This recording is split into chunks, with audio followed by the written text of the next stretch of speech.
Hello and welcome. Wherever you're tuning in from, thank you so much for joining us. You're watching the approach and docking coverage of the Ax-1 mission currently in progress. I'm Trisha Bhattacharya, a Crew Systems Group Lead at Axiom Space, and with me is Andy Tran, a Quality Engineer here at SpaceX. The Ax-1 mission is the first all-private crew to the International Space Station. Our four-person Axiom crew will experience 10 days in orbit, 8 days on board the International Space Station, and they are currently en route to their destination. This webcast is a joint broadcast between NASA, SpaceX, and Axiom Space, and we'll walk you through the events of Dragon approaching and docking with the ISS and carry our coverage through the welcome ceremony that awaits the crew once they are on board the International Space Station. The Ax-1 mission started yesterday, April 8th, in the early hour mornings of Florida when the Axiom crew arrived at Kennedy Space Center. From there, the SpaceX teams transported the crew to the Falcon support building for pre-launch briefings and then helped the Ax-1 astronauts suit up in preparation for heading to the launch vehicle. Upon arriving at the launch pad, the crew ascended the 265-foot fixed service structure, crossed the crew access arm to board the Dragon capsule. After performing final checkouts, including suit leak checks and comms checks, the closeout teams departed the pad in preparation for launch. At 8:17 a.m. Pacific time, Dragon lifted off from historic pad 39A, and that is what you're seeing on screen right now. We had a beautiful day yesterday.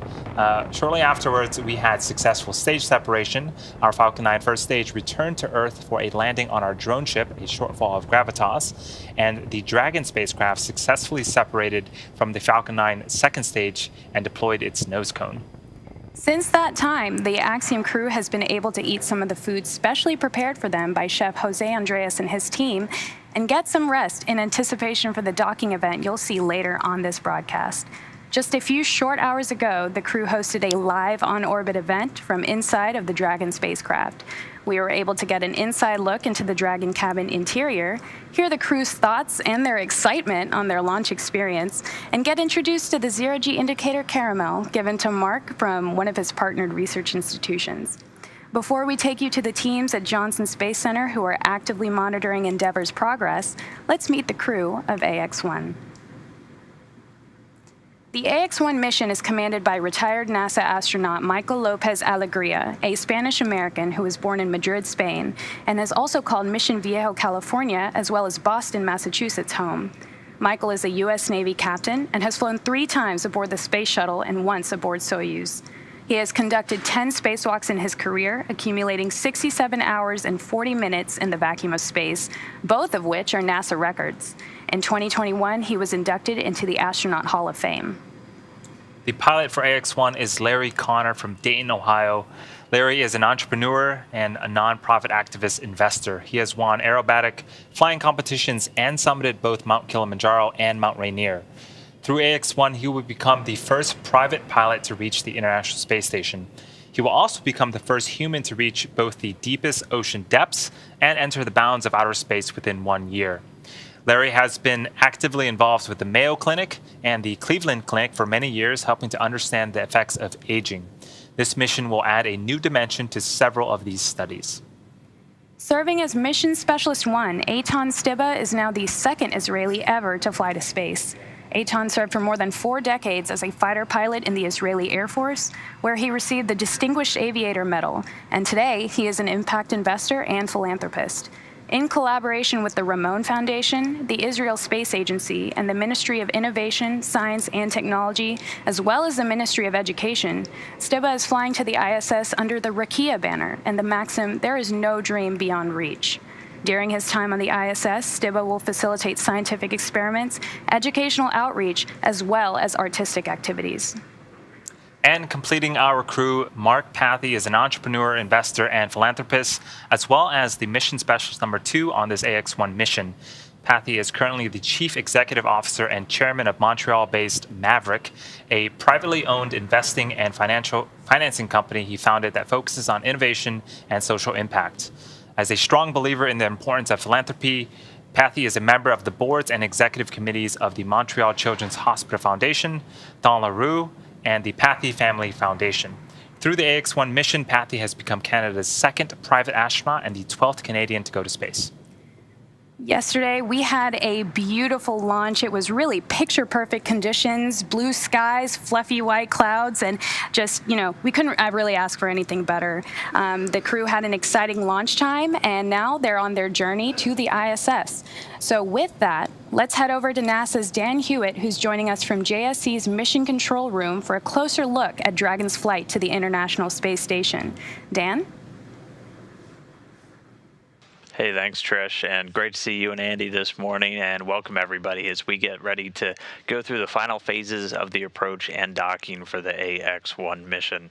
It's been about 18 hours and change so far since they lifted off. They've executed a series of burns to get them where they are, and we're just now getting into those final parts.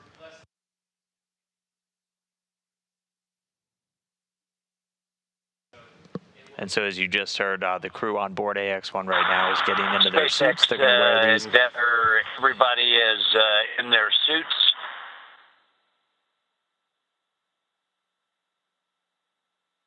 And sounds like they're in their suits. So they're going to wear those throughout all the different dynamic phases. Obviously, right here during the docking, they also wore them during launch, and then they'll wear them towards the end of the mission with undocking and then that entry, descent, and landing. But I want to go through some of the burns that we've done so far to get us to where we are right now. And everything started after we got on orbit, and we were able to start executing a series of 5 different burns to get us up here, the first of which being the phase burn. So that just started the initial raising of Dragon's orbit and positioning it for its actual approach up to the International Space Station. And then about 12 hours after that, the boost burn took place. Now, the boost burn is raising Dragon's orbital apogee, or the highest point of its orbit, and it raised it all the way up until it was just about 10 kilometers below the International Space Station, not putting it directly below, but just in altitude about 10 kilometers below. And throughout all these burns, we're using the Draco thrusters on board Dragon. There's 16 of these. There's 12 around the service section and 4 on what's known as the forward bulkhead. Those are the ones that are essentially pointing straight out through the top hatch and are used for all of these major, we call them delta velocity burns, the ones that are really pushing the vehicle and doing altitude changes. So we did that boost burn, and that put it about 10 kilometers lower than the station, and then just after that we did what's known as the close co-elliptic burn. So that put us on our first co-elliptic orbit with the space station. That's just where you're maintaining a pretty circular orbit around planet Earth and then maintaining just about 10 kilometers in altitude below the space station.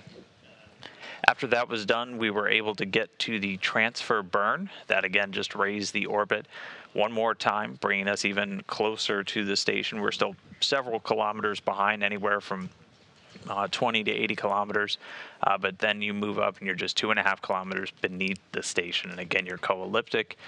After that, and so we did that final co-elliptic burn. That was done a little bit earlier this morning and put us on that steady path about 2.5 kilometers below station. Now, right now we're coming up on what's known as approach initiation, coming up in just about 3.5 minutes. This is going to be a fairly long burn, again using those thrusters on the forward bulkhead and then the ones around the service section to fine-tune the attitude as we get up to begin our final approach. And before we got to this burn, the teams have gone through a number of steps just to ensure everything operating as we expect on board Dragon, on board station.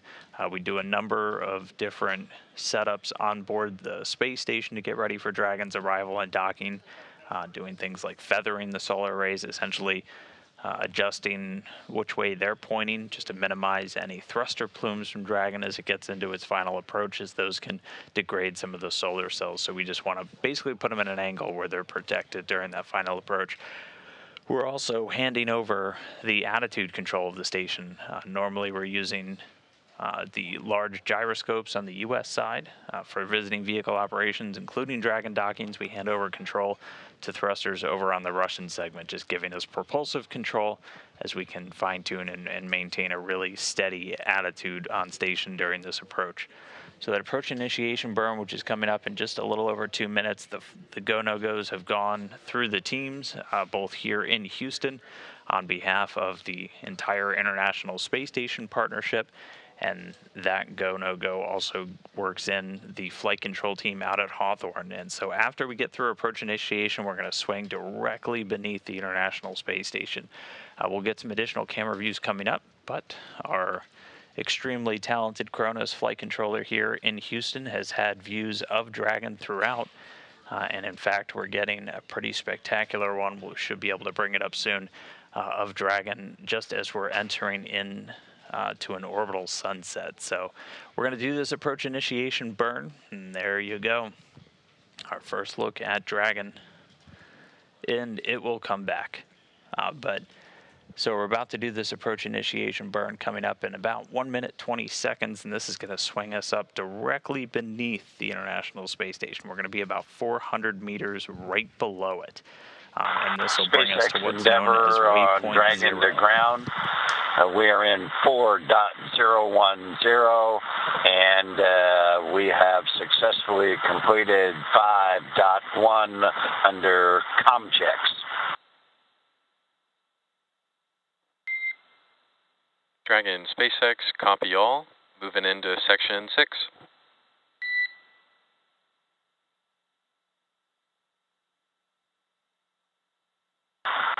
Moving into section 6. Getting our first views inside the capsule. And for awareness, approach initiation burn in just under 30 seconds.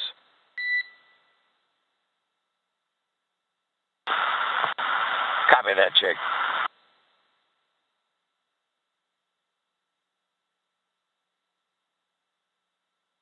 And so we're just 15 seconds away from this approach initiation burn. As you can see, the Ax-1 crew suited up and in their seats. You're hearing the Commander Mike L.A. speak with the Corps down in Hawthorne, the crew operations and resources engineer, essentially the Capcom over there on the West Coast. And we have confirmation the AI burn, the approach initiation burn has begun.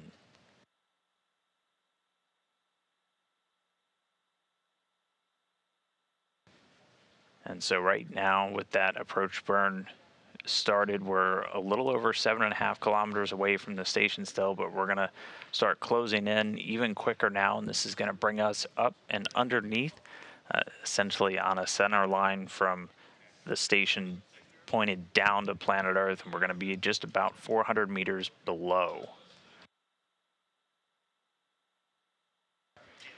With this approach initiation burn, we're also going to move Dragon inside of what's known as the approach ellipsoid, and that's an imaginary shape around the station.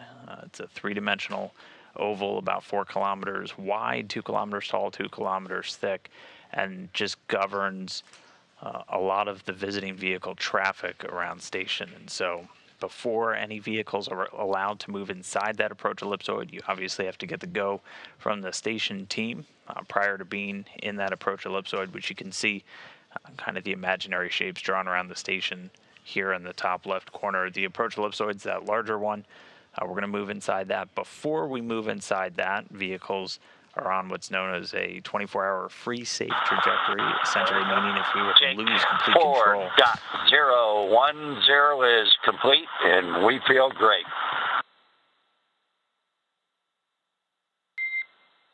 Copy all, Larry. Great to hear.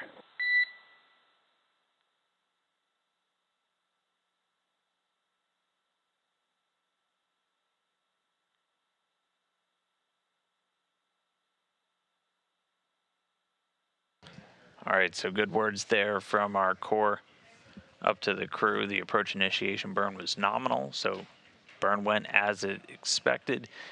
And Dragon now on the right course SpaceX to get in on closer Dragon to the ground. space station. At this time, we are go for suit leak checks in procedure 4.011. So copy all. We're good to go in 4.011 suit leak checks.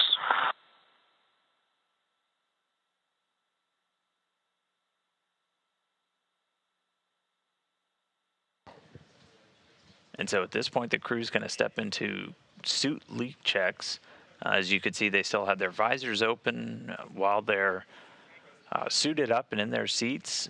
The standard configuration is they'll have the suits themselves not fully sealed, so visors up.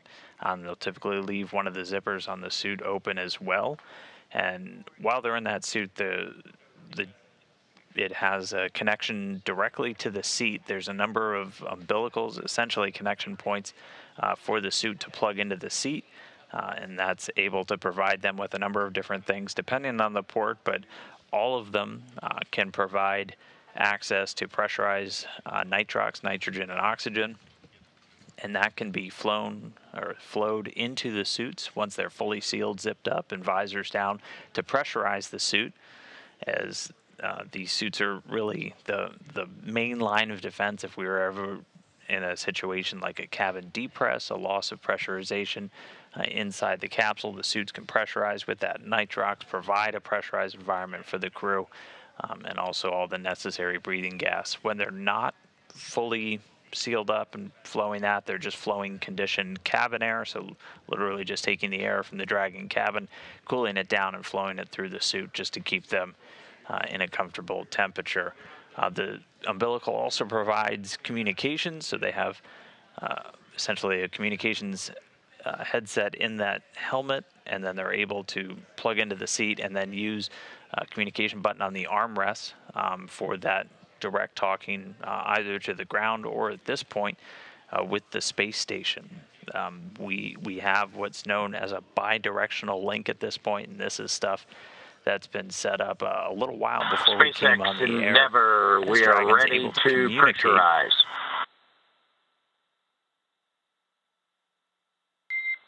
Dragon, SpaceX, go for suit pressurization. We're go for suit pressurization.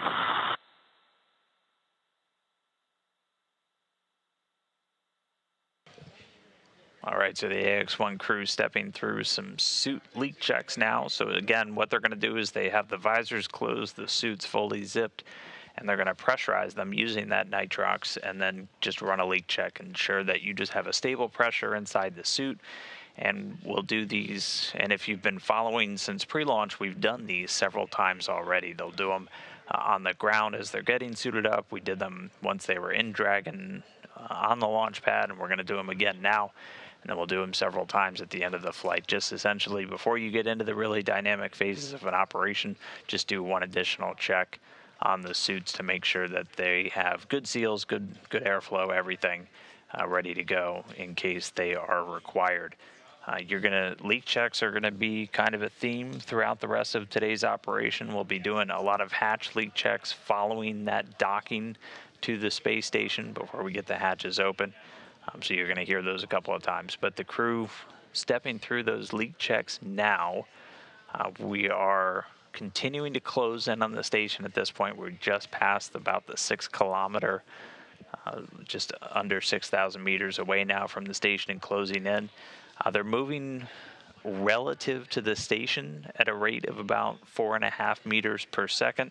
Now, obviously, both the Dragon and the station are maintaining an orbital velocity. They're traveling in excess of 17,000 miles an hour relative to planet Earth, but the closing rate between them is fairly slow, just about 4.5 meters per second. And that's going to continue to drop down as we get to really the final phases, as we're stepping through those different waypoints and doing that final approach, slowing down usually to well under a meter per second during final approach. But for now, everything continuing to go smoothly. We're getting some views. We are in nighttime right now, which is why you're just able to see the navigational lights on board Dragon. And we should be getting a sunrise in about 25 minutes, and then we'll have daylight for a little over just about an hour. So we should end up having docking at nighttime, unfortunately, but by that point we'll be close enough in that lights on Dragon and on station should give us some views of the capsule during final approach. So we're just about 38 minutes away from our arrival at that first waypoint. We're going to step through 3 different waypoints during this final approach to the station. The first one's going to be waypoint 0, and it's located just 400 meters directly below the space station, so we'll be inside that approach ellipsoid, but still outside what's known as the keep out sphere. That's just the final SpaceX Endeavour, 4 good suit leak checks. Copy all, Larry. We see the same. 4 good leak checks. Next up, mid-course maneuver in just over 18 minutes. Copy that, Jake. Thanks.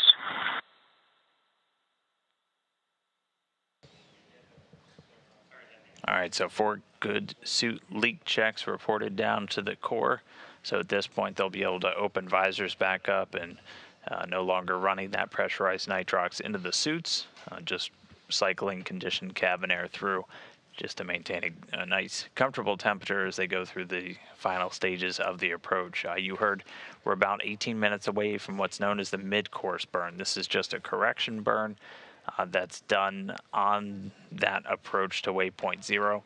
All of this flight is done autonomously. Dragon has 3 redundant flight computers that are constantly calculating its positioning relative to the station, using a couple of different navigational assets, and it's constantly adjusting its approach, its timing for these burns, how long these burns last, just constantly recalculating. And it's been doing this since it got on orbit. That's why we'll typically get a rough timeline of when we expect these events to happen, but they just adjust in real time by seconds, by minutes, just depending on where the vehicle is.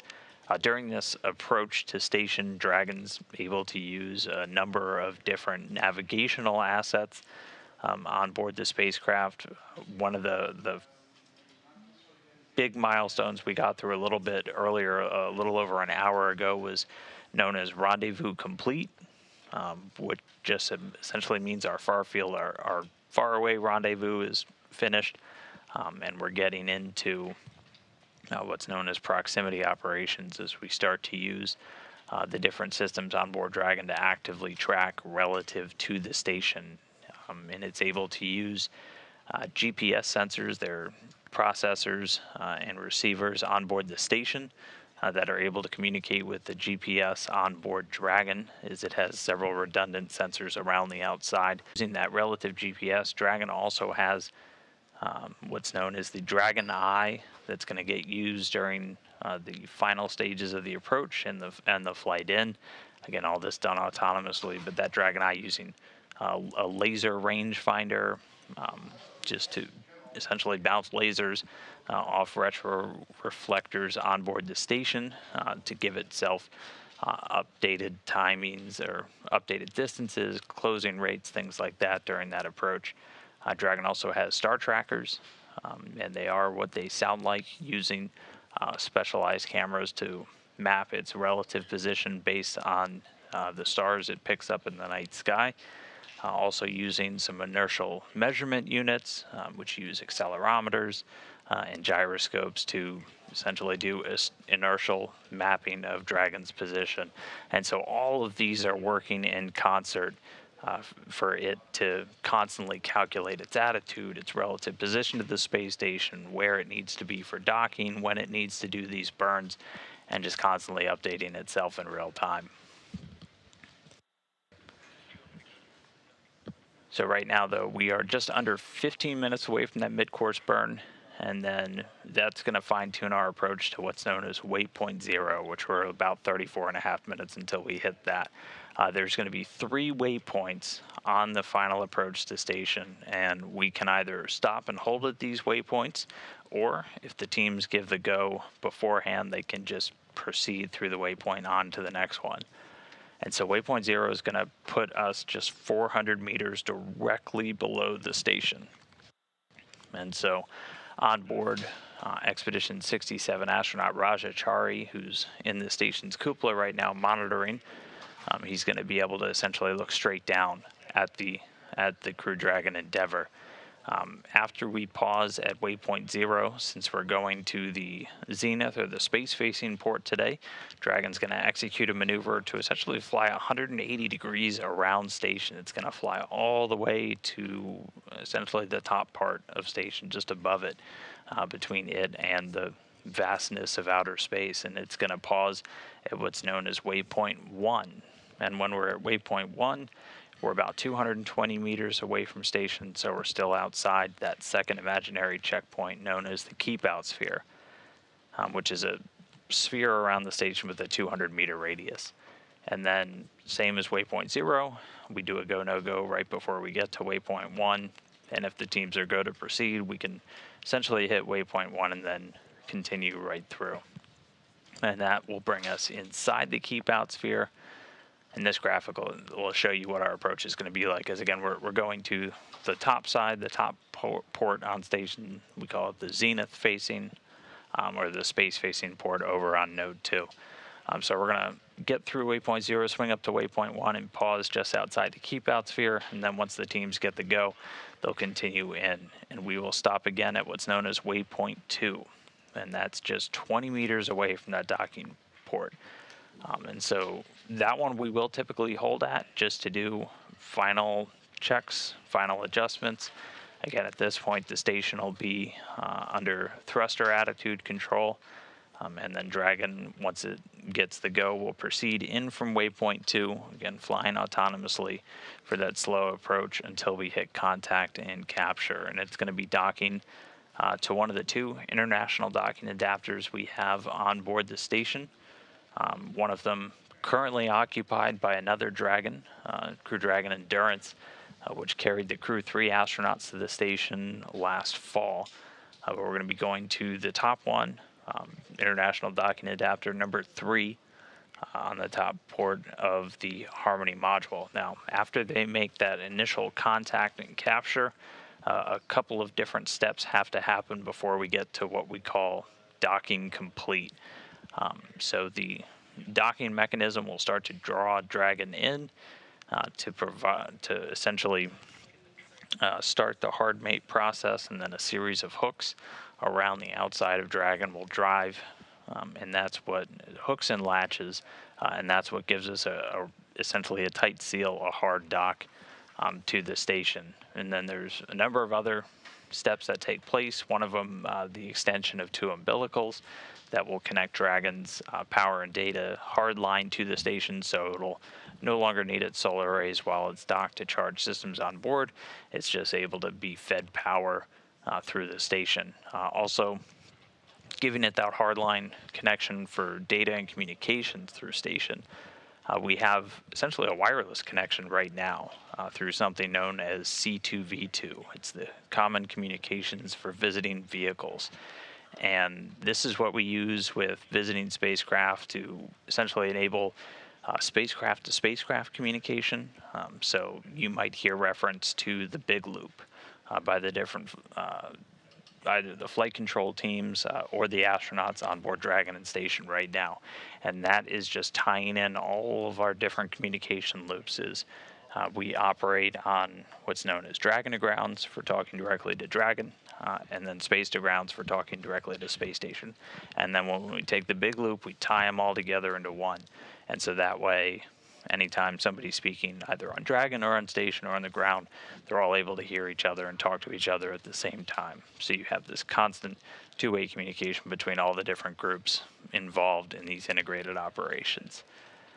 And so we use that C2V2, that Common Communications for Visiting Vehicle link, to establish that not only gives us the audio communications, but it also enables Dragon commanding through the station, both for operators here on the ground, like the team out at SpaceX Hawthorne, or also the crew on board station. As said a couple of times, all of this flight is done autonomously, but we have the ability to manually override, to manually take control, to manually issue abort commands from several locations, primarily SpaceX Mission Control in Hawthorne, or the crew monitoring on board the space station, which today is Rasha Chari of the Expedition 67 crew, the NASA astronaut. And so he's able to essentially monitor data from Dragon, but can also send commands to it if required. We also use C2V2 for that relative GPS navigation that I was talking about. We have GPS sensors and receivers on Dragon, and then a GPS system on board station, and those two passing data back and forth to help with Dragon's relative navigation, just its navigation during these burns and its approach to the space station. So that was one of the major checkpoints that started integrated operations, was getting that command link set up, and that was done successfully a little over an hour ago. And so we've already been hearing communications on the big loop, and we know that the crew has been able to verify their command paths, and we're just continuing to follow along now with this approach. We're about 8 minutes away from that mid-course burn, and that will just fine-tune our approach up to waypoint 0. The teams here will do a go, no-go for approach, or basically flight through that waypoint about 10 minutes before we're scheduled to arrive.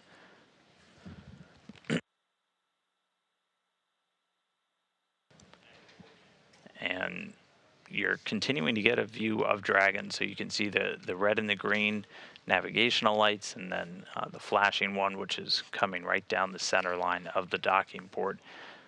Dragon's continuing to close in. We're just about 2.8 kilometers away, right now closing at a rate of about 3.2 meters per second, and it's going to continue until we hit just 400 meters in distance from the station. Again, we're going to be right underneath as we reach waypoint 0. We're going to be inside the approach ellipsoid in about 14 minutes from now, and then swinging up to waypoint 0 just 400 meters below the station before we either pause there for a moment or continue right on and do that big swing, that about 180-degree flight up around into the top part of station, and that'll put us onto waypoint 1, which is on what's known as the docking axis, essentially meaning you're lined up directly with the port that you're going to be docking with. And for us today, that is the Zenith, the space-facing port on node 2.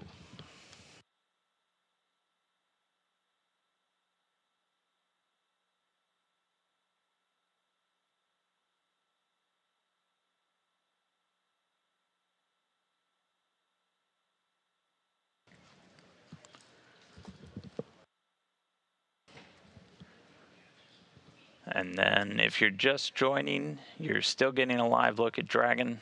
We're just about 6 minutes away from the mid-course burn, and we are just under an hour and a half from our expected docking time. We are expected to dock at about 6:45 a.m. Here in Houston, 4:45 in the West Coast. That's 11:45 GMT. All told, it's going to be about a 20-and-a-half-hour journey from launch to docking. We're 19 hours and 1.5 minutes into the flight so far. So just the final phases of approach coming up soon. But once they dock, the Ax-1 crew members are going to be joining the Expedition 67 crew in progress on board the station. We've got 7 individuals living on board the station right now.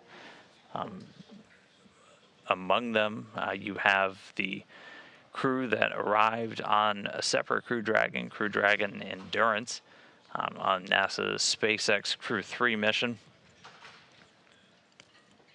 And they are led on board the station right now by NASA astronaut Tom Marshburn. Here's a fun, quick shot of them in their crew quarters. Tom Marshburn's up on the top there and is the current Expedition 67 commander. Down on the bottom was the Crew 3 commander Raja Chari, and then again Marshburn's going to be prime for a lot of the hatch operations. Chari, seen here, is inside the cupola right now, and he's doing the monitoring of the Dragon's approach, and he's been following along as it's gone through its approach initiation. Also on board of Crew 3 was the NASA astronaut Kayla Barron, making her first flight into space along with Chari. And she's going to be helping with some of the hatch ops, so we'll probably see her floating in and out of view as we get past docking. And then also on the Crew 3 mission from the European Space Agency was ESA astronaut Matthias Maurer, also making his first flight into space. And so that rounds out the Crew 3 crew that's on board. Just a few weeks ago, though, they were joined by a Soyuz vehicle, which carried 3 Russian cosmonauts, led by the Soyuz commander Oleg Artemyev there in the center. Making a return to the space station, he was joined by Denis Matiev and Sergei Korsakov. So we're going to see all 7 of those crew members when we get to our welcome ceremony later this morning as they get ready to welcome the Ax-1 crew on board. And we expect that to take about 2 hours after docking until we get there. So after we dock to the space station, a couple of things will happen in parallel. On board the Dragon, the Ax-1 crew will be able to get out of their seats, get out of their suits, and begin to configure the Dragon cabin for docked operations. There's a couple of steps they need to go through. One of the first things they do once we get the hatches open is to remove what's known as a LiO canister. It's lithium hydroxide. That's the system Dragon uses to scrub carbon dioxide from the vehicle during free flight. As after we get docked, not only power and data get integrated into the station, but the atmosphere gets integrated into station, and they'll be running what's known as an IMV, an intermodule ventilation duct, and that just helps provide positive flow to mix the atmosphere on board Dragon with the rest of the space station. So that's just a couple of the steps that we'll take after we get docked. While the crew on Dragon is getting out of their suits, the crew on station essentially starts stepping into steps to get the hatches open. NASA astronaut Tom Marshburn is going to be the primary one going through what's known as hatch and vestibule pressurization. We open a small valve on the hatch on the station side to flow atmosphere from station into that small space between the Dragon hatch and the station hatch.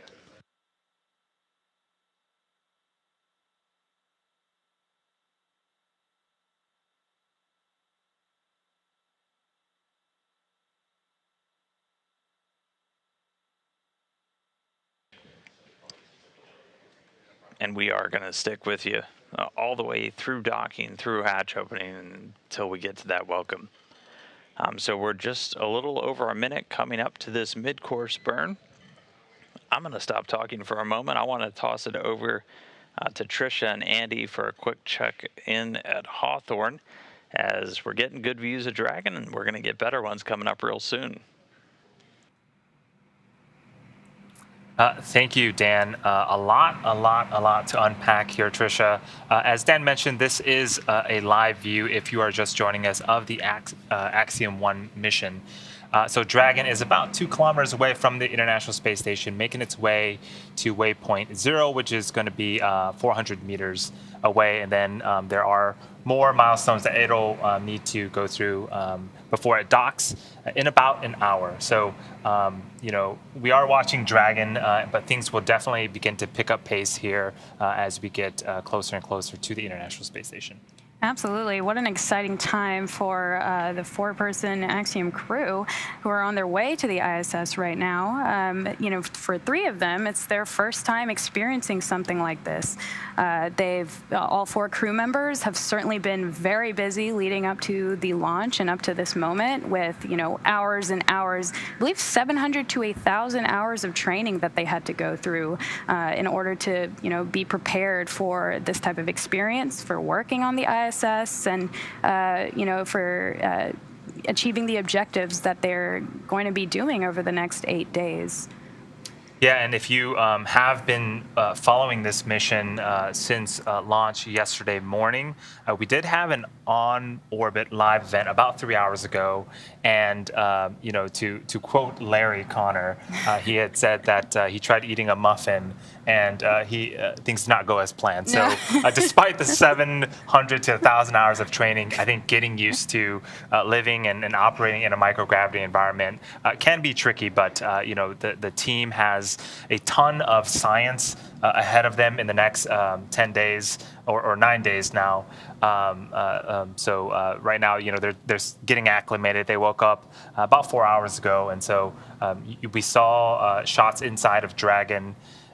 They have their suits on. We heard that we had 4 good leak checks. And so they're seated, they're strapped in, and in about an hour, they're going to be docking and hopefully seeing the rest of the crew shortly.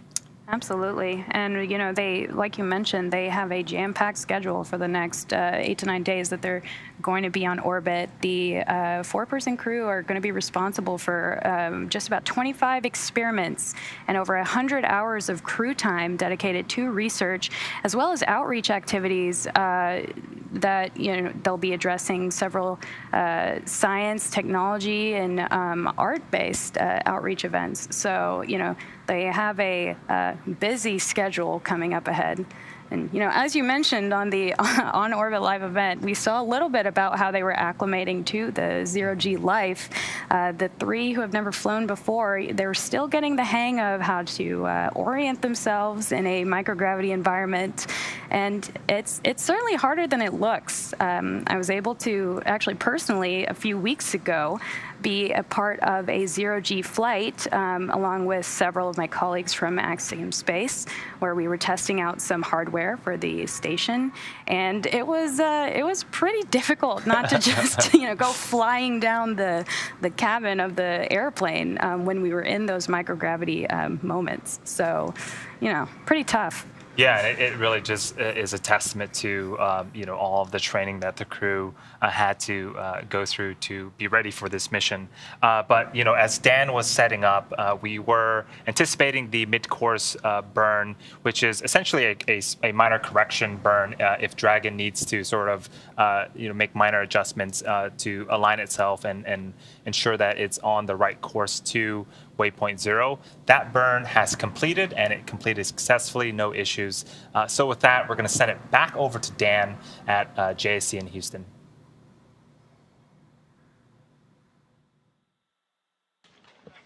Hey, thanks, Andy and Trisha. So yeah, as Andy just said, we had a good mid-course maneuver. We heard that they have converged on waypoint 0, which is going to be our stop point. And this appears to be a view from Dragon closing in on the space station. They're just a little over a kilometer away and continuing to close in. They've slowed down to just about 1.7 meters per second, but we should be coming up on waypoint 0, moving them just 400 meters below the station in about 16 minutes. And we're getting a look over the shoulders of the commander and pilot seats, and in that center screen you're able to see their expected flight path. So you can see it swinging up. The station is at the top of that screen in the crosshair, and they're going to stop just 400 meters directly below, and then they're going to execute a maneuver to fly up and over top the station, getting onto their docking axis, looking at the space-facing port on Harmony before they begin the final approach. And now we'll go side by side, and we should be getting a sunrise in about a minute or so, so we'll see things start to light up. You can already see the station itself starting to enter into an orbital dawn, as both of these spacecraft right now are flying just over the southern part of the Pacific Ocean, about to begin a pass over South America.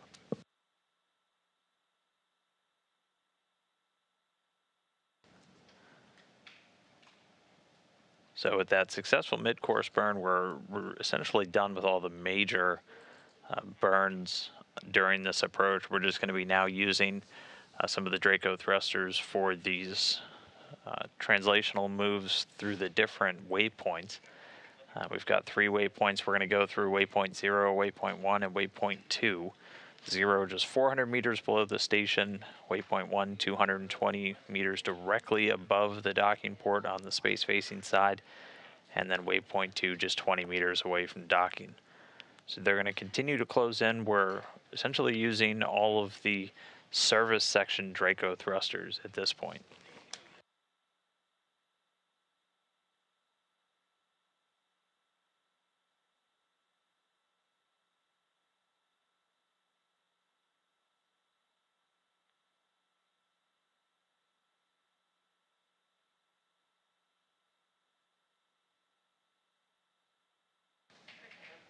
And so that was the Capcom here in Houston.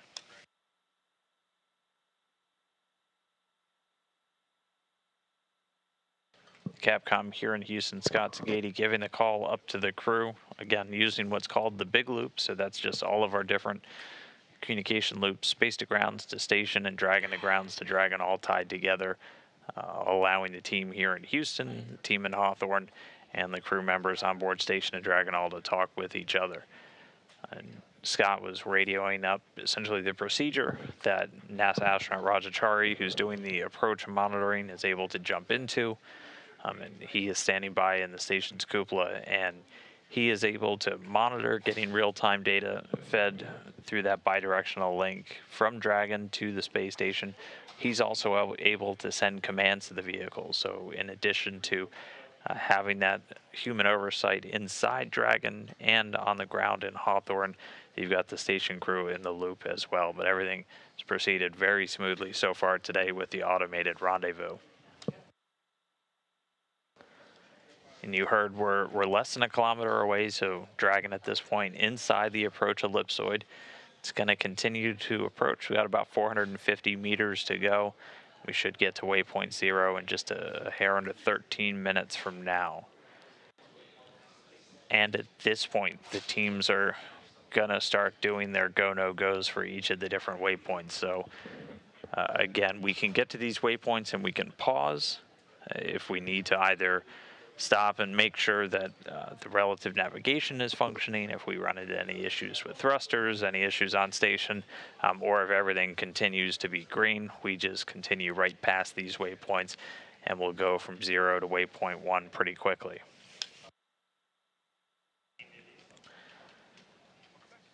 And so just about 12 minutes away from that next stop, we might occasionally see some thruster firings on board Dragon when we get the views from the space station. At this point, we're using what's known as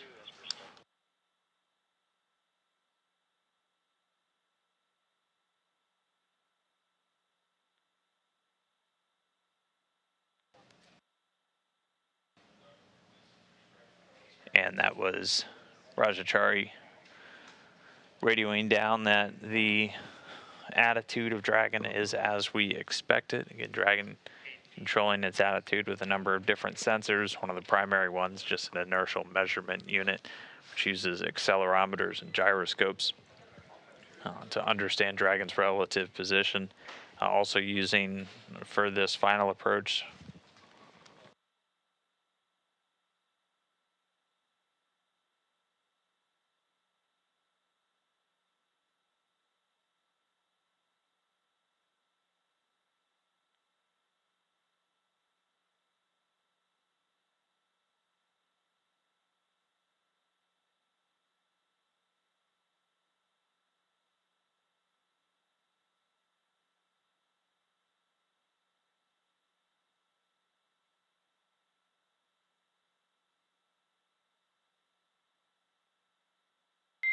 Dragon, SpaceX on Dragon to ground, comm check.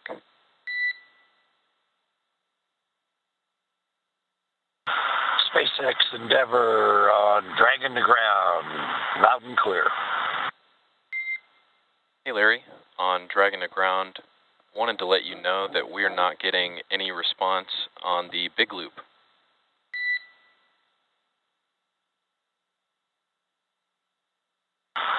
Jake, understood, and we'll investigate at our end.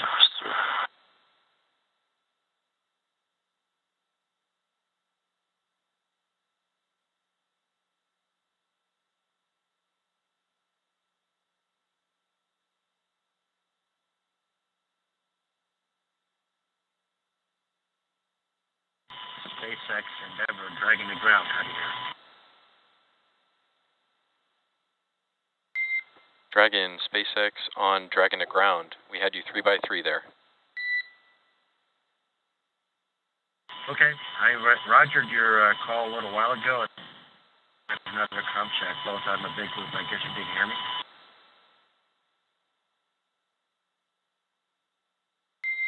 Okay, copy all. We've got you on Dragon to ground. Recommend another comm check on the big loop. All right, copy. That didn't work.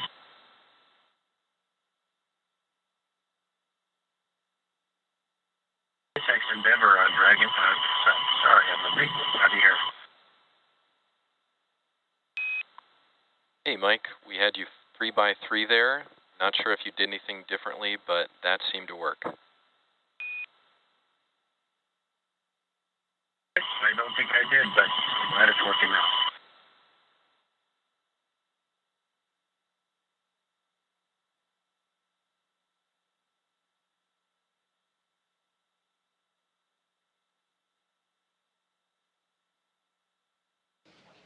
Okay, so a couple of quick updates. The crew was given the go to proceed through waypoint 0, on through waypoint 1, and all the way through waypoint 2. So we're going to see Dragon step through these different waypoints pretty quickly. So we're just under 200 meters away from waypoint 0, and we're approaching station from below. That's why you're seeing the Earth's surface start to come into view as we're heading into that orbital sunrise. Dragon right now about 570 meters in closing. We're about 8 minutes away, a little less than 8 minutes at this point until we hit waypoint 0. It's going to autonomously proceed through waypoint 0, and it's going to execute kind of a mini fly around maneuver, so swinging about 180 degrees from the bottom of station all the way up top, and that's going to put it onto the docking axis lined up with that docking adapter on the space-facing side of the Node 2 module. And that'll put us at waypoint 1, which is just 220 meters away from station, and then they'll proceed immediately from there down to waypoint 2, getting just 20 meters away from the docking port before we pause, and then do that final go-no-go for approach. Once we get into that final approach, Dragon will slowly fly in, again just using those service section Dracos, until it's just a few meters away, and then we'll hear a call out for what's known as CHOP. That's crew hands-off point. That's essentially just giving the crew a heads up not to initiate any manual aborts or try any manual control, because at that point, that close in, everything has to be done automated by the computer itself on board Dragon. So you'll hear CHOP call out just a couple of seconds before we get contact and capture. We were slated to dock just a little over an hour from now, an hour and 7 minutes. But as we continue to move through the burns, we'll adjust that in real time.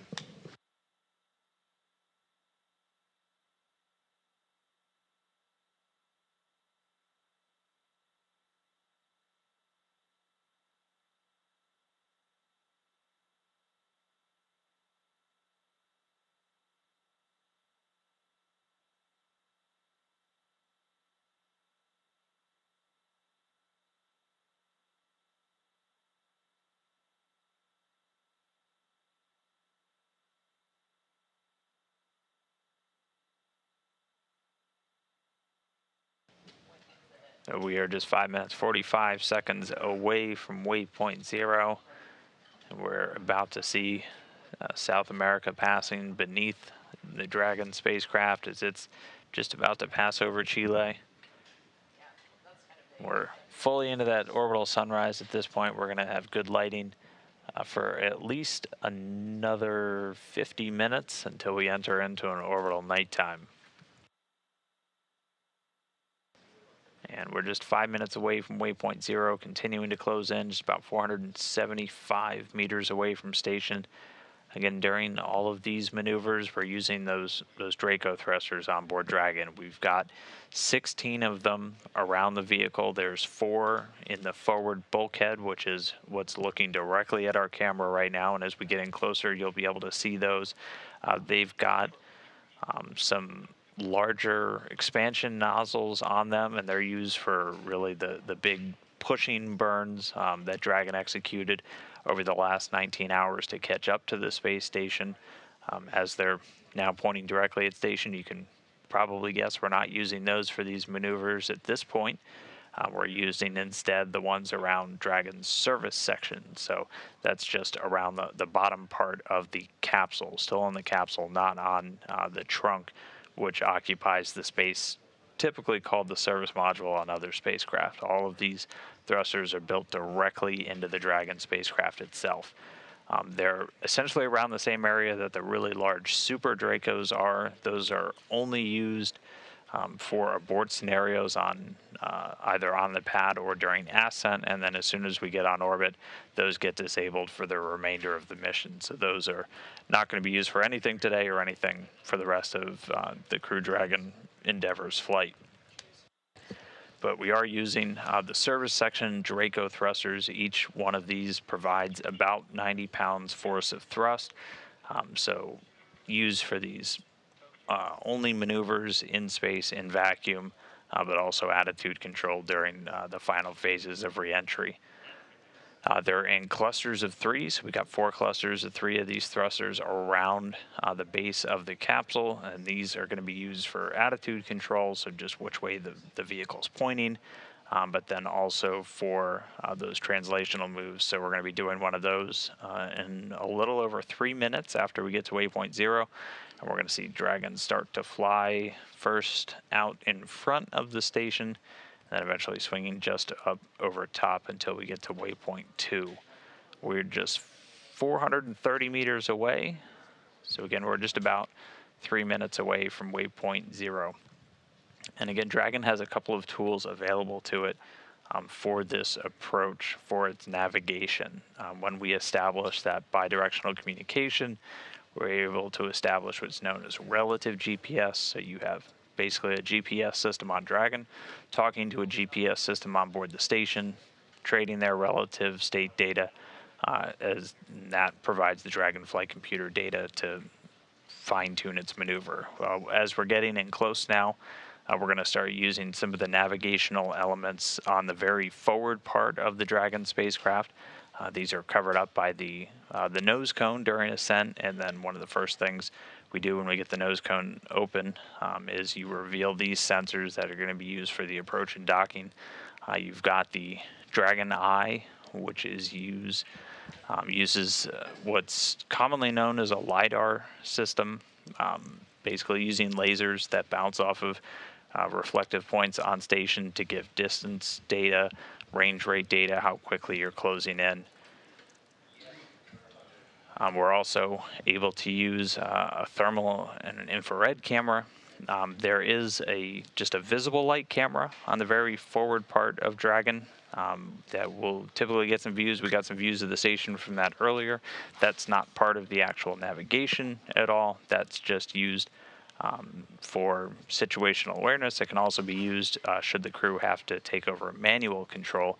That'll be one of the things feeding data into their manual control piloting software that's built into those displays, that anytime we get a look over the commander and the pilot's shoulder inside the capsule, you'll be able to see those displays, and they'll just have those up to monitor the approach, but then they can also use that should they need to take control and fly Dragon manually for any reason.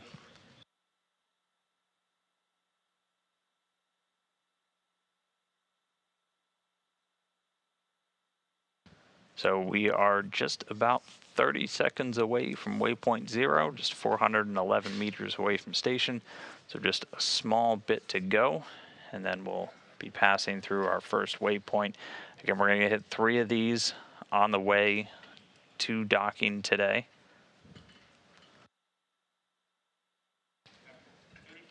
We're going to start with waypoint 0, swinging up to waypoint 1, just 220 meters away, and then eventually into waypoint 2, just 20 meters from the docking port. Meanwhile, preparations on the station continue. We've done a couple that I talked about earlier just to get ready for this approach. We do something called feathering the solar arrays. That's just essentially pointing them in a direction to minimize their surface area that's pointing towards Dragon. As Dragon does these thruster firings, you're essentially expelling some gases, some prop out into the vacuum of space, and that can leave residues on any sensitive surfaces.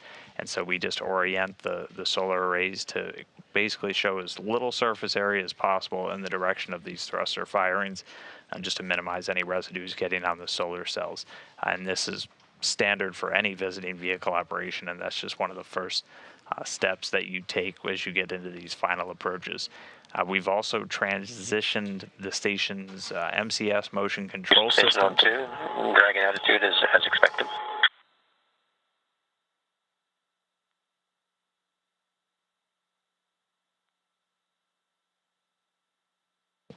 That was NASA astronaut Rajachari radioing Dragon attitude as expected. So we've now just past waypoint 0. We're inside 400 meters away from the space station.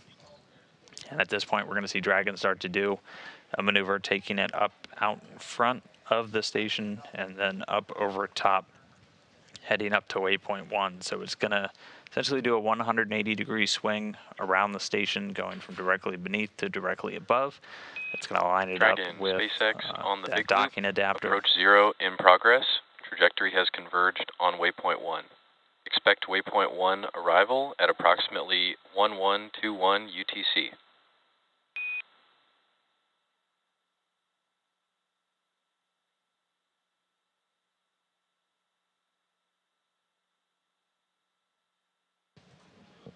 And then that call we just heard from Core. So the trajectory has aligned on waypoint 1, and that's where we're headed next. That's that point right above the station. And we expect to be there in about 34 minutes from now. All the times you're hearing called up are in UTC or GMT, just that Greenwich Mean Time, that Universal Standard Time. And that's what all of the different operators working space station ops will go off of, as you have control centers in just about every time zone imaginable. And so we use that UTC just to tie everybody's planning and tracking together. So we're about 34 minutes from waypoint 1 on Dragon to ground. Hey Dragon, we've got you on Dragon to ground.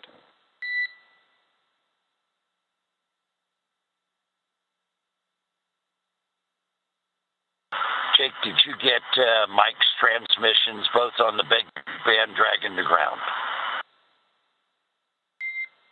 Larry, that's a negative on both. Did not receive either transmission. I wonder if it's a Vox setting or past that I'll keep thinking. Not sure.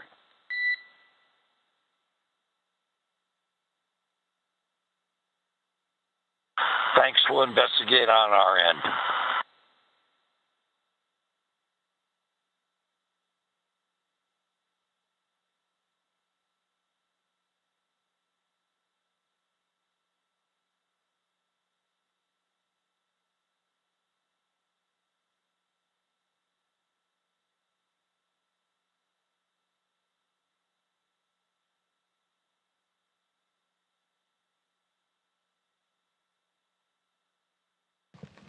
And so we've heard them continue their troubleshooting a couple of different issues with the big loop, but we're still continuing to get that comm and not any impedance towards continuing with our docking so far today.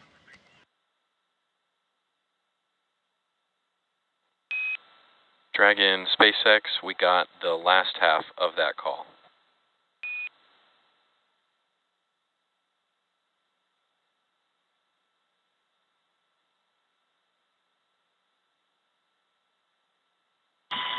SpaceX Endeavor on Dragon to ground. Yeah, Jake, I'm not sure what to do here. I don't think it's a Vox setting because I'm definitely pressing the press to talk. I'm seeing the transmit light up when I'm talking the whole time, so I'm not sure what to do.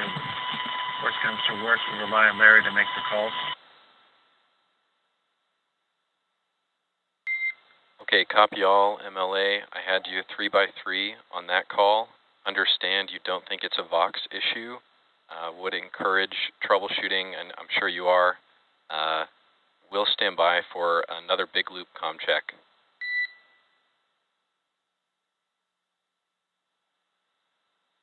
Roger that.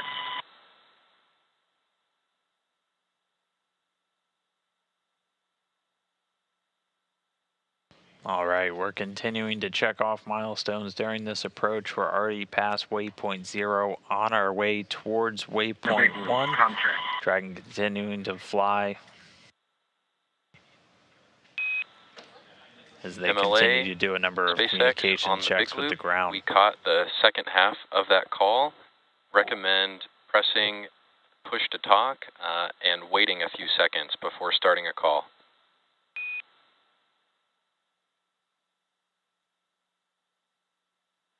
SpaceX Endeavor, copy. How do you hear this transmission? Dragon, we caught that entire transmission.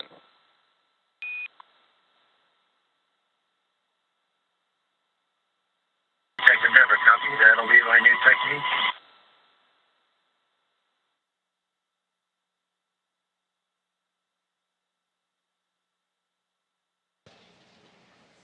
All right, but right now, Dragon making its swing from waypoint 0 to waypoint 1. We're just about 30 minutes away until Dragon's directly above the station and lined up on the docking axis with that international docking adapter. Let's check back in with the Hawthorne team, though. Andy, Trish, how's everything going over there in California?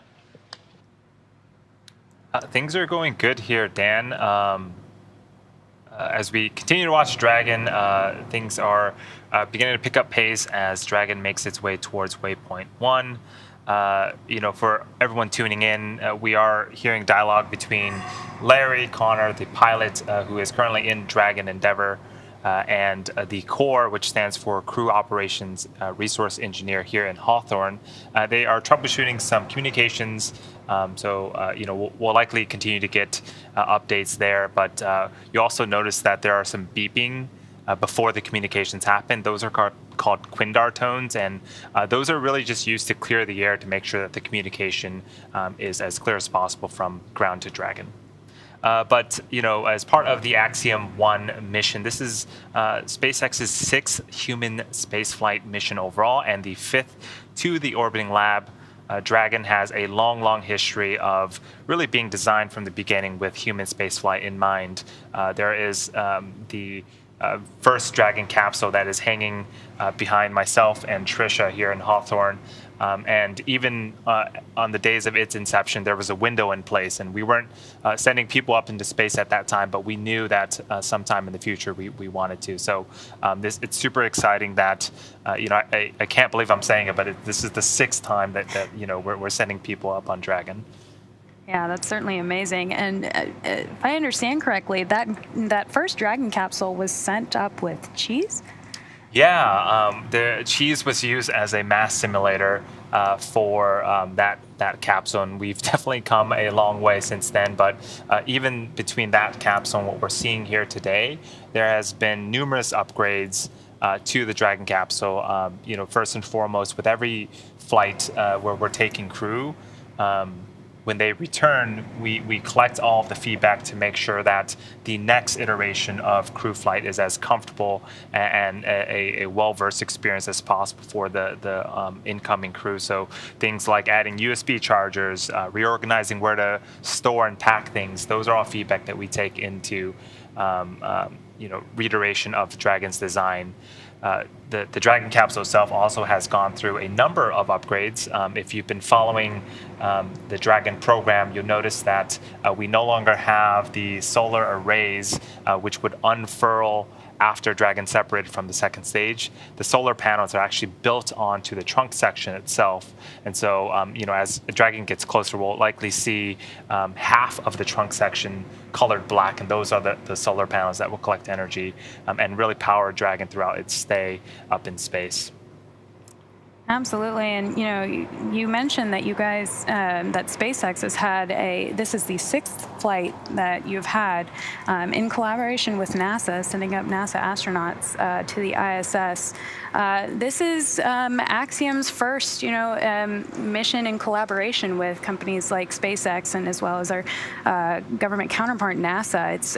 This first private astronaut mission is really setting the precedent and serving as a case study for what these partnerships and collaborations will look like in the future, for future private astronaut missions, and as well as the Axiom station overall.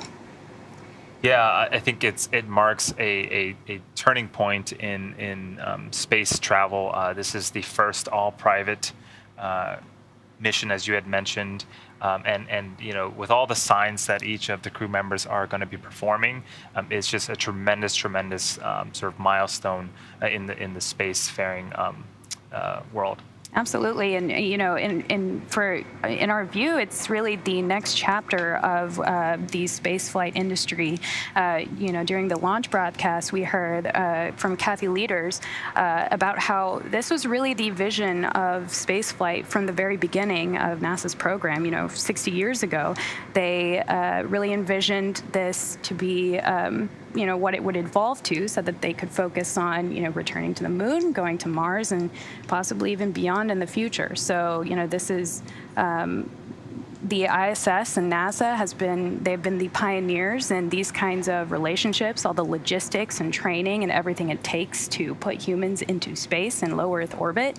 And transitioning that to a commercialized partnership is going to mean that, private sectors, private industries are going to need a lot of time and NASA's expertise in learning how to establish and maintain these relationships effectively. It's really a learning process through all of these missions, to get there. That's a really gorgeous view of the curvature of the Earth. Yeah, I think when we had started this broadcast, we had a phenomenal view of Dragon in the, I believe it was an orbital sunset, but it looked like a painting with all the colors and Dragon in the foreground. And, as Dragon approaches the International Space Station, we're going to continue to get Dragon, SpaceX on Dragon to ground for audio troubleshooting.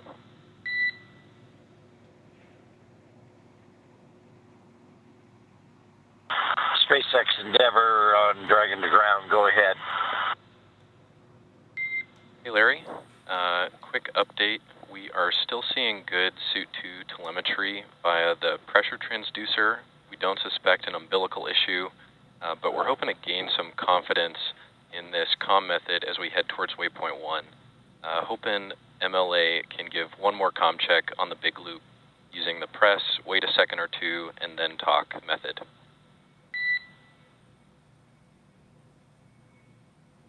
Yeah, copy all, and Michael give it another go on the big loop using the revised technique.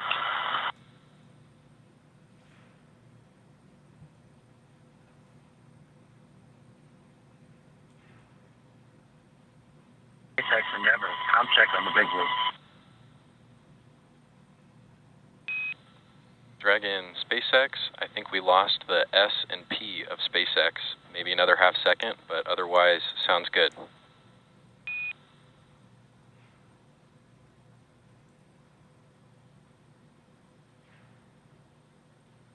Okay, Jake, did you hear okay? That's a 4x4 call, MLA, and good to hear.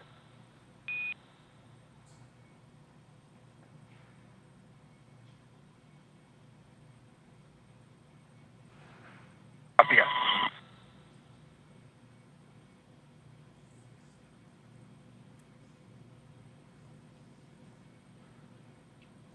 So again, the teams are continuing to work through and troubleshoot some communications. Looks like things are heading in the right direction. That, again, was both MLA, the commander, and Larry, the pilot, talking to the core here at Hawthorne. We talk about joint operations and all of the teams it takes to really get vehicles to the International Space Station safely. At Mission Control Houston, there is a CAPCOM, which stands for Capsule Communicator. They're really responsible for ground communications to the folks already aboard the International Space Station. The flight director is adjacent to the CAPCOM, and they're really leading the team through major milestones. We also have ADCOs, which are attitude, determination, and control officers, and that person's job is to control the attitude or orientation of the International Space Station. So a lot of parties working together to make sure that the crew and the capsule and the folks at the International Space Station are safe as we continue this docking procedure. Absolutely. And we also have in terms of Axiom, we also have our own, similar positions like that. Some of those positions include the Axiom operations lead. This is essentially the equivalent to the flight operations director. They're in charge of leading the Axiom's flight control team. And for the PAM missions, they're in charge of performing and managing the communication with the Axiom crew. Another position that will be especially relevant when the crew gets on orbit and starts conducting their research experiments will be the Axiom research officer, whose responsibilities include planning and coordinating Axiom payloads with the crew while they're on orbit, as well as interfacing with the payloads owners, who are the research institutions that the crew and Axiom has partnered with to send up research into space. So on the right-hand side, we have a view over the shoulders of the commander MLA and Larry, the pilot, in the nifty SpaceX spacesuits. These are these are used for IVAs or intra-vehicular activities, really meant and designed for use inside of Dragon. They are really a sort of space system in and of itself. They are a one-piece design, so everything from the helmet to the gloves to the boots, they're all attached.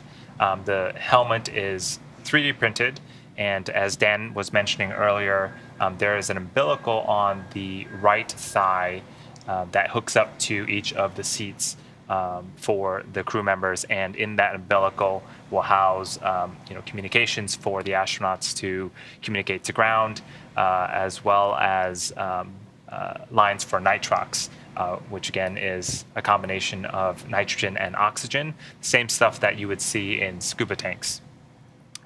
In the case of a depressurization event, the suits would inflate, and you would get a nice flow of nitrox through to make sure that the astronauts are safe and have a habitable environment.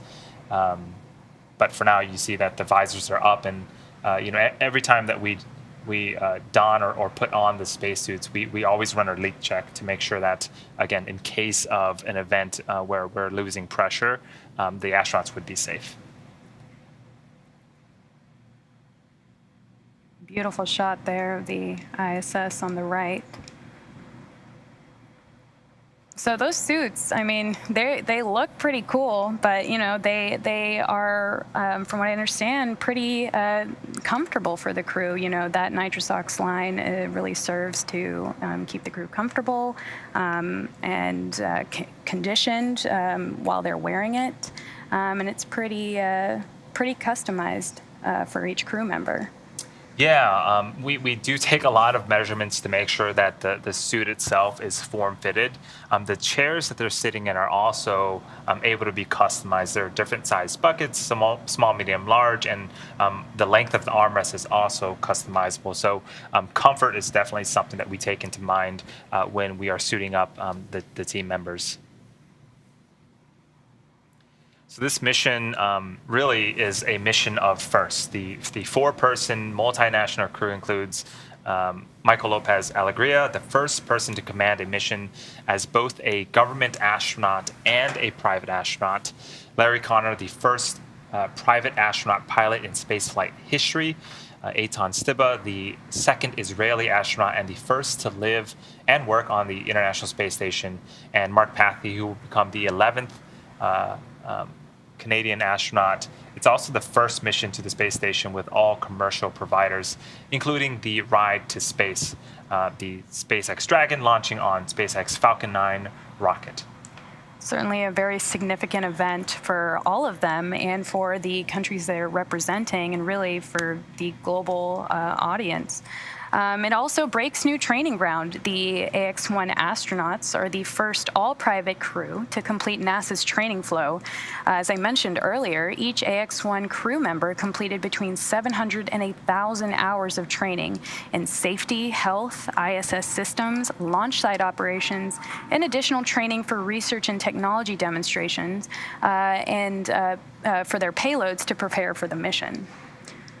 It's also a very serious science and research-focused effort. More than 25 research investigations are planned during the mission, including some pretty cool Axiom Space managed experiments like the Tesserae prototype, which is, a self-assembling space habitat made out of robotic tiles, and the JAMS air purification demonstration, where they're looking into technology for things like air purification.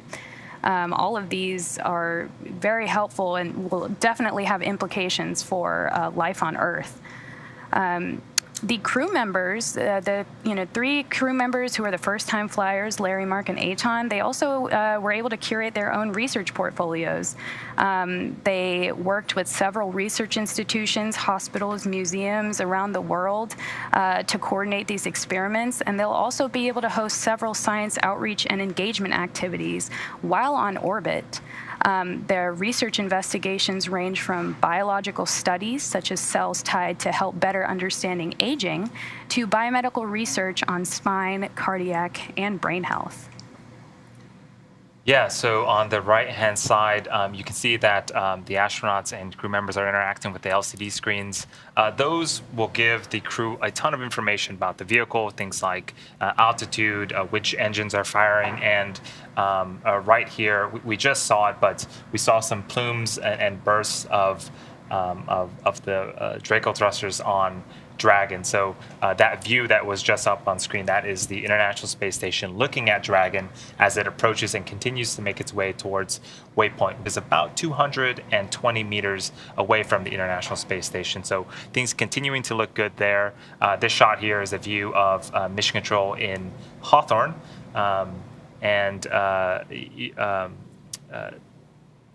Before, when we had the dual pan up, we also had a view of Dragon looking at the International Space Station. So very, very cool views. Absolutely. Some of the other, really fantastic technology that the crew will be looking at on board, in particular, Mark Pathy will be testing a 3D two-way holoportation device. The self-assembling space habitat wasn't exciting enough. They'll be looking at this holoportation device, which is a mixed reality app using special lenses to project images via holograms.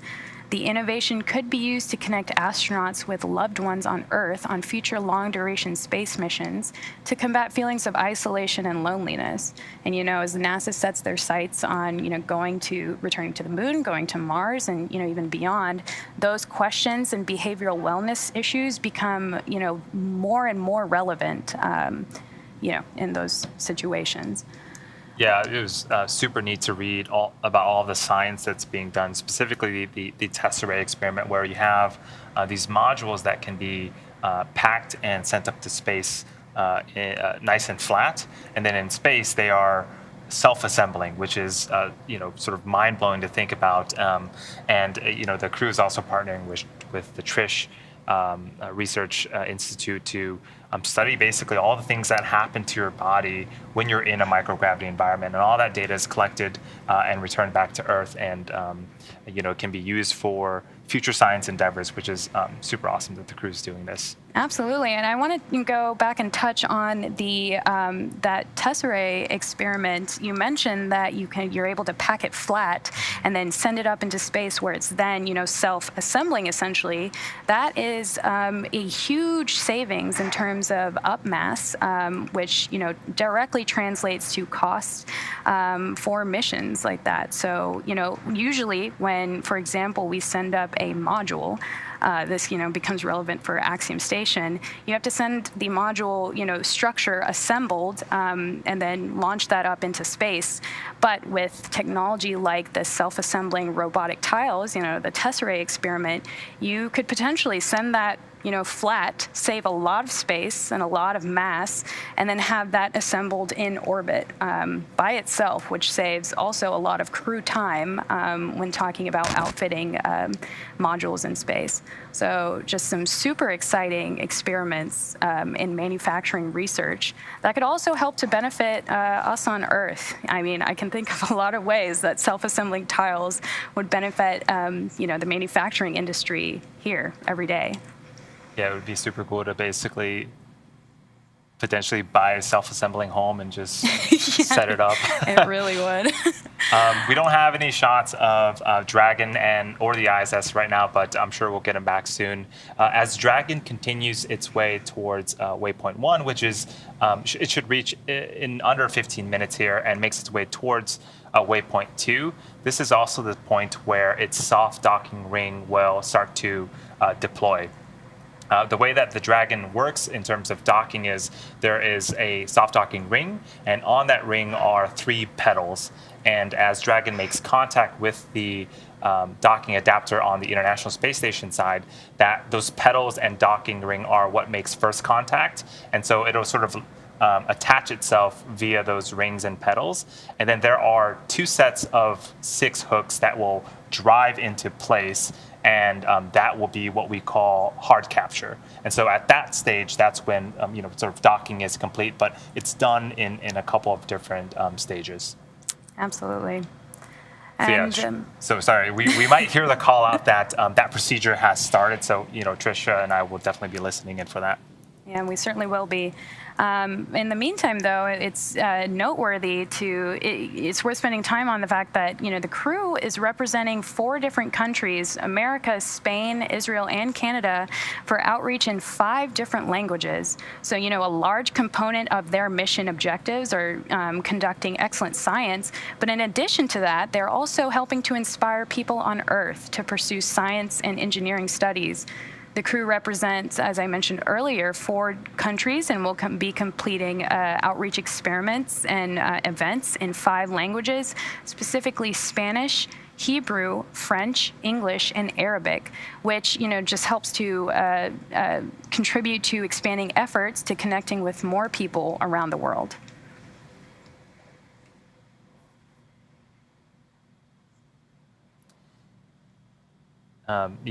The crew is able to bring up some, things as well. And Stibbe will be bring surviving pages of the diary written in space by the first Israeli astronaut, Ilan Ramon, who died February 1st, 2003, when Space Shuttle Columbia and crew perished during re-entry. He will also bring a painting created by Ramon's daughter and a song written by his son.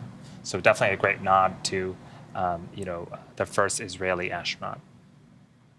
Absolutely. And, in a similar vein, Larry Connor will be, he shares an Ohio heritage with actually the Orville and Wilbur Wright, who he will also be bringing along a small piece of cloth used by the Wright brothers on the first ever powered flight at Kitty Hawk, North Carolina in 1903. So, a lot of history there and, being represented on the ISS. It's just the beginning, really, for Axiom Space. Ax-1 is the first of several proposed Axiom missions to the orbiting laboratory, and it's an important step towards Axiom's goal of constructing a private space station, Axiom Station, in low Earth orbit. It'll serve as the global academic and commercial hub, and like I mentioned earlier, will really be the next chapter in opening up low Earth orbit to research institutions and even governments around the world. So for now, we are under 10 minutes now for Dragon to reach waypoint 1, getting awesome views of Dragon. So the hatch is open, and there is a centerline camera at the center, basically, of Dragon. That is what Dragon is using to line itself up with the docking target on the International Space Station. But yeah, things are continuing to go smoothly. I'm going to send it back over to Dan at JSC for updates. Hey, thanks, Andy and Trish. We are just 7 minutes away from arrival at waypoint 1. And so Dragon right now only just under 330 meters away from the station.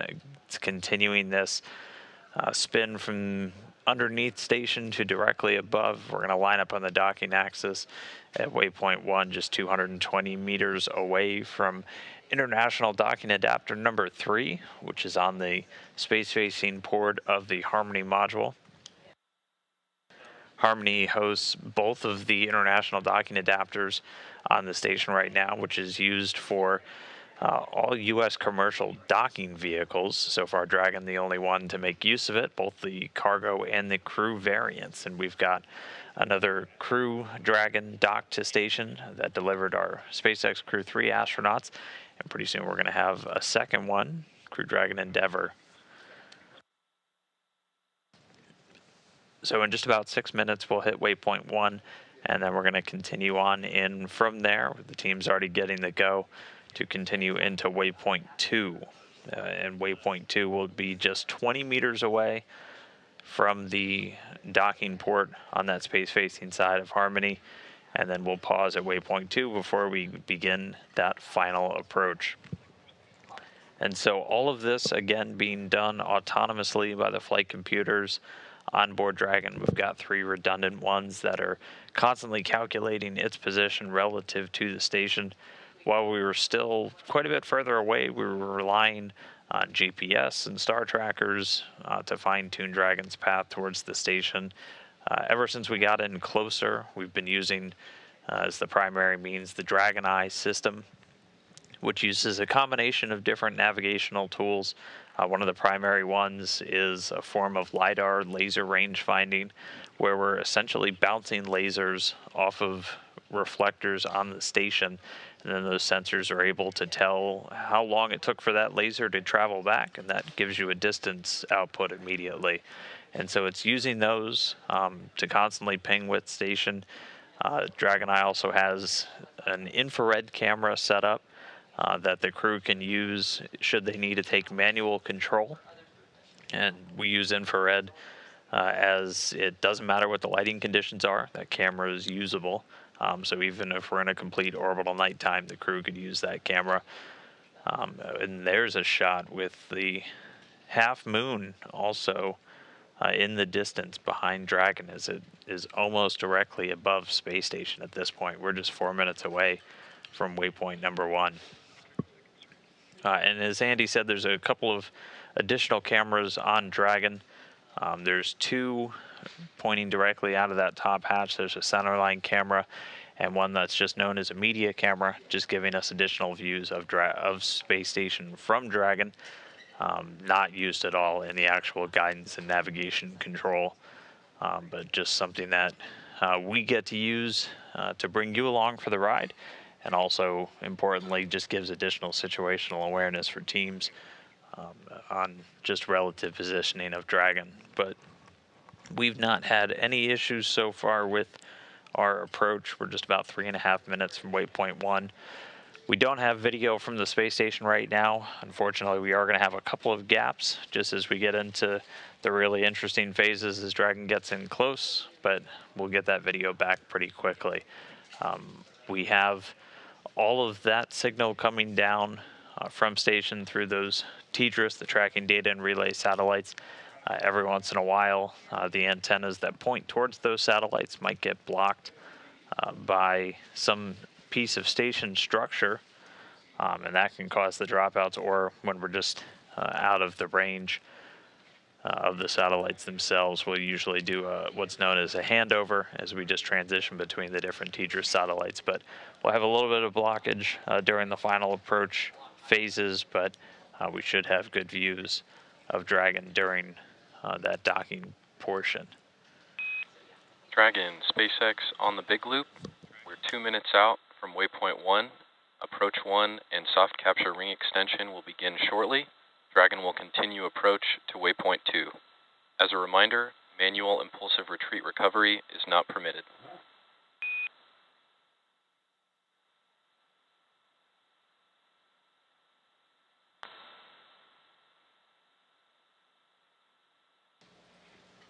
All right, just 2 minutes away from waypoint 1. All of this being done autonomously on Dragon.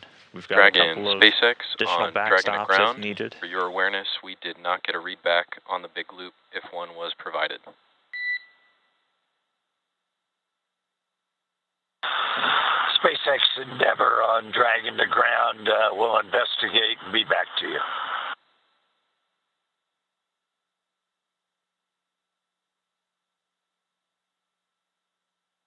SpaceX Endeavour Dragon. We're about 90 seconds Jake away. was provided a response, that is, and I waited probably 2, maybe 3 seconds after keying the mic to start speaking, so I'm not sure what else to do. Would you like to have Larry try a comp check on the big group?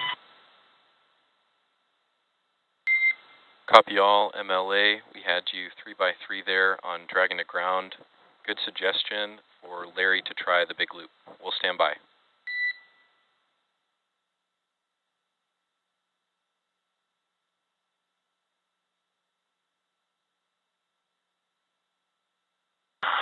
SpaceX Endeavour on the big loop. How do you copy?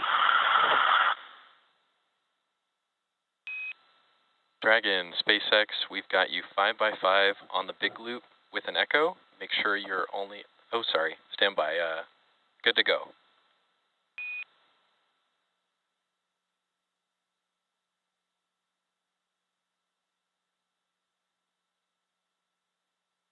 SpaceX Endeavour Dragon to ground. I think we'll let Larry be the key transmitter on the big loop, and I'll switch to Dragon to ground. Okay, MLA, on Dragon to ground, copy all, and understood.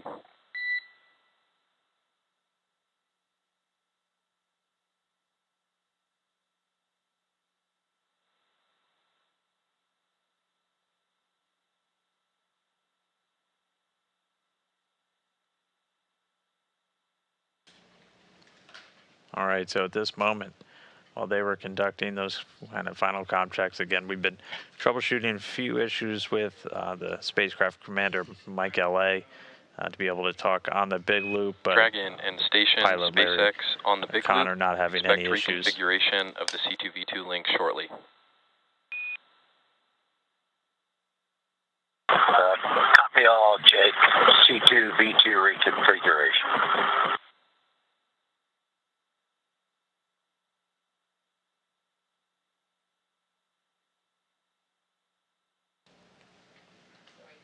And so they're going to reconfigure Station on C2V2, two. that's the Dragon is common at expected communications altitude. for visiting vehicles.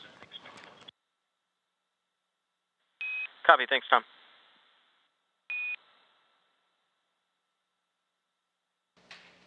The station crew reporting Dragon in the attitude that they expect as they monitor Dragon during its final approach. Teams down here on the ground reporting that the docking ring is beginning to extend out. That'll be used for the soft capture. And we're ready for docking.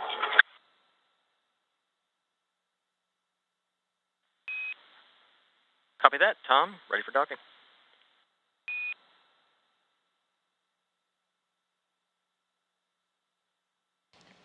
And that was Station Commander Tom Marshburn reporting the station crew is ready for the approach and docking. Just as they continue to step through their procedures, you heard 5 and 6. 5 actually has them get a cue to radio down to the ground that they're ready. We'll also hear a chop call out come. That's that crew hands-off point as we get into the final stages of approach. But for right now, we are just under 9.5 minutes away from waypoint 2 arrival. And so waypoint 2 is just 20 meters outside of the space station. We'll hang out there probably for about a minute or so while the teams do their final go, no go for docking. Flight Director TJ Creamer here in the space station flight control room leading the integrated teams. We've been in what's known as integrated operations for the last several hours. And that just speaks to the time when Dragon is close enough in towards the station, when the SpaceX and the space station flight control teams are kind of working hand in hand as they go through all of these different checkpoints, getting the go from the station side before Dragon proceeds.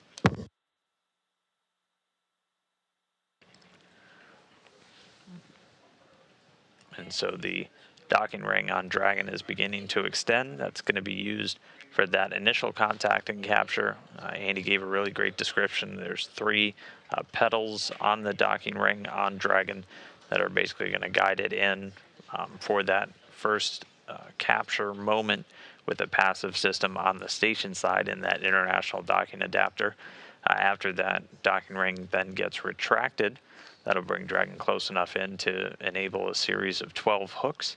And that'll give us a hard mate after that point We can continue with a couple of the other post-docking activities, like extending an umbilical that's going to integrate hardline communications data and power between Dragon and the space station.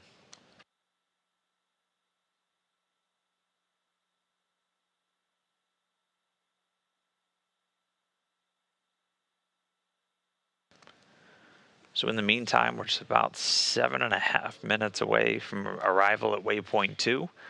And per the timeline, just about 17 minutes and 45 seconds from our expected docking time, which was originally slated at about 6:45 a.m.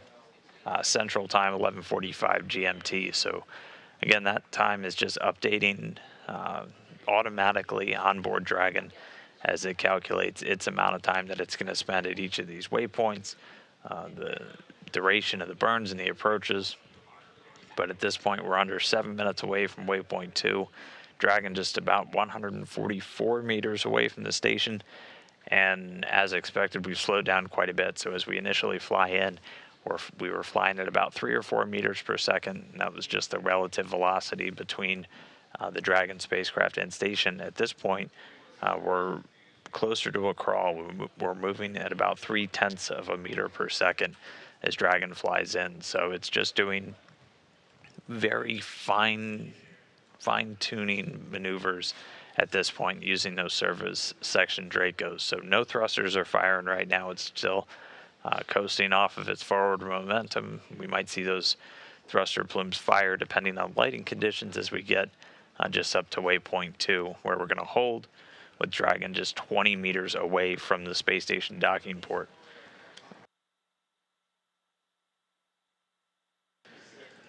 And there you can see some of those thruster firings now as the lighting conditions do change. Again, at this point, we're just using the service section Dracos. So they're around kind of the base of the capsule portion. There's 12 of them in total in 4 clusters of 3. And those are all being fired automatically. Dragon calculating its path in, using the Dragon Eye at this point, bouncing lasers off the space station to see exactly how far away it is, what its range rate, how quickly it's flying in, and then adjusting in real time using those Dracos.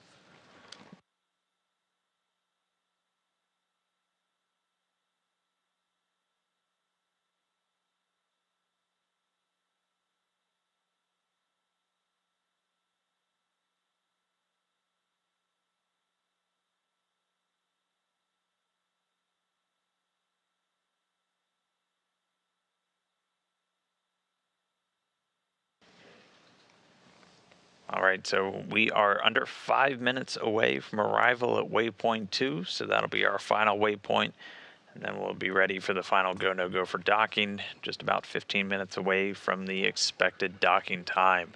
So let's check in over at Hawthorne with Andy and Trisha. Getting exciting, getting Dragon in real close. We're in the final stages. How ready are you to see this Dragon dock to station? Very ready. We continue to get awesome views of Dragon. We are about 1.5 minutes away from an orbital sunset. So Dan, I think you had already predicted, but lighting conditions might change a little bit. But for now, things are continuing to go super smoothly. If you look closely at the center of Dragon, Dan had talked a lot about the forward bulkhead thrusters. There are some holes that you can see on the bottom of that circular forward bulkhead. There's 2 more that aren't really well lit, but those are where... Dragon and Station, SpaceX, C2V2 link reconfiguration, and soft capture ring extension complete.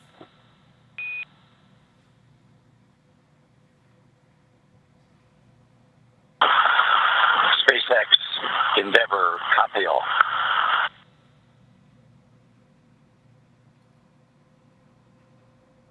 So those are where 4 of those 16 Dracos are housed, and we just heard that the soft capture extension has completed, which is a great milestone to hit as we are getting closer and closer to the International Space Station and docking just a few minutes from now. Yeah, if we're excited about docking, I can only imagine what the crew really feels like. I'm sure, they've had a long journey to here, but once they get there and they ingress into the station, they'll be, hitting the ground running. We talked a little bit earlier about the volume of science experiments that they'll be completing while on orbit. Let's talk a little bit more in detail of what the 3 first-time flyers are bringing to the station. So first off, our Ax-1 mission pilot, Larry Connor, has partnered with several research institutions across the U.S. to study aging, heart, and brain health. He'll be a participant in studies as well on heart function and brain and spine health. He will participate in tests and MRIs before and after the mission to really test the effects of microgravity exposure on the human body. He will also conduct cell cultures in space.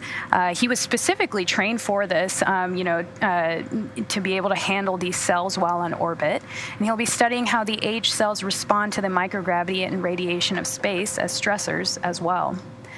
Next, our mission specialist 1, Eitan Stiba, is conducting a variety of studies selected from across Israel in partnership with the Ramon Foundation and the Israel Space Agency. He will be monitoring eye health, cognitive performance, and stress while in space. Other topics selected for the Rakia mission that he's flying under will include the microbiome, fluidics and optics, plastics recycling, cardiovascular health, radiation protection, and other tests of technology and equipment. He will also be observing the Earth's atmosphere for thunderstorms to better understand how lightning is coupled in the upper and lower atmospheres. And on top of all of that, he will also be conducting several education and artistic activities to inspire children back home on Earth. This includes reading a Hebrew poem from space for the first time. And Mark Pathy has partnered with multiple Canadian research universities, the Royal Canadian Geographical Society, and the Montreal Children's Hospital to conduct a variety of STEM studies. For the Montreal Children's Hospital, Pathy is examining musculoskeletal pain. The aim is to better understand the genetics and cellular pathways of pain and how the microgravity environment could contribute to pain sensation. Pathy will conduct in other biomedical experiments as well. Endeavor on the big group. All visors down. Dragon, SpaceX on the big loop, we copy all. Expect a hold at waypoint 2 for ISS troubleshooting. Dragon systems remain healthy. Teams working on it. Stand by for more.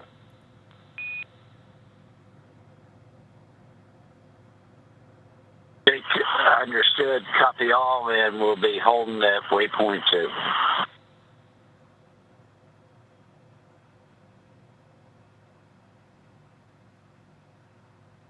So a quick update from the core. Things are all looking well, and we are going to be holding at waypoint 2, which is coming up in about a minute on screen now that we have an orbital night Dragon, and you can see all of the different Draco thrusters around the surface section of the capsule beginning to fire. All of these micro adjustments and micro movements are all autonomous from the Dragon vehicle. As Dan had mentioned, the Dragon vehicle is extremely smart, and so it knows where it's at, what it needs to do to maintain a position and dock successfully here in a couple of minutes. So continuing on with Mark Pathy's research, he'll be participating in other biomedical experiments as well. He'll be wearing a biomonitor while exercising to record heart, lung, and circulation performance. He'll monitor changes in sleep and eye health, and he'll also test an augmented reality device intended to assist with medical care in the event of an emergency. Houston Station on the big loop, we show ourselves in step 4 of 1.102, confirm it's in hold. Altitude looks good, and we are still waiting for video views. Copy that, Tom. We are working on video right now. Stand by for more words.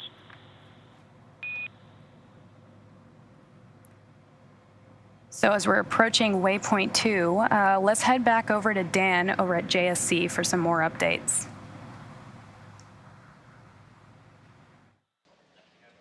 Hey, thanks, Trisha and Andy. So as you heard, Dragon is at waypoint 2. So we're just 20 meters away from station, and we're holding here. All systems continue to be go. The mission director at Hawthorne has given their go for docking.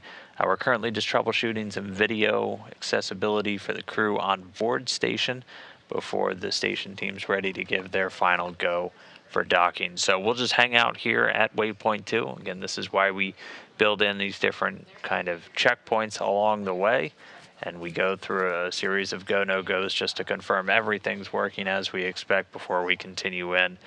So Dragon's just going to hang out here for a little bit, 20 meters away. The team's here on the ground in Houston troubleshooting video for the crew on board. They did report down that they're still getting good data from Dragon. It's in the proper attitude, so everything looking good from the station perspective. And as soon as we get this video troubleshot and figured out, we'll be ready to continue on with docking. It'll be pretty quick from that final approach, just 20 meters away to the docking. Again, we're going to have an initial contact and capture using the soft docking mechanism on board Dragon. It's been fully extended at this point, and it's going to link up with that international docking adapter that just has a passive mechanism on it. And then after that initial contact, the soft capture ring will start to retract on the docking system on board Dragon, bringing it in for a hard mate, at which point we'll be able to engage 12 hooks found around the nose cone section of Dragon to lock it in. FYI, we're trying to send video to SSC 8.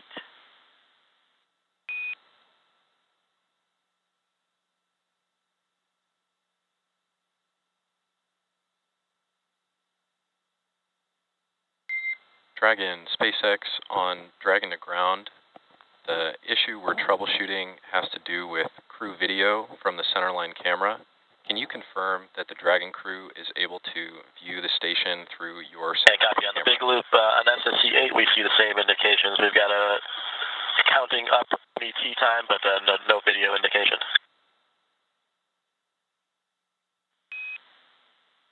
Copy that. Give us 2 minutes, and we're hoping it'll be there. SpaceX Endeavor. Good, we'll let you know. That's perfect. We have good video on both centerline 1 and centerline 2. Was that the question?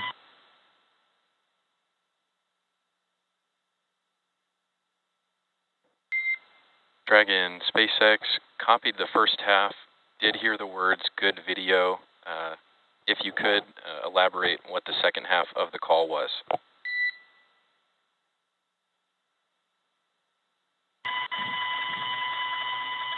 SpaceX Endeavor. My call was that we have good video on both centerline 1 and centerline 2 cameras and displays 1 and 3 respectively. Copy all, Dragon. Thank you.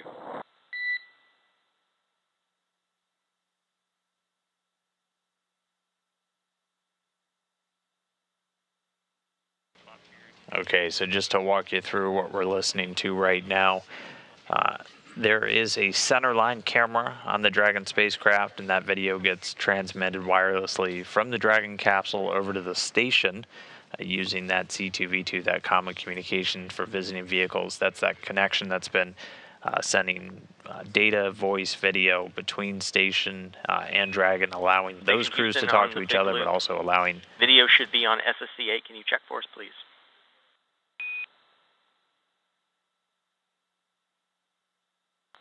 Yep, still no joy. We've got the lab camera pointed at that screen as well, so you can see what we're seeing. Copy, we see it. Still assessing.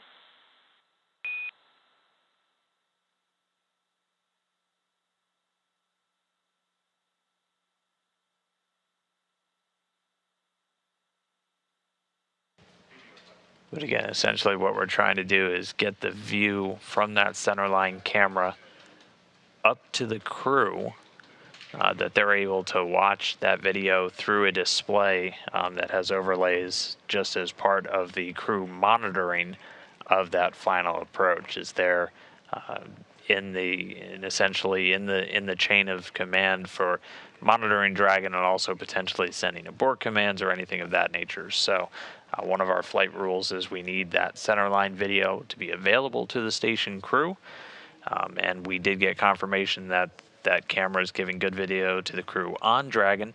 So the team's right now just troubleshooting a couple of steps to get that video to the SSC, the space station support computer that the crew's using for monitoring. So they're trying a couple of different computers.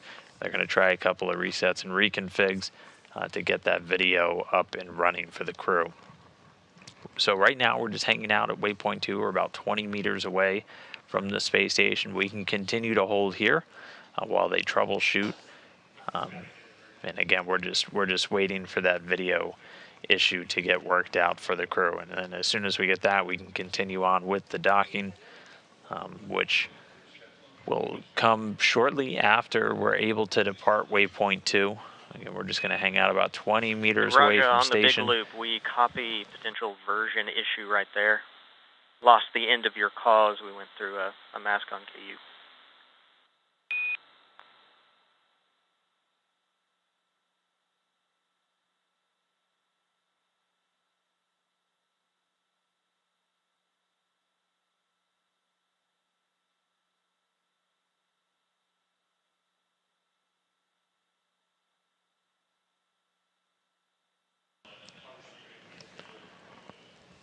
And then getting some views inside the Dragon capsule. And one of the ones that we just had was that center line. So that's the video that we're working on getting up to the station crew, which they then will have on one of their station support computers. And it has an overlay over it that just shows a couple of different telemetry feeds and on the big as loop, well. And that's Houston, just sorry, part of their setup. KU.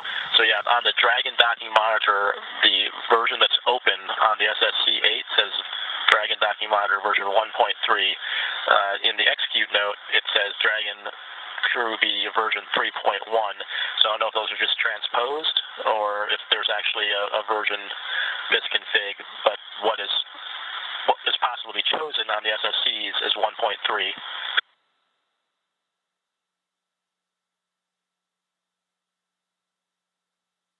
Copy, stand by.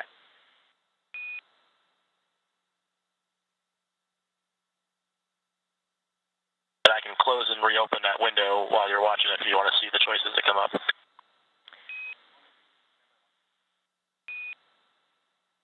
And standby 1, we are assessing. Give us 1 more minute.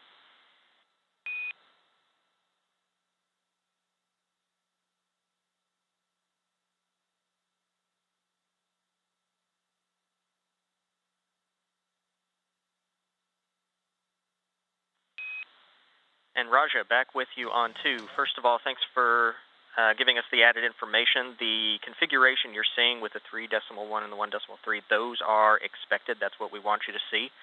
For troubleshooting, what we want you to do is go to SSC 17 and SSC 8, close docking monitor on both, and then reopen only on SSC 8 in the lab. How copy?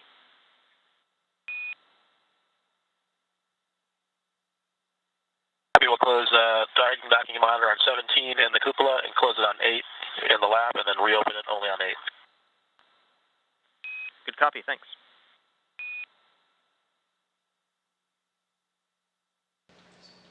Okay, Capcom Scott Sagady here in Houston giving some troubleshooting steps to NASA astronaut Raja Chari on board the station. Again, Dragon right now, we're just holding at waypoint 2, just about 20 meters away from the station, while we troubleshoot an issue getting video from the Dragon centerline camera to the crew and their support computer on station. That's a requirement for their monitoring during this final approach. So Roger was just given the instructions to go to 2 of the different SSCs, the station support computers, 1 located in the station's cupola, and then 1 located in the Destiny laboratory. And he's going to essentially turn the monitoring application off on the computer on both of those, and then return to the one in the Destiny lab to restart it, and hopefully that will fix our video issue. So everybody just on board. It is reopen on 8. We're seeing similar indications with a counting up MET and a no video at the top. Copy that. Stand by.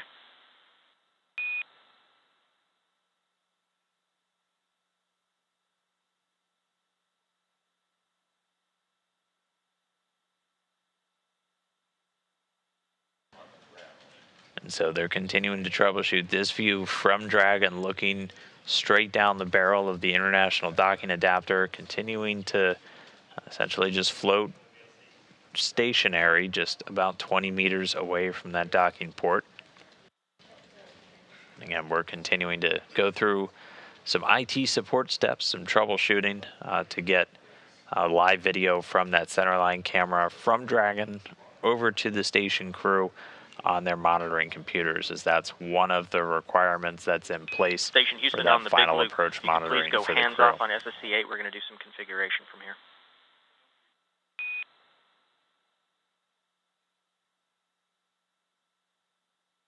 We are hands off SSC8. Thank you.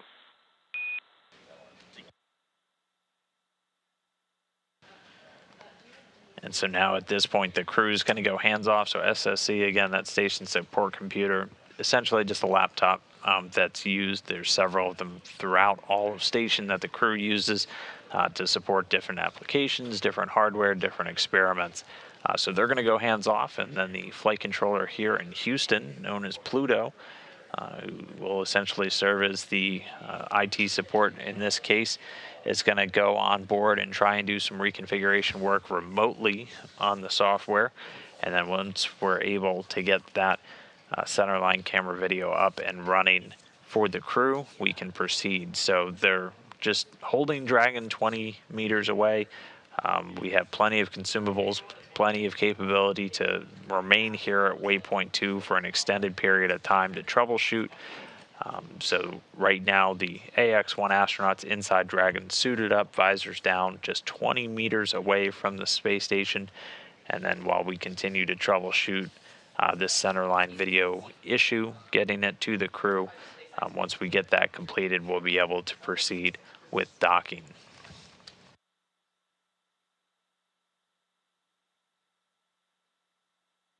And so this was the first hiccup in a pretty smooth flight so far for Dragon on its way to the station.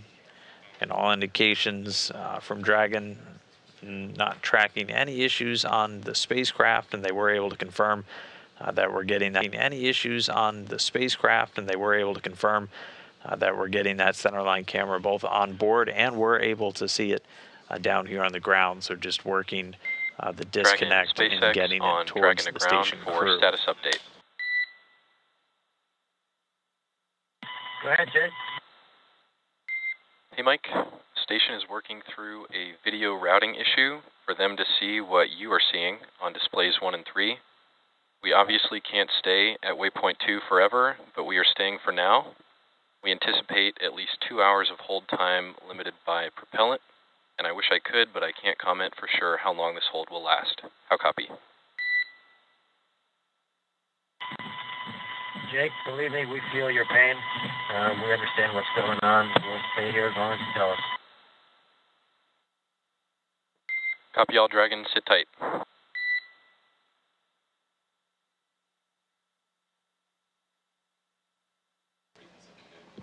And we got an update from the core that we have at least 2 hours to troubleshoot.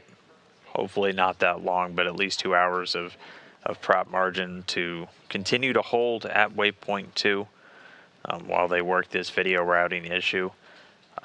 This is the last item, and then as soon as we get this centerline video up to the crew, we'll be able to proceed in with the docking. They'll have everything that they need for their approach monitoring capabilities on board the space station. And then we'll be able to proceed with docking. This is the centerline camera on Dragon looking straight down at the station, and again, we're directly above them, so you're starting to see some city lights pass in the distance there from those views.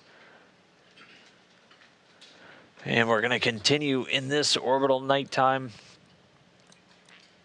for about 13 more minutes, and then we'll see the sun start to rise.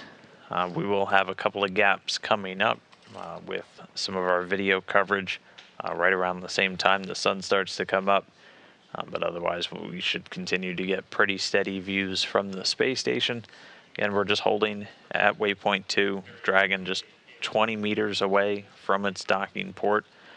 As teams here in Mission Control Houston troubleshoot a video issue, getting the view from that centerline camera on Dragon to the crew, to one of their support computers that they're going to use for monitoring during this final approach. And that's in our flight rules is just one of those items that needs to be operational before the teams can give the joint go to continue in. So the teams are discussing what our options are while they continue to work through this troubleshooting steps. But we've got approximately 2 hours of margin in the propellant for Dragon to just continue to hang here at waypoint 2, just about 20 meters away from the space station. So it's holding itself stationary, flying essentially in formation with the orbiting lab. And then once we get the centerline video issue fixed, we can proceed in with the docking.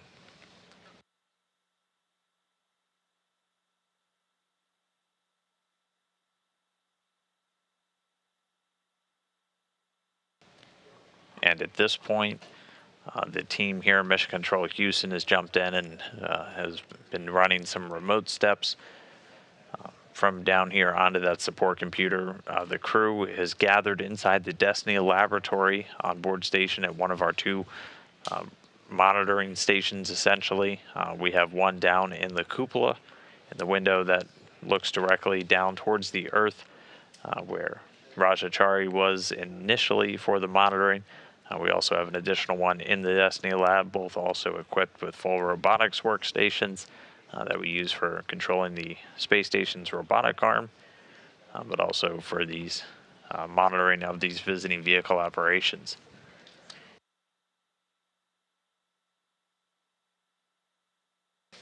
So the team's just continuing to figure out what the issue could be. Again, we've confirmed we've got good centerline video camera on board Dragon, and teams able to see it down here on the ground, and just trying to work what that disconnect is with the crew on station getting that video.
And this is Mission Control Houston again. We're just continuing to hold for the moment, waiting for teams to troubleshoot a video issue on board.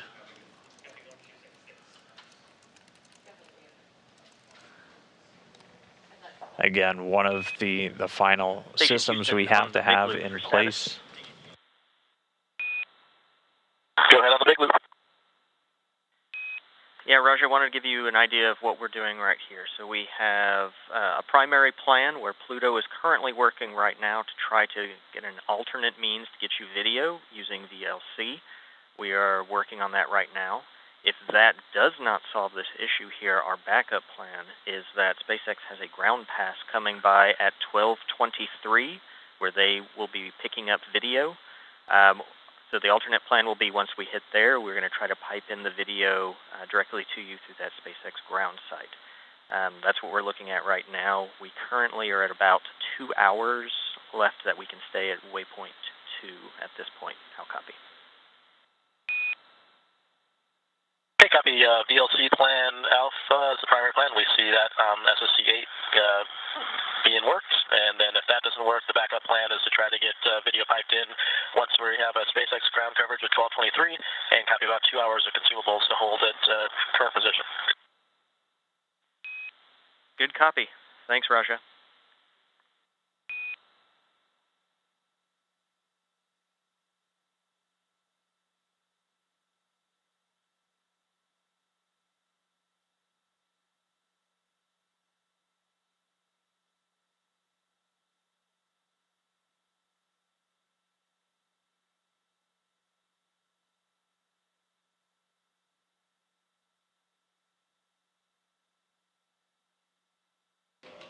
And we just heard a recap of our current situation from Capcom here in Houston, Scott Zagidi. So again, raised our visors, so check us on the way in if when we get cleared in.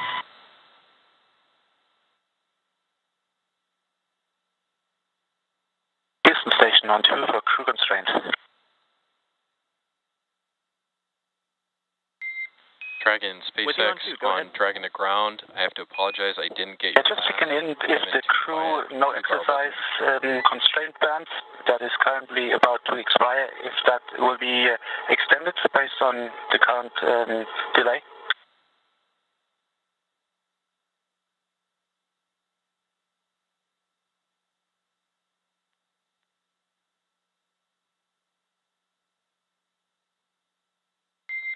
Dragon, SpaceX on Dragon to ground. Can you repeat your last? I'm going to mute my other channels and listen only to you.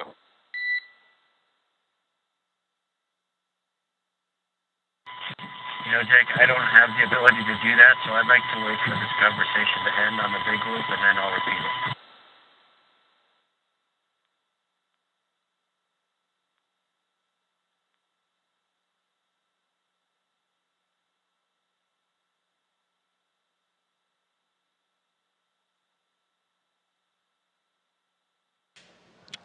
so a quick recap of our current situation. Crew Dragon Endeavour still holding at waypoint 2, just about 20 minutes away from its intended docking port on the International Space Station. We've got about 2 hours, a little less now, of consumables, essentially propellant, where we can continue to hold here at waypoint 2 while we troubleshoot an issue getting video over to the crew monitoring on board the space station. So that's one of the checks we have to have in place for their ability to monitor final approach. So the Pluto flight controller here in Houston is going through a number of steps right now, trying to get them video through an alternate path through a video program on board. Dragon, SpaceX on Dragon to ground, ready to copy.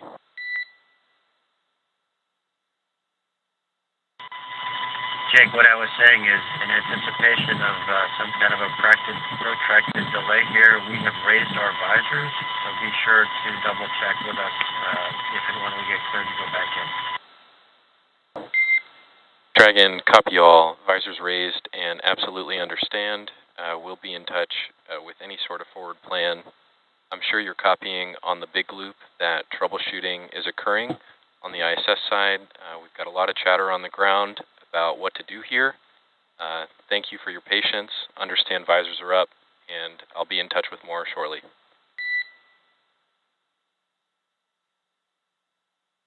Good work, Jake. Thank you.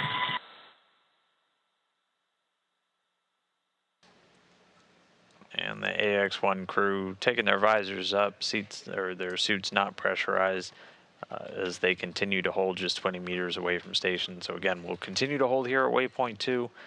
The team's here on the ground troubleshooting issues, trying to find now an alternate path to get that centerline camera video to Rajachari and the crew on station who have to monitor during that final approach.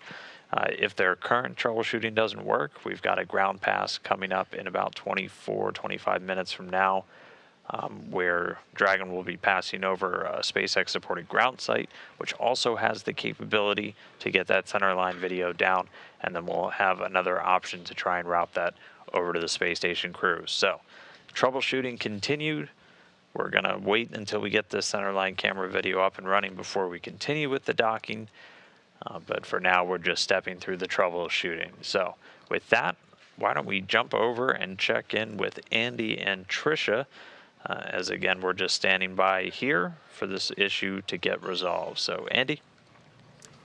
Yeah, thanks, Dan. Trish and I are also, standing by, and hopefully we hear good news from all of the folks here back on Earth trying to troubleshoot the video issue.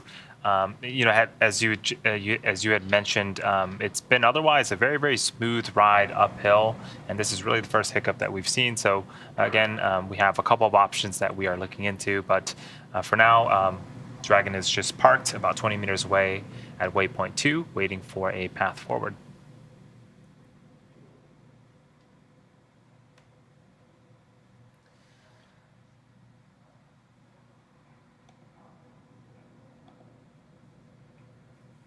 So Dragon has been on its journey to the International Space Station for about 20 hours now. And so after Dragon had separated from Falcon 9, it began what we call the activation and rendezvous phase of the mission. During this phase, Dragon was configured for on-orbit operations. This phase begins after Dragon separates from Falcon 9 and ends with the completion of the final co-elliptic burn. The initial orbit that the Dragon was in was about 190 kilometers by 210 kilometers. Those values represented the perigee and the apogee of the orbit respectively, or in other words, the lowest and the highest point over Earth. That means that the orbit wasn't a perfect circle, but more like a slight ellipse.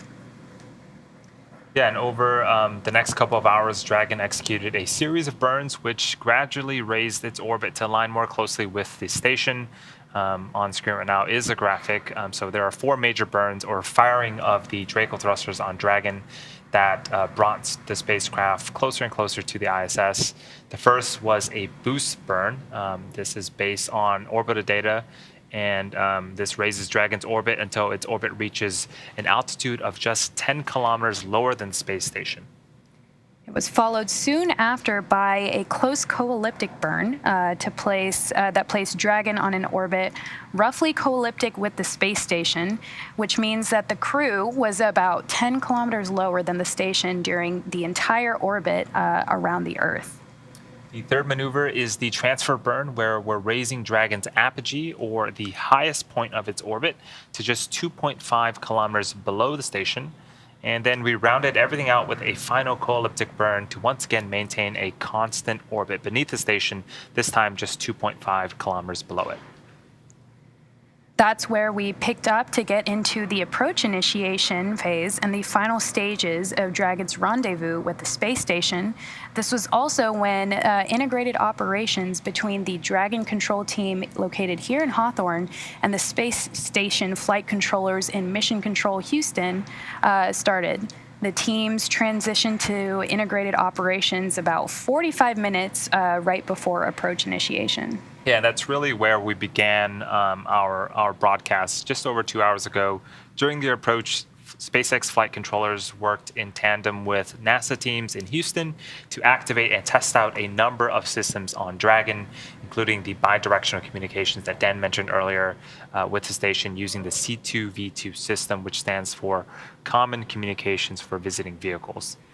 This also sets up data stream from Dragon to the station, giving another path for Dragon telemetry to come to ground and giving an additional command capability to astronauts aboard the station.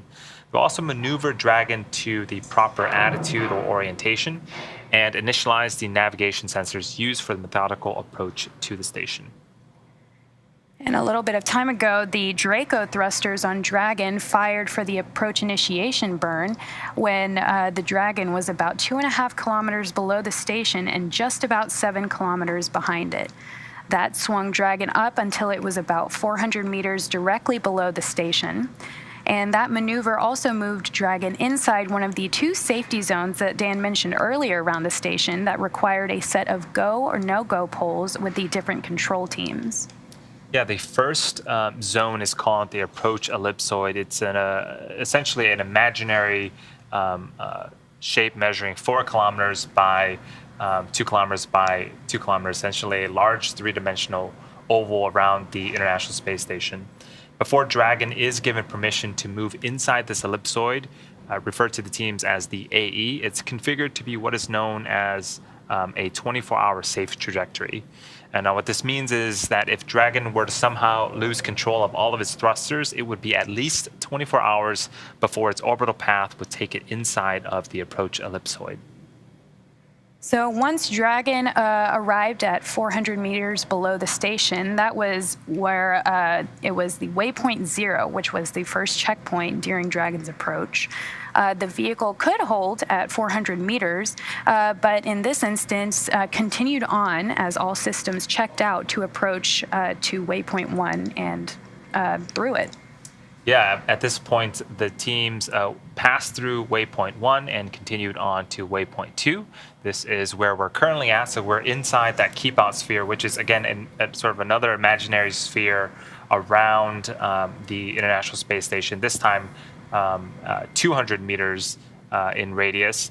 And at waypoint 2, we are currently holding to troubleshoot some video issues of a Dragon. So we have feed of Dragon looking at the docking adapter of the International Space Station. The folks here on ground can also see that video, but there is a disconnect between the video feed to the International Space Station. So there are a couple of paths that we are continuing to look at, and hopefully we get an update from the team soon and we can proceed with docking.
So while we're waiting for some updates, it's worth discussing the mission patch of the Ax-1 mission. So at the heart of the patch is the venerable ISS itself, which is the core of this pioneering private research mission, reflects Ax-1's role as a precursor for future activity in low Earth orbit and a key step towards the ISS's commercial successor, Axiom Station. The flags of the 4 countries adorn the ISS in the middle there in the form of its solar arrays. It represents the multinational crew and reinforces the importance of international collaboration and exploration. And in the background, a cascading plane of blue represents Earth's atmosphere and the journey humanity has traveled to arrive in this new era, among the first steps in expanding the human presence in low Earth orbit. The 4 bright stars you see kind of at the top there, one for each crew member, and an atom at the center of that constellation represents the expedition's scientific and aspirational goals. At the very top, the last name of each crew member, Commander Michael Lopez Alegria of the USA and Spain, pilot Larry Connor of the USA, Mission Specialist Mark Pathy of Canada, and Mission Specialist Eitan Stiba of Israel adorn the top of the design. The bottom highlights the Earth overflown, while the mission's historic significance is spelled out in the first private crew to the ISS. The golden border around the edge of the patch is inspired by the logo of Rakia, the mission's name in Stiba's home country, which marks the significance of this mission to the people of Israel, as it's really their return to flight in honor of their first Israeli astronaut, Ilan Ramon. So, Andy, it's certainly a patch filled with a lot of significance and a lot of meaning to the crew. Yeah, this is definitely one of my favorite patches. I especially love the atom symbol in the middle, representing all this cool science that the team is going to do.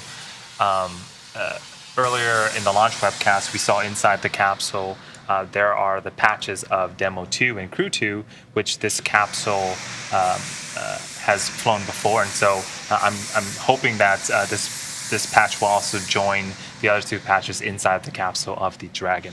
Absolutely. And if you're hearing some noise in the background of our broadcast, it's worth mentioning that we are in a rocket factory here at SpaceX Hawthorne. So there's still a lot of activity going on, even early in the morning on Saturday.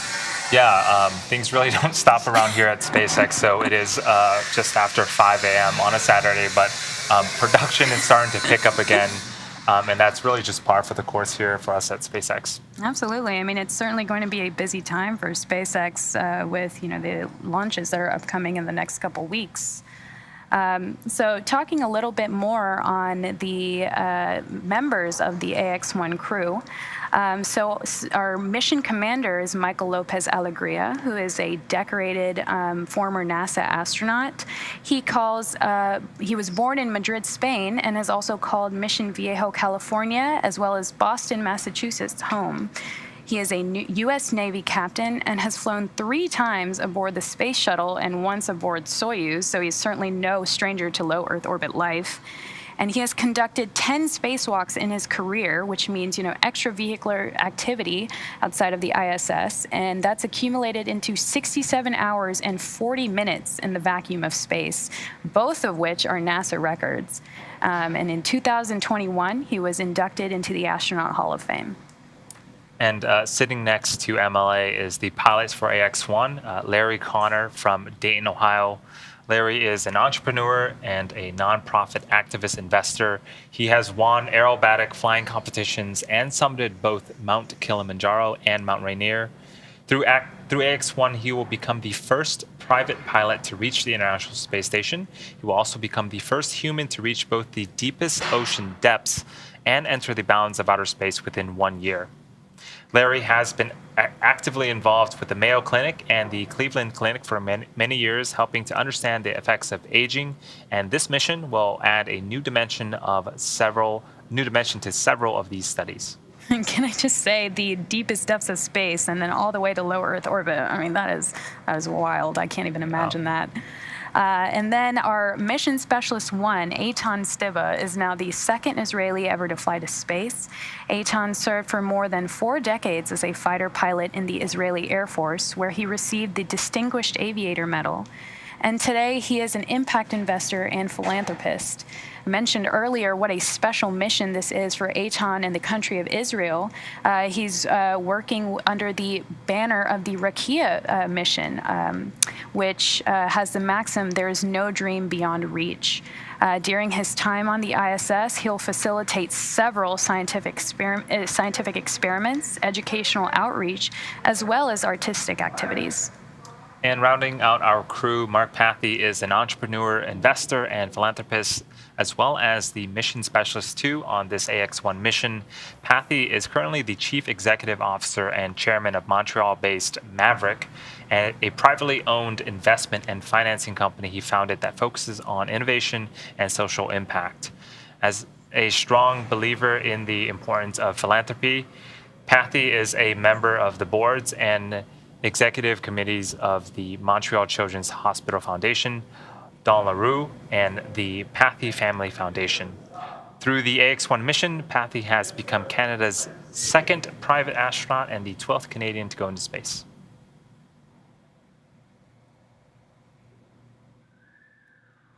So yeah, that was our 4 crew members, and again, they are inside of our Dragon capsule Endeavour, just parked about 20 meters away from the International Space Station, again, waiting on some video troubleshooting that the teams here on the ground are currently working through.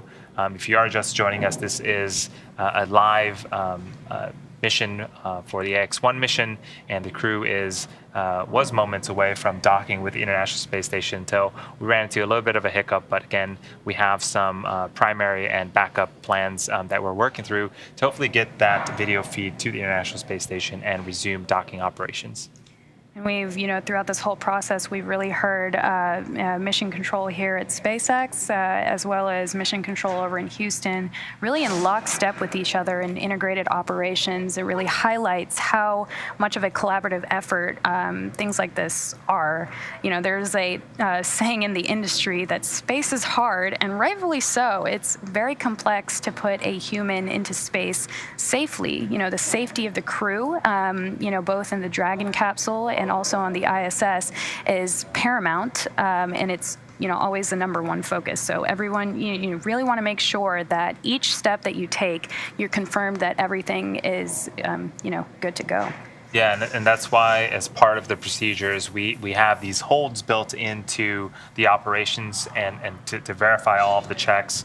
In this particular moment, confirming that video feed on the International Space Station side is part of the flight operation. So again, the team is going through and doing their due diligence to make sure that everything is set up and safe for the Dragon capsule to go ahead and dock with the International Space Station.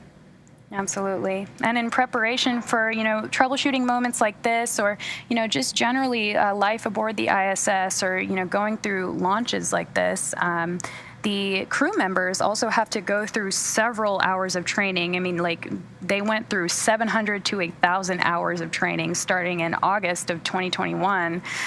So, it was a lot of investment of time and resources that they've put into preparing for this mission. I mean, they really went above and beyond. Yeah, the International Space Station and the Dragon capsule have just passed over Peru. Again, continuing to circle the Earth. We are in an orbital daytime, but again, we are still holding at waypoint 0 or waypoint 2, about 20 meters away from the docking adapter.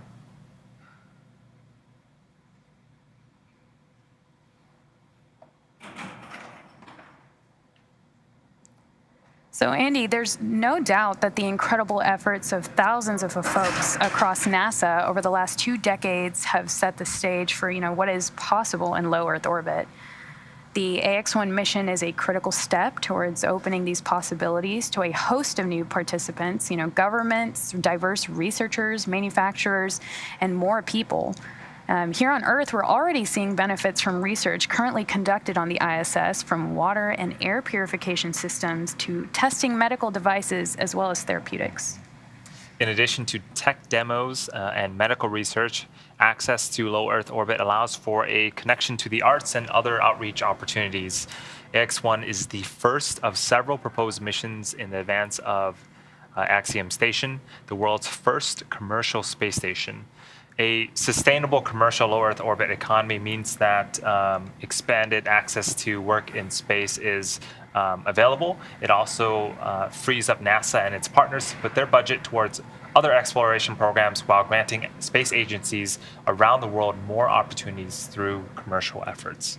Absolutely. And over its lifetime, the ISS has accomplished an unprecedented feat. It's continuously sustained operations on and off the Earth for more than 20 years, which is not only a true testament to the technology required to physically achieve that, but also to the collaborative and cooperative efforts of thousands of people across the world to ensure that multiple nations, agencies, and entities, both public and private, work together to push humanity forward. And, as we move forward, private industries like Axiom Space need time to learn how to establish and maintain those relationships effectively.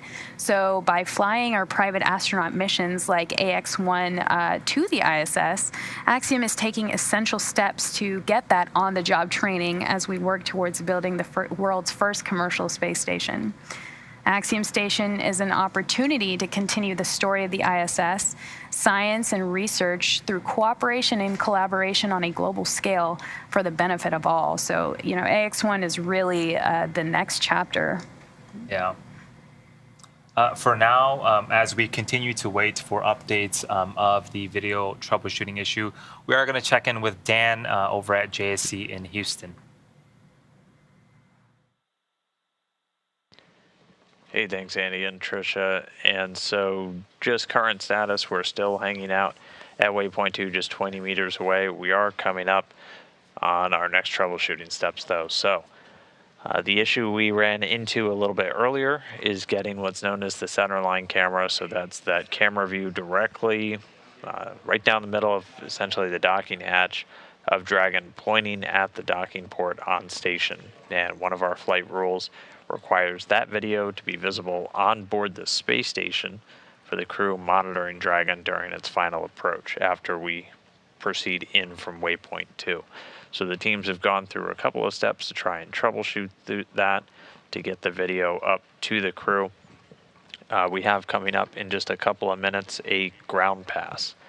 So a couple of things are going to happen over the next few minutes. First, we're going to get our KU coverage back with the space station in about a minute and a half. So we'll get views back from the space station. We'll also get that high rate data link where we can essentially also send video signals up to the station crew.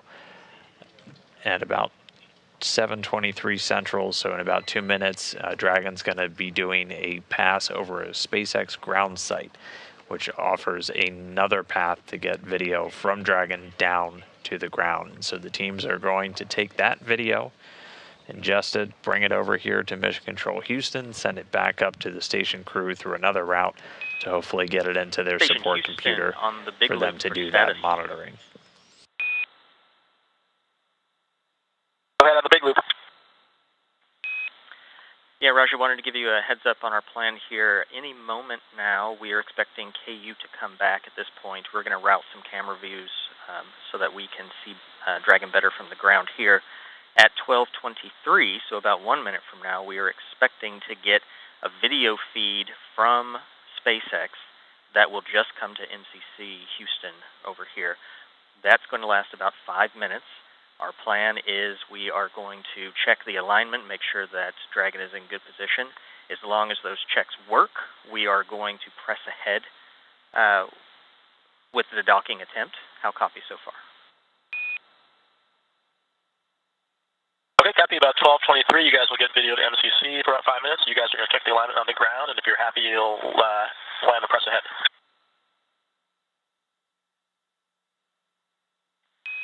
And that's a good copy, Raja, and we will let you know when we're pressing in.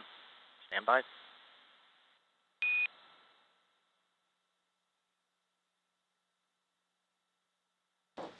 Dragon, Scott's on Dragon to ground. giving the I'm sure you update. copied all on the big loop. Stand by. We're zipping up a plan here, and I'll let you know before we command resume.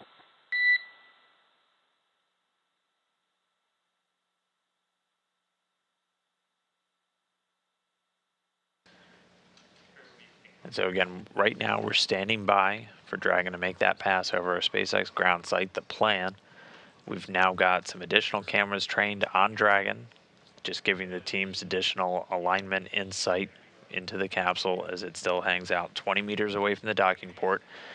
We're just beginning a pass over station ground sites now, and teams are going to work to get that video up to the crew.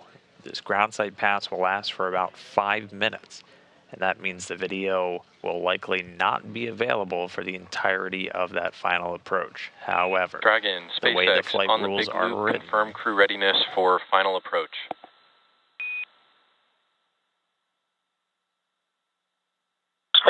Endeavor, copy all. We're ready. Visors down.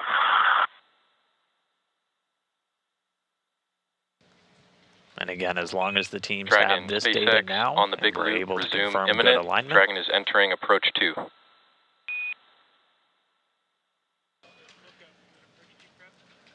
And Dragon's flight computer getting into approach 2 prep. So we've gotten that video. We've been able to confirm alignment here on the ground. The NASA flight director and the SpaceX mission director have conferred and confirmed Dragon is in good alignment. We have additional tools available, giving us degrees off axis, just real-time telemetry of Dragon during its approach. 2 and 1, and we'll be hands off at 2 meters. Good copy, Dragon.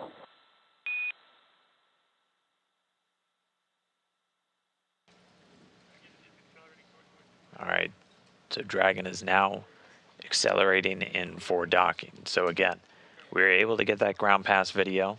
Teams here in Houston, visiting vehicle officer, other support personnel confirmed Dragon was in good alignment. And that video from the ground site, that's the one you were just seeing on the left. So Dragon's now continuing in towards docking. We've departed waypoint 2. We're only 17.5 meters away. We confirmed good alignment. And we've got additional views now trained on Dragon, giving additional situational awareness. And we're continuing to get those updates from the navigational equipment on board Dragon. The LiDAR's giving real-time range rate. We're getting real-time degrees, and that's also being fed to the crew in real time. They don't have that video, but they do have all that additional data that's able to give them enough data to make decisions for a board if they need to. So we have proceeded. We are go for docking. Dragon's flying in. It's moving at less than 1/10 of a meter per second. We're just about 15 meters away now from the docking port on the space-facing side of Node 2. Should be just under 3 minutes away from docking.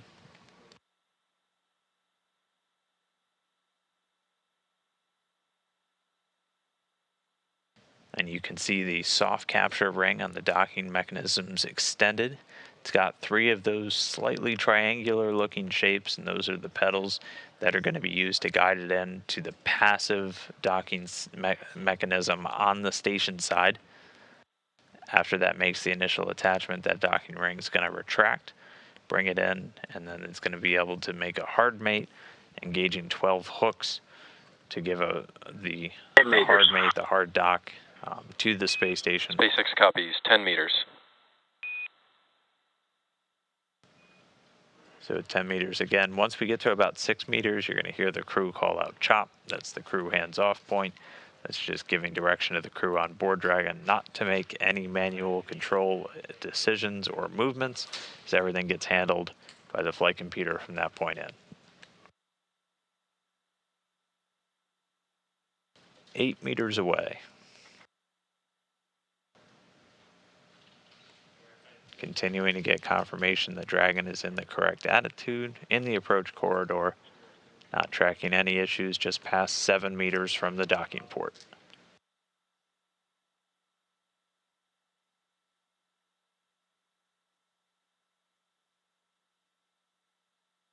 Six meters in closing.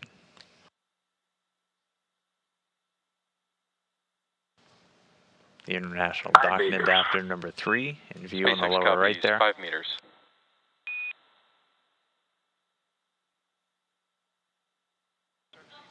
Under 5 meters to go.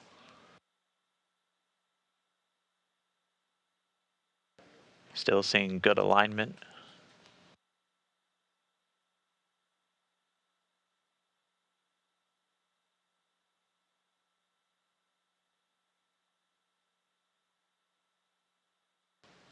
Under 3 meters. Soft docking ring on Dragon on top there. International Docking Adapter on the right. Copies 2 meters.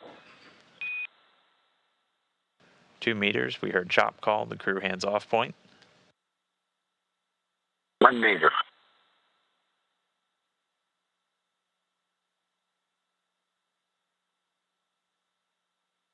1 meter to go.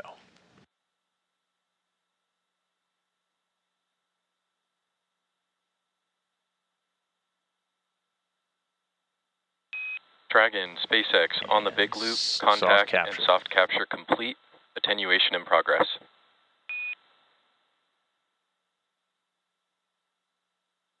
SpaceX Endeavor, copy all, good.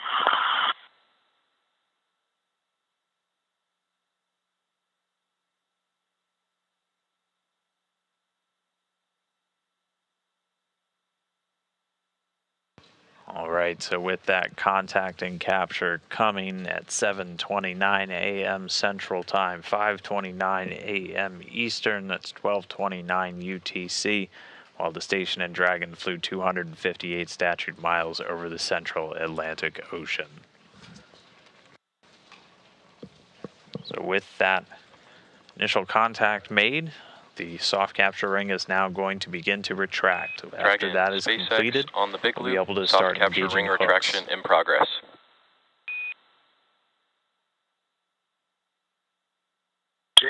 Soft capture ring in progress.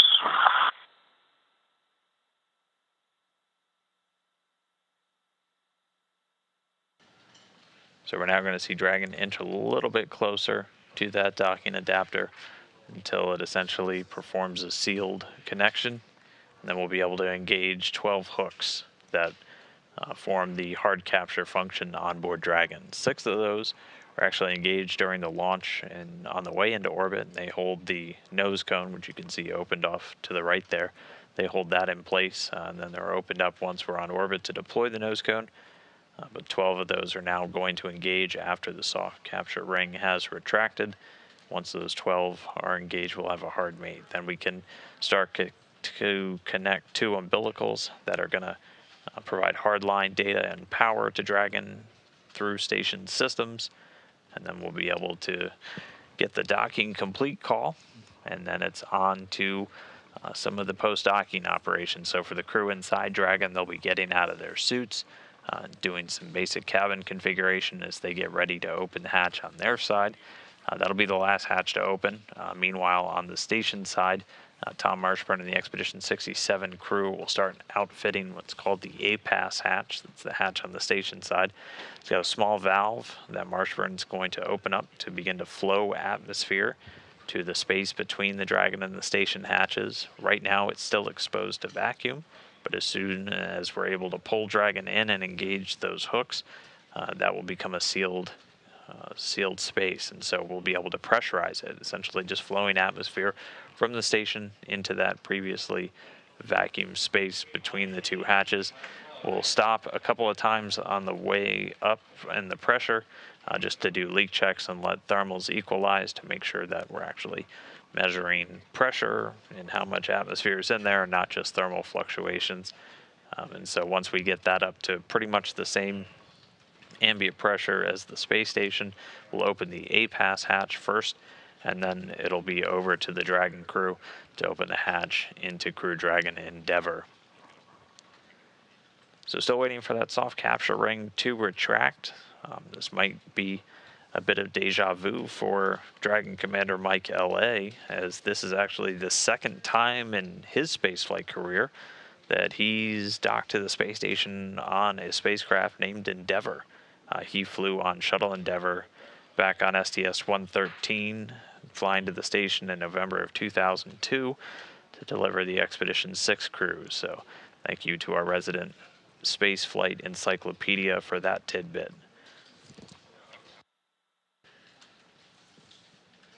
So for now, the soft capture ring's still retracting, and once that's completed, we'll be able to begin connecting those hooks. Those are going to hold it in place. We'll get those umbilicals, and then we'll be able to start stepping into hatch operations. Dragon, SpaceX on the big loop, ring retraction complete. Docking sequence is holding for MCS reconfiguration.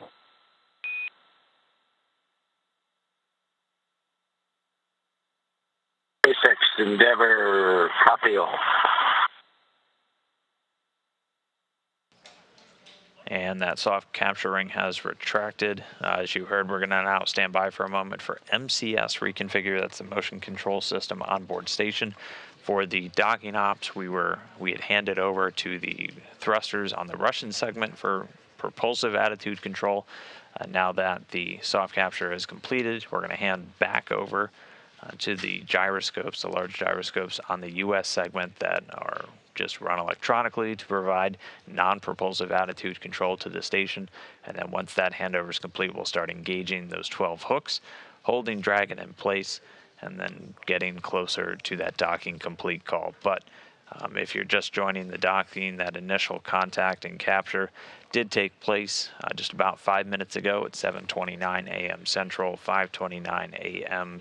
Pacific, 12:29 GMT, as both the station and Dragon were flying 258 statute miles over the Atlantic, connecting the spacecraft to the station, carrying the first all-private astronaut mission to Station the orbiting Houston, lab. MCS is configured. Proceeding with hook driving.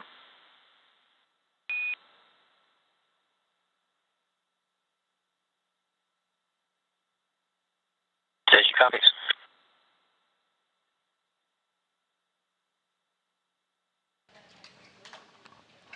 And we now have the motion control system on the station reconfigured back in attitude control being done by the US gyroscopes, and they're now going to start engaging those 12 hooks on the Dragon capsule.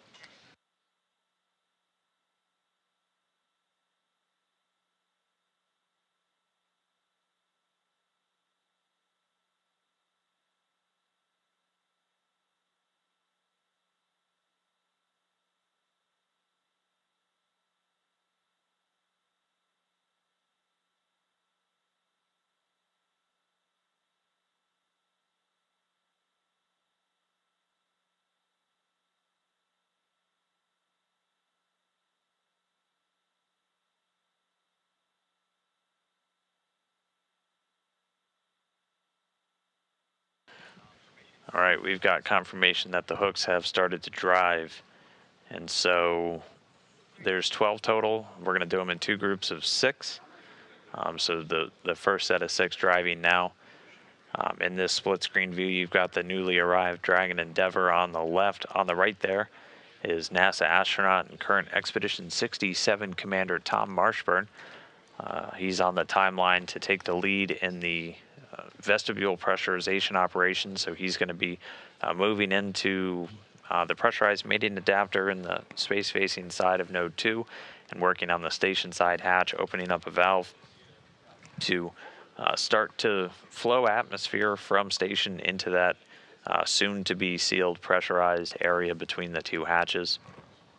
And again, we expect hatch opening to take place roughly 2 hours. Should be a little bit less than 2 hours following a docking. So with that docking happening right around 7:30 Central, it'll probably be sometime in the 9 o'clock hour before we get the hatches open.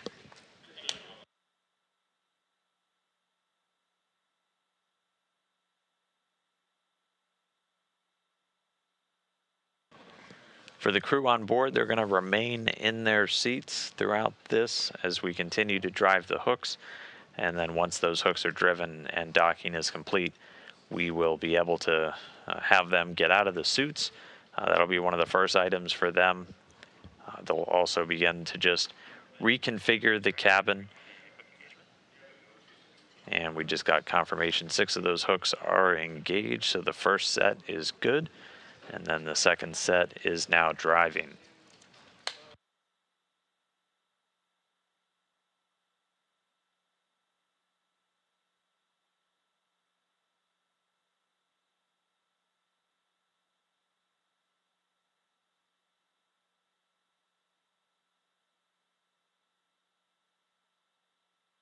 And again, first set of hooks are in place. Second set of 6 hooks are now driving. And once we get those in place and get the umbilicals deployed, we'll have docking complete. And then the crew will be able to get out of their suits on board of Dragon. They'll start to reconfigure the cabin. One of the first things that they'll do once we get hatches open is to remove what's called a LiO canister. It's lithium hydroxide. That's the system used on board of Dragon to scrub CO2 from the air. They just remove it and put a seal over it, as they've got a couple of essentially cartridges that get used while Dragon's in free flight, and as they're going to be integrating Dragon's atmosphere with the rest of station. They'll take that out, and then they'll be able to rely on the station atmospheric revitalization systems, scrubbing CO2, providing oxygen for the duration of their docked visit. Once they get on board, and I'll address this a few times, we usually get asked, where's everybody going to sleep? As we now have 11 people on board the space station. For the Ax-1 crew, they're going to be split up in a couple of different areas. One will sleep inside of Crew Dragon Endeavour. One will set up a temporary sleep location in the Quest airlock. And then we'll have 2 spots inside of the European Columbus module. One in the newly fabricated Casa. It's essentially a new crew quarters set up there. The roughly closet-sized private booths that we have on board the station, with 4 over in Node 2. SpaceX Endeavour hard capture complete.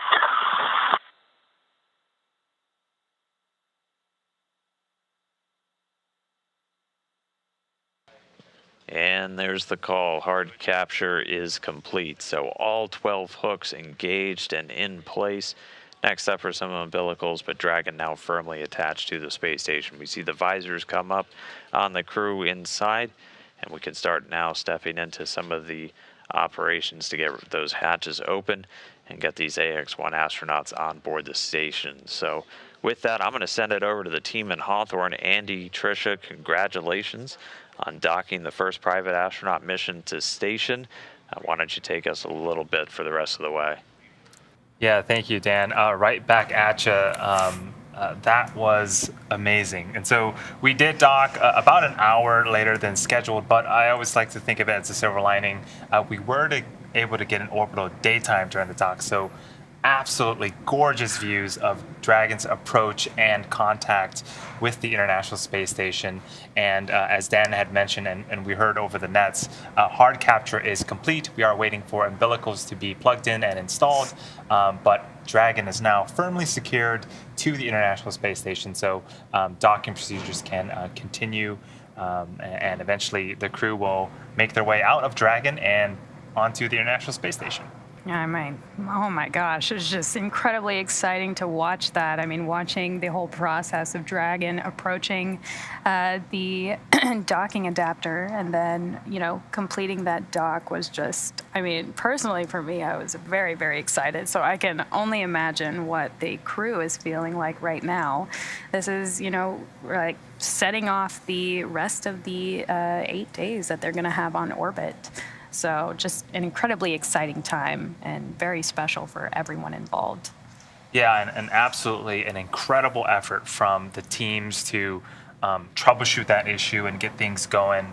That is really what the joint operations and space is about. You had mentioned it earlier. Space is not easy, but you know it takes a lot of very dedicated, talented, smart, hardworking folks to make sure these things are done safely. So, yeah, with the crew now one step closer to getting on board the International Space Station and starting all of the cool science that you know I'm sure they're excited to do. Dragon, SpaceX on the big loop, docking sequence complete. I hope you enjoyed the extra half orbit in Dragon, or at least found it memorable. Crew Dragon Endeavour and MLA, welcome back. Aton, Larry, Mark, welcome to the International Space Station.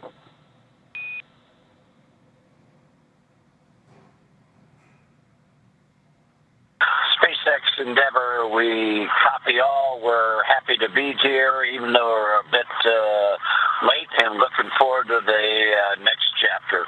Thanks for all the great work. On behalf of SpaceX, it's been a pleasure working with you. At this time, ground will be enabling power and comm connections. You are go to doff suits per procedure 4.012. We'll bring the cameras external shortly.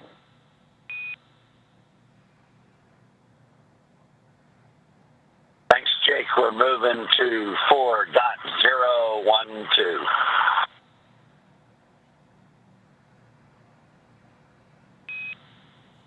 An Endeavour from MCCH. Welcome to the International Space Station. We are looking forward to this historic mission.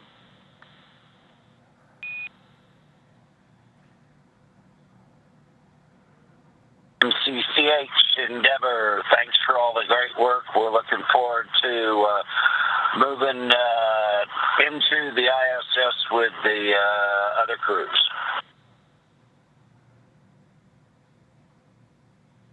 We're looking forward to it, Endeavor. Welcome aboard.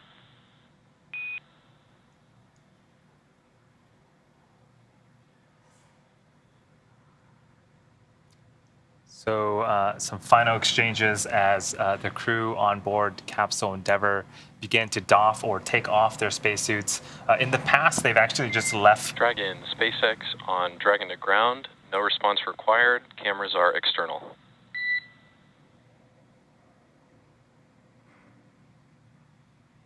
In the past, I think what we've seen is the suits are just kind of left in the seats, strapped in, and they're stored in the Dragon. But it is quite a funny scene to see the astronauts kind of floating around, gathering their belongings, and there's like these 4 mannequins sitting in the seats. But they're getting ready. There are a couple more operations that needs to happen before we can open both of the hatches. So as Dan was mentioning, the A-Pass hatch on the International Space Station side will open first.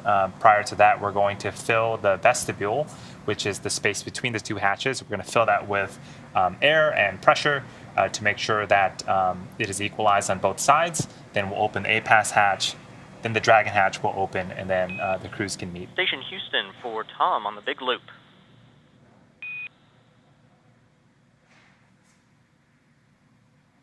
Go ahead, Houston, on the big loop. Yes, sir. Better late than never, but we can now give you a go to get into ingress part 1, and specifically you have a go through 1.1 and 2.2. Copy 1.1 and 2.1. I have a go for the part 1 of the hatch opening. Copy that. Also, you have a go in 2.2 when you get there.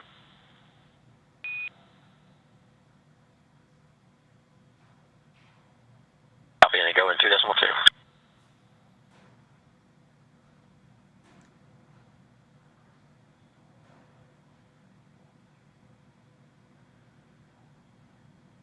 So again, beginning the initial steps for hatch open on both sides. With that, it's been, outside of the small hiccup with video, smooth ride up to the International Space Station. Absolutely. The crew has certainly been on a long journey starting bright and early yesterday, April 8th, for, when they arrived to launch pad 39A, leading all the way up to launch at 8:17 a.m. Eastern and 11:17 a.m. Pacific on April 8th. And now, just having completed the docking sequence, and now they're beginning hatch operations. It's just very exciting to see the whole journey that they've been through. Yeah, the crew has been in space and in Dragon for almost a day, actually. We're coming up on 23 or 24 hours inside the capsule. On board, they were able to eat a couple of meals. They had a sleep and rest period. We did an onboard live event earlier this morning. So I'm sure the crew is super excited to take off those spacesuits and head their way into the International Space Station. And this here is a great view of Dragon. It is docked at the Zenith port. SpaceX Endeavor on Dragon ground. Cabin mic check. Dragon SpaceX on the cabin mic. We have you 5x5. Glad to hear you loud and clear again. Lots of exciting things happening. With that, Yeah, same here. Do you want me to do another big loop? At this point, I'm expecting it's a suit issue. That's not gospel, but I think we're good. Oh, I understand. Yeah, mic comm check on the big loop would be good. Cabin mic on the big loop.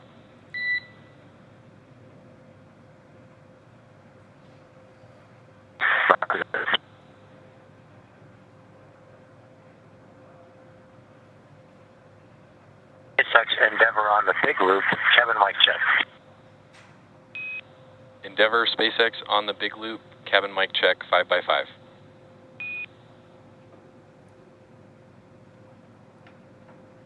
Copy all. Thanks, Jake.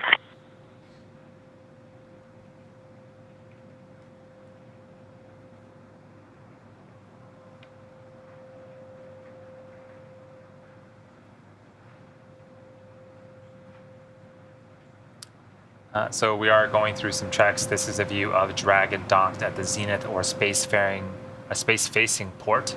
The hatch is actually pointing down towards Earth, and the crew is inside, again, doffing their spacesuits or taking off their spacesuits, getting ready to enter the International Space Station here shortly. For now, we're going to send it back over to Dan at Johnson Space Center in Houston. Hey, thanks, Andy. Yeah, we are now docked and ready to get into hatch ops. So pretty soon we're going to start flowing air through a small valve in the station's A-pass hatch. That's just the hatch on the station side into what's known as the vestibule. That's just that small space that before docking is just exposed to vacuum. But now with Dragon firmly attached, we've got a tight seal and we're going to start pressurizing that section. So we're going to do it in a couple of steps. Station Commander Tom Marshburn is going to be primed for this. And first thing is he's right now in node 2 in the Harmony module, and here's a live view. First, he's working to open up what's known as the PMA hatch, so the hatch into the pressurized mating adapter. This is closed during the docking operations.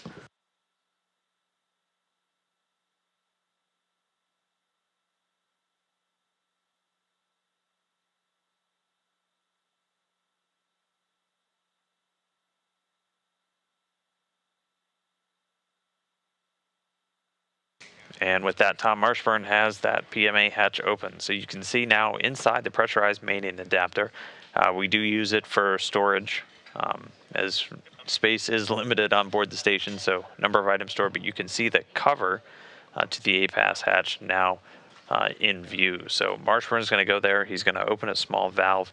It's going to start flowing atmosphere from the station into the vestibule, and we're going to slowly pressurize that.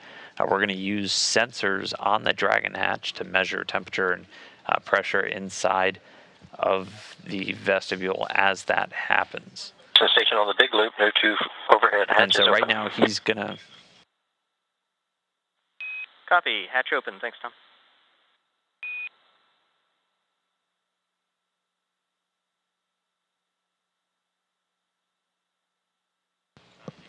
And so Marshburn just radioing down the overhead hatch, so the hatch into the pressurized mating adapter is opened. He's grabbed a tablet with his procedures on, and he's going to now start stepping through the vestibule pressurization. So he's going to open a small equalization valve, and that's going to start flowing air from station into that vestibule. We're going to give it some time for those hatch seals inside to relax, as we're going to be introducing a pretty substantial thermal change for them. So again, as we're measuring pressure inside, we want to ensure that that's not just the air heating up, but we're getting an accurate reading of how much atmosphere is now in that vestibule.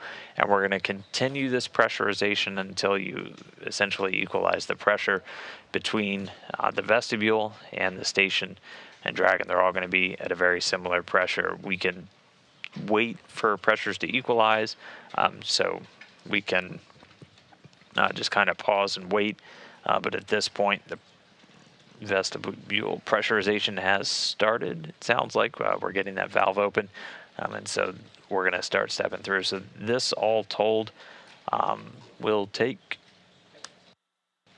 about 10 minutes to start the pressurization, and then after that we're going to do a leak check. That can go anywhere from 15 minutes. Quick view of Rajachari, who's doing our primary Dragon monitoring there. But after we get the vestibule pressurized, we'll go into a leak check where they just, again, they wait for thermal conditions to stabilize. They're able to do a leak check and then ensure that the vestibule is pressure tight.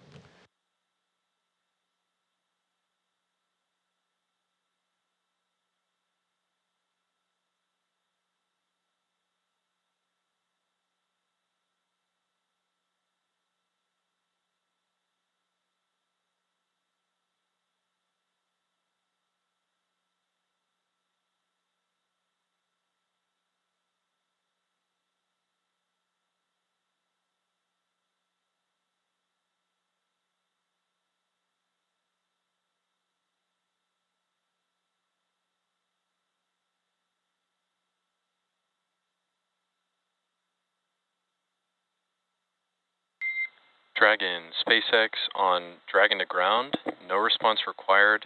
ISS crew are stepping into vestibule pressurization imminently. You are free to follow along with telemetry in 4.400 section 4 if you'd like.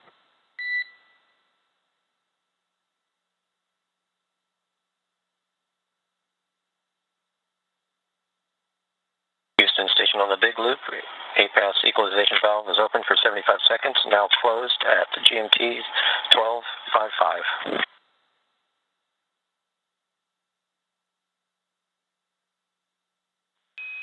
12:55, copy. We will take care of the leak check from the ground and give you a heads up here in just a little bit.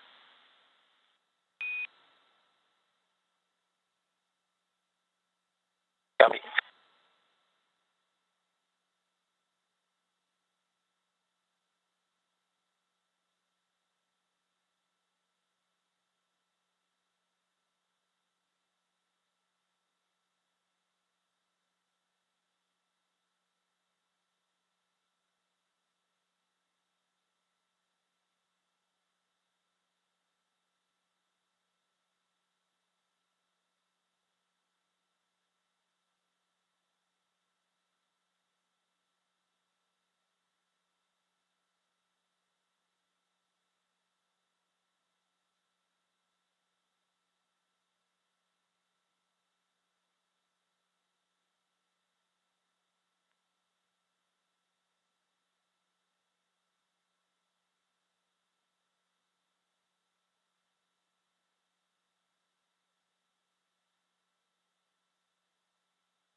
And so as we just heard the Dragon crew get told, the vestibule pressurization is beginning. Again, that's done on the station side.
Again, this is Mission Control Houston. So Dragon currently docked to the International Space Station. They linked up with the space-facing port on Node 2, the Harmony module, just about 30 minutes ago, docking at 7:29 a.m. Central, 5:29 a.m. Pacific, while the station and Dragon were flying just 258 statute miles over the Atlantic Ocean.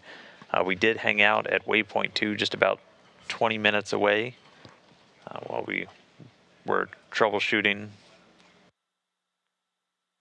A video issue, getting it over to the station crew for monitoring, but we were able to effect a workaround.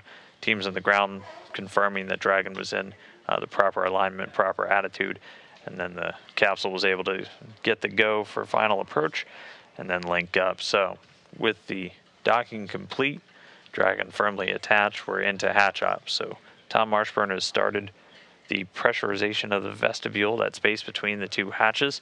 And we're going to continue that and then execute a leak check, which can take anywhere from 15 minutes up to an hour, just depending on what kind of readings we start getting back. We're going to be using sensors on the Dragon hatch for tracking pressure, temperature, everything inside that vestibule. Meanwhile, the crew on board Dragon is able to now get out of their suits that they were wearing for that dynamic phase of rendezvous and docking. And then once they're out of there, they can monitor the hatch ops from their side.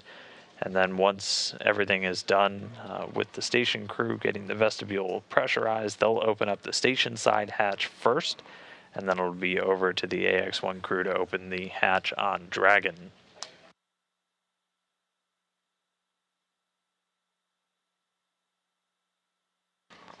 And then after we get the hatches open, the Expedition 67 crew will be able to welcome them on board, and we will have a welcome ceremony sometime after hatch open. Could take as long as 30 minutes, as there are a couple of steps they have to take just after we get the hatches open, just to get Dragon configured for docked operations, including taking some steps just to start integrating Dragon's cabin atmosphere with that on board the space station. And then we'll get the entire Expedition 67 crew, all 7 of them, along with the recently arrived AX-1 astronauts all together, and have a special ceremony to welcome the first private astronaut mission to the space station. We docked about 45 minutes behind schedule per the original timeline, so we are expecting pretty much everything else to shift with that. But we'll continue to give you updates as we get through hatch operations and get ready to bring the crew on board.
Station, Endeavour, Houston, on the big loop for timeline sync.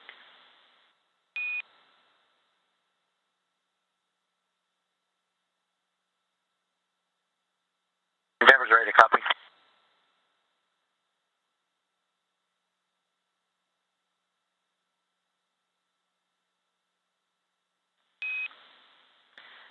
Yes, Station and Endeavour, wanted to give everyone a heads up the way the rest of the day is going to look here, with docking occurring 45 minutes late.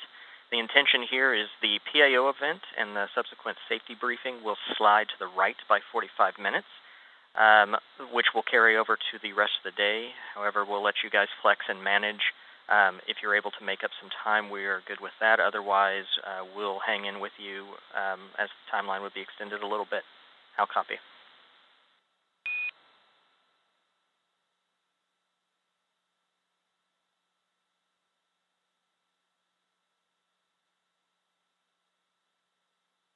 Endeavor copies all. Copy, and thanks for the flexibility.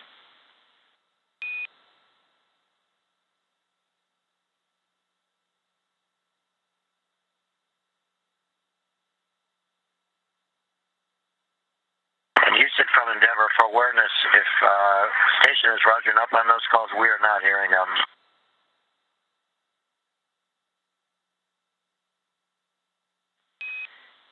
And copy that, LA. We talked to station on Space to Ground 3 earlier, so they are aware, so we're good and in sync.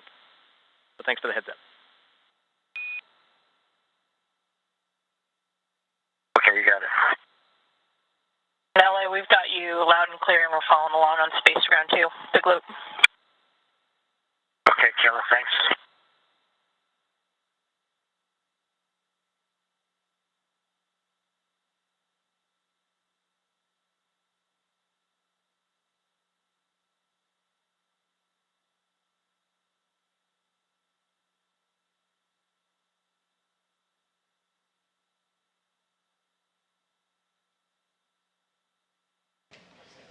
And we just heard an update called up to the crew from the Capcom Scotts Gady here in Houston. As mentioned, docking did take place about 45 minutes after the initially intended time, as we did spend extra time at waypoint 2, just 20 meters away from station, to troubleshoot a video issue, just getting video up to the station crew. We were able to come up with a workaround, teams on the ground able to confirm Dragon attitude positioning, all within normal bounds, and they did that final approach and that docking happening at 7:29 a.m. Central, 5:29 a.m. Pacific. That's 12:29 GMT, and that happened while both the station and Dragon were flying just over the central part of the Atlantic Ocean. Since then, we're already now into hatch operations, so the vestibule pressurization is underway. A small relief valve has been opened on the station side to flow atmosphere into that space between the Dragon and station hatches.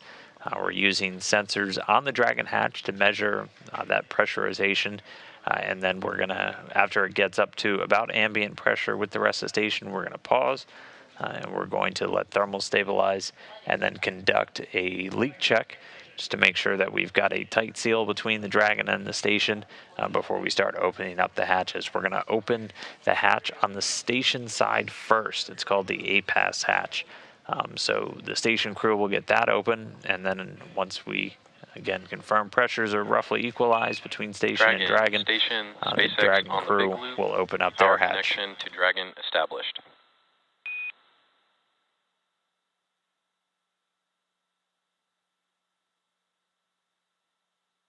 Endeavor copies. They just called up that the power connection to Dragon has been established, so 2 umbilicals have now been extended and connected between the Dragon spacecraft and the space station. That allows them to have a hardline integration into station power and data. Now Dragon using the station systems to power its own hardware inside, not relying on those solar arrays or any batteries at this point, able to draw power from the station. Dragon is largely left in a powered down mode after the crew gets on board. A lot of its systems put into kind of a quiescent mode while docked, with the SpaceX teams routinely bringing them up during the docked mission just to do checkouts. But for now, they are hooked in to station power, to station data, and then once we get the hatches open, they'll take some steps to integrate the cabin atmosphere in Dragon with that on board the space station, able to rely on the regenerative capabilities of the space station, and then preserving the consumables on board Dragon, both the breathable oxygen and nitrogen, and also the carbon dioxide scrubbing. So those will get essentially taken out of their configs and will get brought back up online when it's time for Dragon to depart.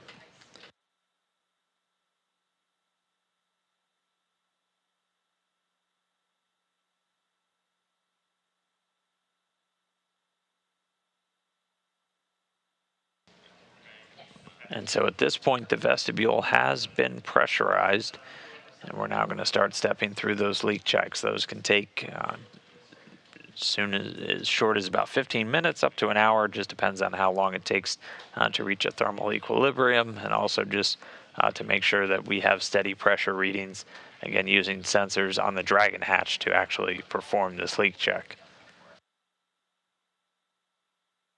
Then after we confirm a good leak check, we'll be able to get the go up to the station crew to open up the hatch on their side, and then it'll be over to the SpaceX team. There's usually about 30 minutes between those two hatches being opened, the APAS coming first, followed shortly after by the Dragon hatch. But things look quiet right now. The crew actually getting some time, the crew on board station getting some time right now for their midday meal before they get ready to get the hatch open and welcome the Ax-1 astronauts on board.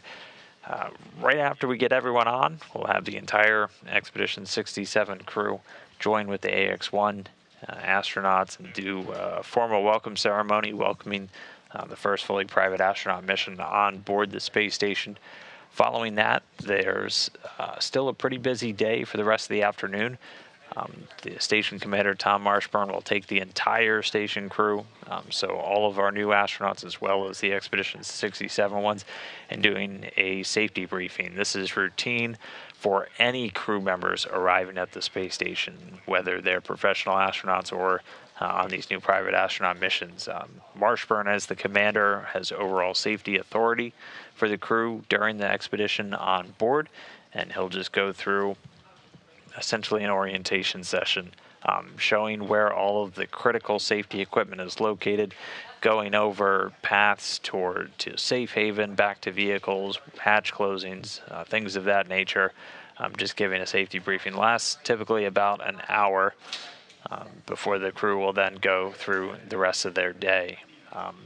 Station Commander Marshburn is going to be taking about an hour and a half to do what's known as crew handover with all the newly arrived astronauts, essentially just giving them a tour of the facilities on board, showing them where they're going to be setting up for the duration, just starting to get them acquainted with their home for more than the next week while they're on board. I mentioned it earlier, but we do usually get asked pretty frequently, where's everyone going to sleep? As we do not have 11 crew quarters on board, but we have 11 crew members on the space station now. So for our recently arrived Ax-1 crew, one of them is going to sleep inside of Crew Dragon Endeavour. One of them is going to be over in the Quest airlock, where we stage spacewalks out of. We're not doing any spacewalks during this mission or anytime soon, no planned spacewalks. So one crew member will set up in there, and then two will be in the Columbus module. One in the newly installed CASA, the crew quarters that's over in Columbus, and then another one just setting up what we typically refer to as a camp out configuration, also in Columbus. So they'll be spread out throughout the station for their time on board. So again, right now, the vestibule has been pressurized. We're going through the leak checks. That view on the right, a view up towards the docking port. You're looking at the APAS or the station hatch side. Pretty soon after we get through.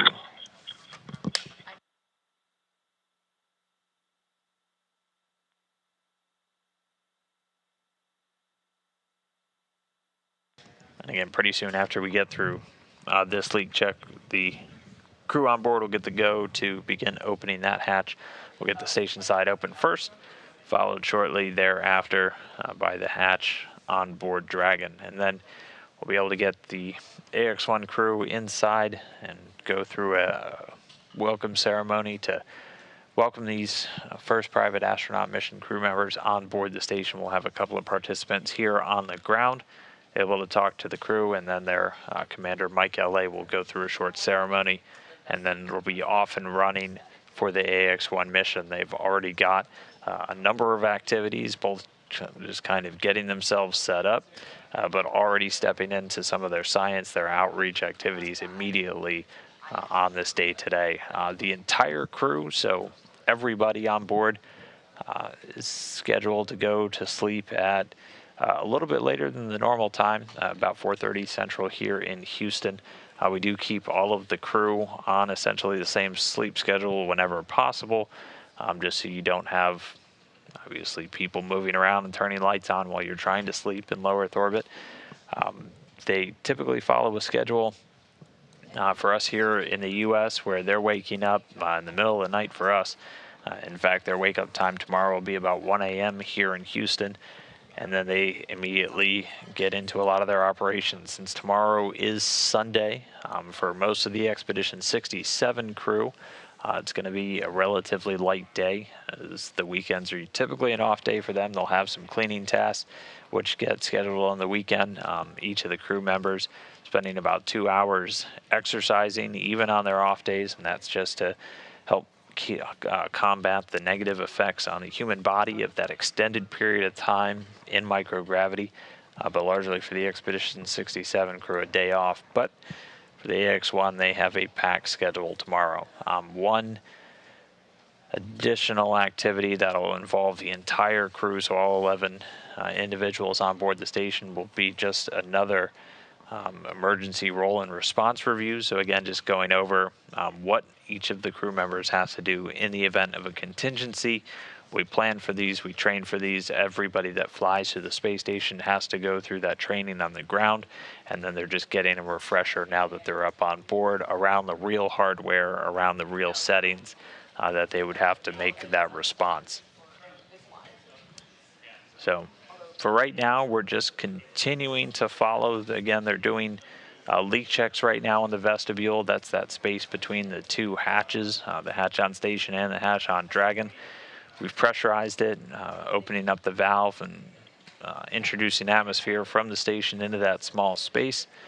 And so we'll hold here for a while, wait for essentially the leak rate to bottom out, make sure we have a tight seal before we can get ready to open up the hatch on the station side first, followed soon after by the hatch on Dragon.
And this is Mission Control Houston, so we are still waiting for vestibule leak checks to be completed. Again, it has been pressurized, that small space between the space station and the Dragon, and those leak checks taking anywhere from 15 minutes all the way up to an hour. As was radioed up to the crew, we were about 45 minutes late with docking after doing that video troubleshooting, hanging out at waypoint 2. We were originally Station planning Endeavor on getting the the big hatch loop. open. FYI, we're going to reconfigure for hardline comm. It will take down comm to Dragon for about 2 minutes, and we'll give you a call when it comes back.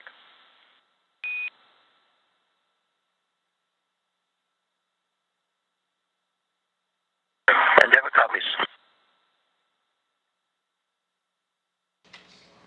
And the Dragon crew getting a heads up. So as mentioned, Dragon now has hardline connections for both power and data to the space station. So they're now going to configure communications to follow through those paths using station systems to come back down to the ground. Dragon uses the same, while in free flight, the same tracking and data relay satellites as the station. But just so we're not sending an additional wireless signal, or at a minimum just taking advantage of the station systems, they're going to be switching over to the hardline communications. So while that happens, we're still continuing with the vestibule leak checks. They have to take some time to make sure that the temperature swings steady out inside the vestibule, just to ensure that the pressure that we're reading is not caused by any thermal variance, just based off of the actual amount of atmosphere that we've flowed in. And so while we wait for that to continue, the crew on board the station has got some time to go through their midday meal.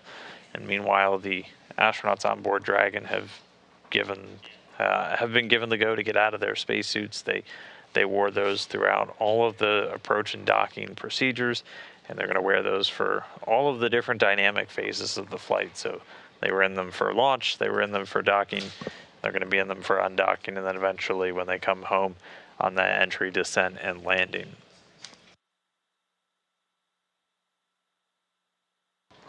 But as mentioned, we ended up docking about 45 minutes later than originally intended. So pretty much our entire schedule now shifting about 45 minutes later. We'd originally intended to get the hatches open at the bottom of the hour, this hour, at about 8:30 Central. Now looking at getting those hatches open at about 9:15 or so, just depending on how quickly we're able to get through these leak checks and then start to get the hatches open. First the one on station side, and then the one over on Dragon. And so we'll be looking at about the 9 o'clock hour for the hatches to get open, and after which the Ax-1 astronauts will make their way on board, and we'll do a formal welcome ceremony with them and the entirety of the Expedition 67 crew.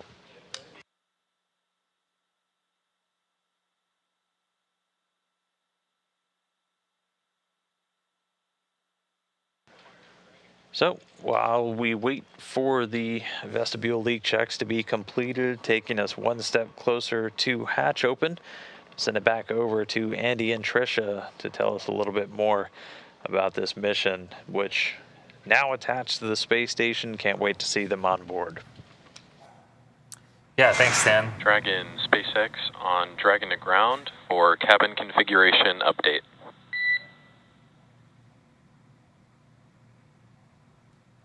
Go ahead, Jake.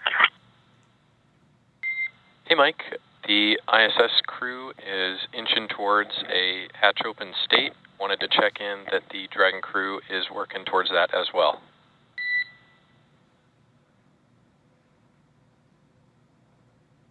We're working toward it, but we aren't going to be dressed for dinner.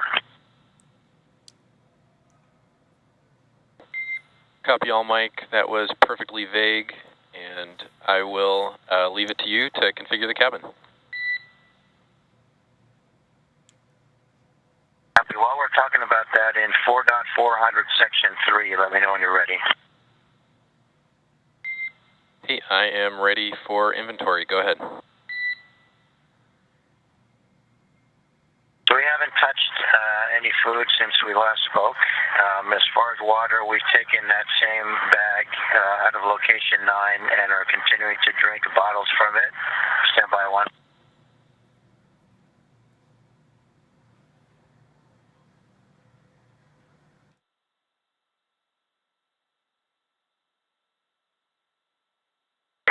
Five of the 6 bottles have been consumed.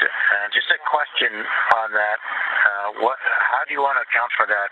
Do you want us to just finish all the bottles that we open and then put them back in the bag?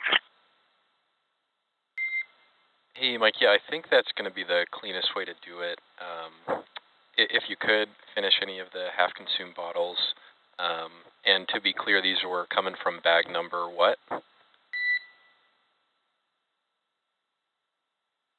204.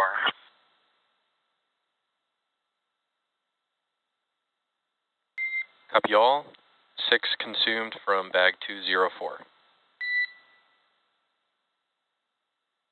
That's affirmed. And then as far as the trash that is described in 3.2, we are just going to hand over the duffel from location 21 to the ISS crew, and that will have all of our waste in it, both trash and the comfort garments that we're wearing now. Okay, copy all, Mike. That sounds right. I'll get back to you if we discover that to not be the correct way forward, but good plan. Okay, thank you.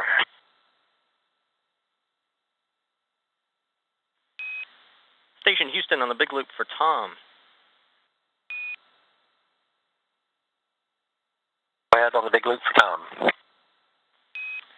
Yeah, Tom, good news. We have passed the leak check, so at this point we can give you a go for your ingress Part 2 activities. You have a go in step 3.1. Go in step 3.1 of the opening Part 2. Thank you. Good copy. Thanks, Tom.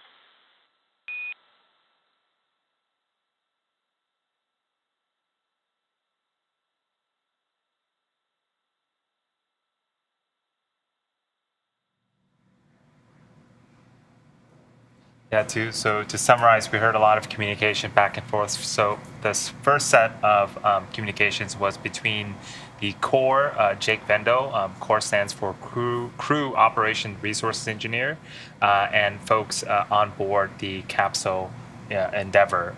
So the core's job is to communicate with folks inside the Dragon capsule, and the second half of that communication was from between the Capcom, which stands for Capsule Communicator, to folks at the ISS. So I'm speaking to Tom Marshburn. And so we'll continue to hear that as we proceed towards hatch opening and eventually the crews meeting each other and going through the welcome ceremony. But we did get confirmation that we did pass the vestibule leak check. And so on the APAS, on the International Space Station side, things are continuing to progress, and it sounds like the Axiom-1 crew is working towards, getting the Dragon hatch open as well. Yeah, good news there all the way around. Something interesting to note is their conversation or their back and forth on tracking things like stowage and consumables. You heard their conversation on how to track the water or the beverages that they were consuming and how best to manage that. That actually, speaks to a big part of life in low Earth orbit. Tracking these kinds of things, beverage packets, where exactly they're stored, how they're stored, are all extremely important in terms of management of life in low Earth orbit. They have to know these things so that they know, how much, what they need to send up on resupply missions, how much trash they generate, because that's, trash management is a pretty big issue on orbit. It's all part of a coordinated dance between all teams to keep life smooth while in orbit. Yeah, certainly space in the ISS or space in low Earth orbit in general is very it is a very important resource. So you can even see on screen right now we're looking at Kayla and I believe that's Thomas Marshburn working towards opening the APAS hatch. But you can see behind them in that corridor there's tons of storage there. So really. Station Endeavor, Houston, on the big loop. We have configured for hardline comm. When you have a moment, we'd appreciate comm checks on the big loop.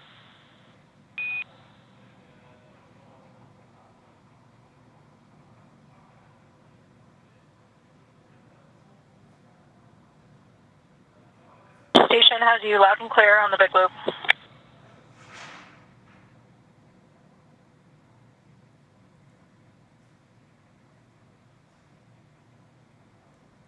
So as saying, there's here's an even better view of all of the storage that is being put in that Station corridor. Endeavor on the big loop for comm check. Endeavor, station has you loud and clear. And Houston Endeavor on the big loop comm check.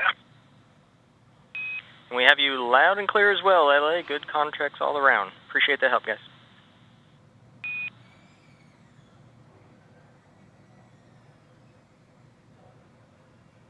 SpaceX Endeavor on Dragon to ground for water. SpaceX ready to copy on Dragon to ground. Hey Jake, looking ahead in 4.400 now in section 5, we need a bottle of water to flush the toilet, so you can take that out of bag 203.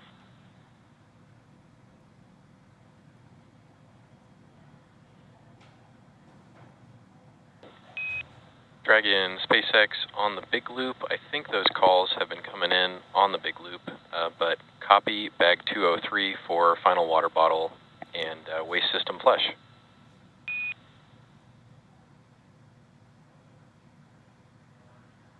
Yes, that's my bad. You're right now. I'm back on Dragon to ground.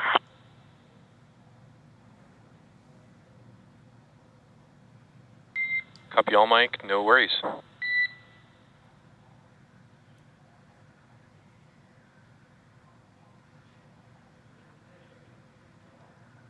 So yeah, continuing to track inventory, as you mentioned, Tricia. Thomas Marshburn, we saw him earlier, but he's working on a tablet, and we heard the communications back and forth that the team is going through each procedure and each step and really just following the flight operations and docking operations to make sure that everything has been done and checked off before we can really get into the APAS hatch opening and the Dragon hatch opening. Yeah, absolutely. And you heard earlier that we did dock about 45 minutes behind schedule, which meant that the rest of the crew schedule for the day was pushed back by 45 minutes, or at least the next 2 events on the crew schedule. So that also speaks to a big part of station life, and that crew time is extremely valuable and tracked very, very closely, sometimes even down to the second. This is to make sure that the crew is able to focus on things like scientific research, exercise, getting enough sleep, and just maximizing the efficiency of their days on orbit. Although they do get, downtime, like we mentioned, the Ax-1 crew is docking and ingressing into the station during crew weekend for Expedition 67 crew. So, there are times to have some fun. So they can get to enjoy their time on space, do some flips, and live in microgravity. Dragon, SpaceX on Dragon to ground for suit doffing.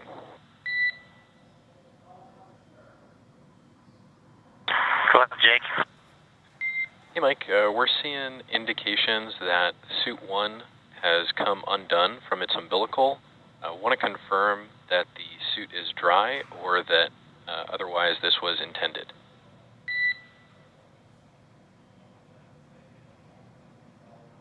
It was intended, mistakenly. We're just confused on the timing, so we're connecting that one again. The other 3 are still connected, and we're going for the 1 hour. Okay, Dragon, copy all. Sorry to play Big Brother, and as you were.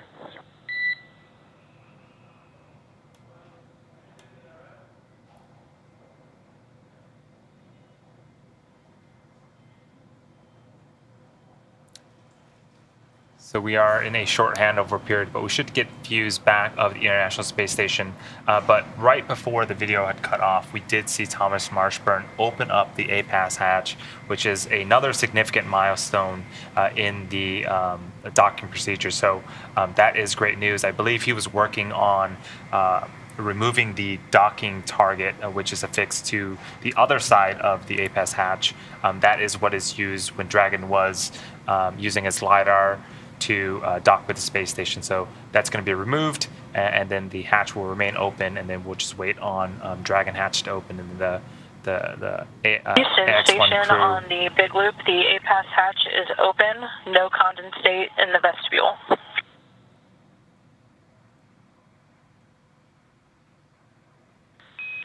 Good news. Thanks for the report, Kayla.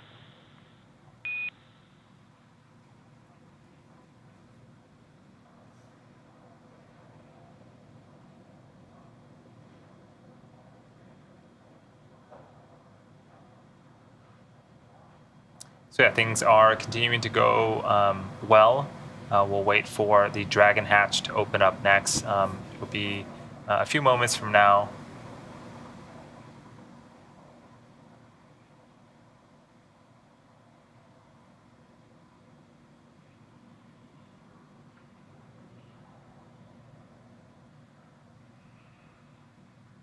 Yeah, you heard, several back and forth between all the teams involved in coordinating this, and making sure that everyone's timeline and the order of steps that they're going in and the procedures that they're executing are, everyone's in track with one another. Really highlights the importance of communication between all the teams.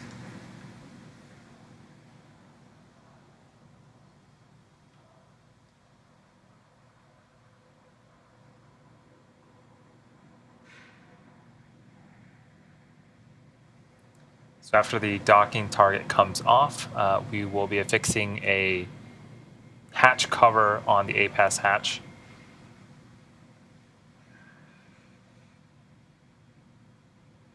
As Kayla and Tom Marshburn continue to work in microgravity.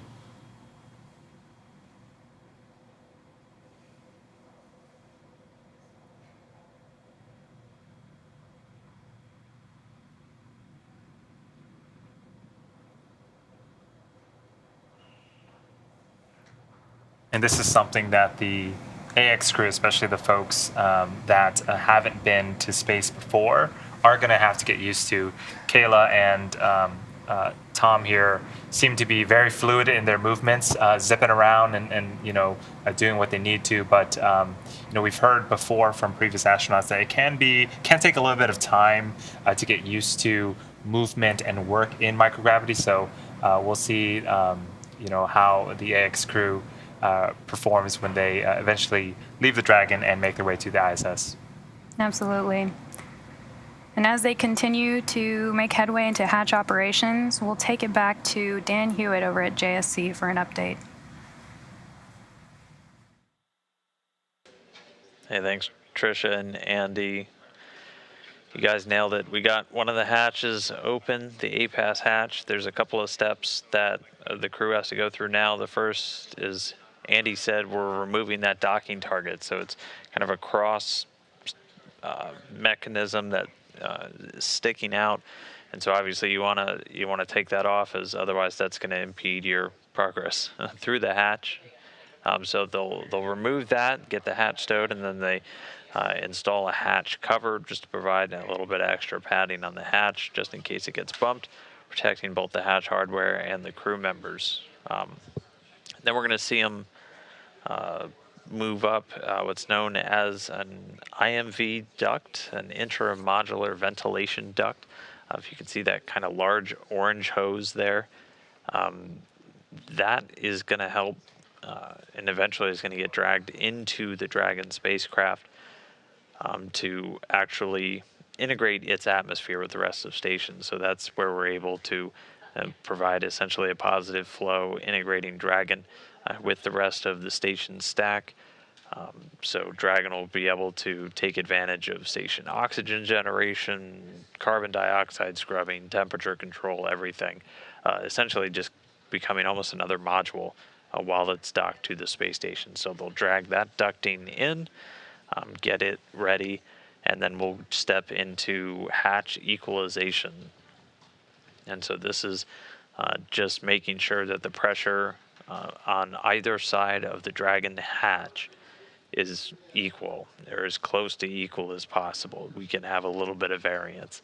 And once that's done, then it'll be time for the Dragon crew to open up the hatch on their side. So they'll just stand by. They're able to monitor, and actually they can see through a small window in the Dragon hatch and look at everything that Tom Marshburn and Caleb Barron are doing here inside the pressurized mating adapter.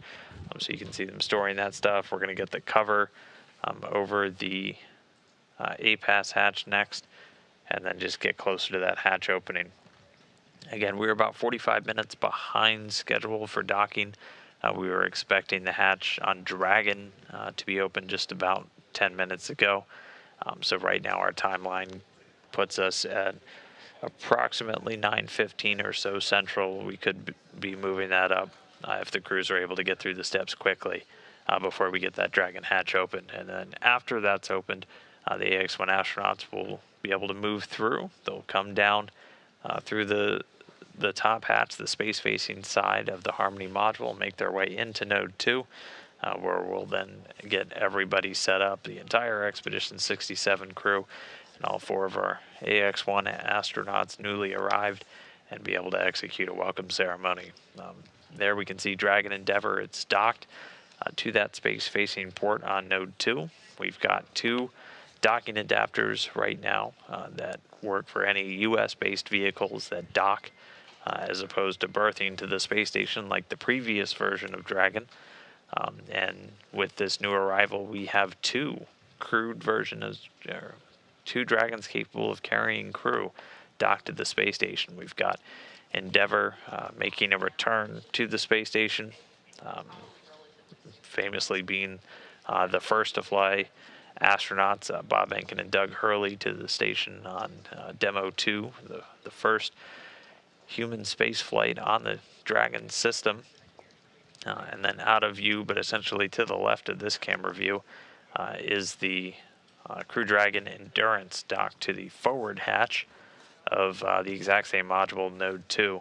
And that carried NASA's SpaceX Crew 3 astronauts, including Tom Marshburn and Caleb Barron, who we can see continue doing the hatch operations to the space station last fall.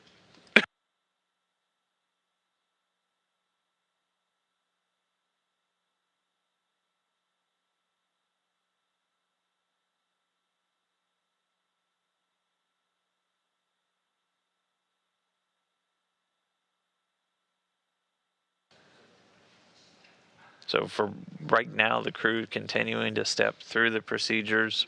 Tom Marshburn almost done with the hatch ops again. He's going to get the cover on, and then they're going to work to get that ducting up to get secured in the vestibule, and then it can get mated after we get the hatch open to help integrate the Dragon cabin with the rest of the station atmosphere.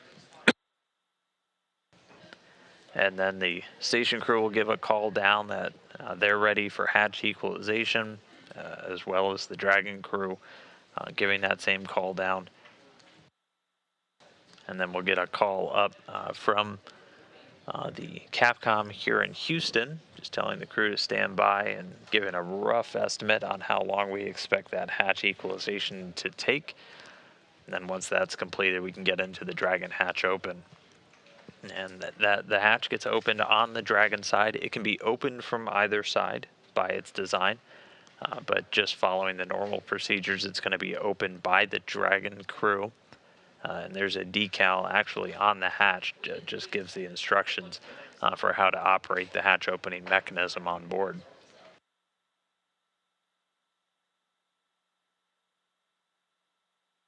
And then after we get the Dragon hatch open, the crew will come on board, and we'll get them all gathered together for a formal welcome ceremony on board the station. If you've ever watched a crew arrive, it's going to look very similar to that. This is something we do with all of our new arrivals at the space station, just to formally give them a welcome and begin their stay on board.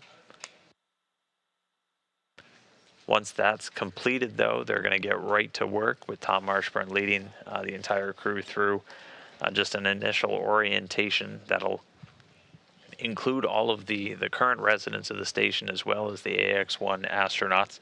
So they just go through a safety briefing with him just walking through a reminder of where all the emergency hardware is, what their actions are in the event of any kind of emergency, just going over paths, hatch operations, things of that nature, as this is all stuff that gets trained on the ground, and then refreshers are always done right after new crew members arrive on orbit. And this is training that any individual flying to the space station goes through.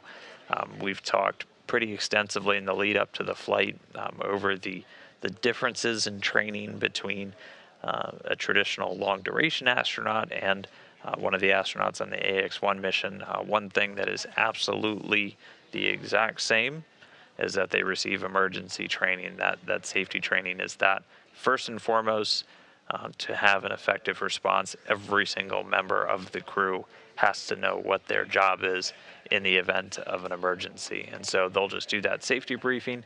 And then for Expedition 67, they'll largely get the rest of the day off. They have some cargo ops on their timeline to either unpack items that just flew up or just to assist the Ax-1 crew in offloading some of the cargo that they brought with them. And meanwhile, Tom Marshburn will also just spend a couple hours walking the newly arrived astronauts just through an orientation. Essentially, it shows up on their timeline as something called crew handover, just getting them acquainted with the surroundings, walking them through the basics of where they'll be able to do toiletry and hygiene functions, where the galley is, where water dispensers are, things of that nature, just to get them reoriented with where they're going to be living and working for more than the next week. So all of that still to come for now, though. We're still in these hatch operations, waiting for additional confirmations, but right now it's Tom Marshburn continuing to work on the station side. We did get confirmation that APAS, so the station side hatch is open. So he's removed a docking target, he's affixing a cover, and then getting some of the intermodule ventilation set up before we then get ready for hatch equalization. So we'll get a call from the crew on station, call from the crew on Dragon, and then a go from the ground, and giving a rough approximation of how long we expect that to take. But if we follow the timeline as it was written out, taking into account our roughly 45-minute late docking time, we should be within a half an hour of that Dragon hatch open. So we'll continue to follow along. We'll give you the updates as we hear them called out. Everything continuing on board the station to welcome Ax-1 on board.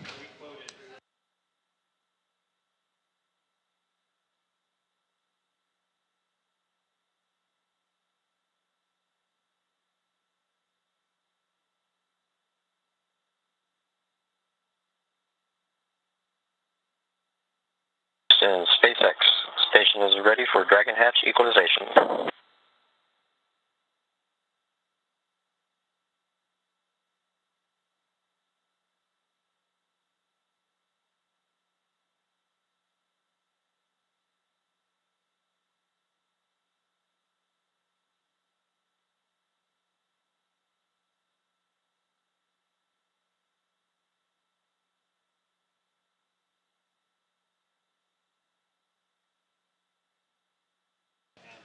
So we just Copy heard that, Tom, and we'll stand another by step for completed. Endeavor's call for their half.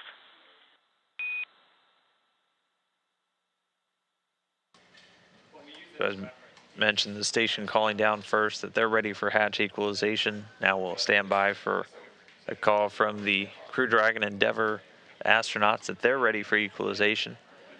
The ethos, the life support, and environmental system officer here in Houston reporting we should take only about 2 minutes for this hatch equalization to take place. So we might be hopefully jumping ahead on our timeline now.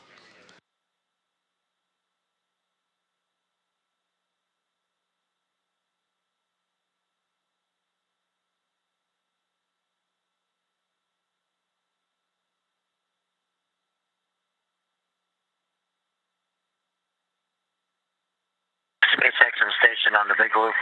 We are also ready for hatch equalization.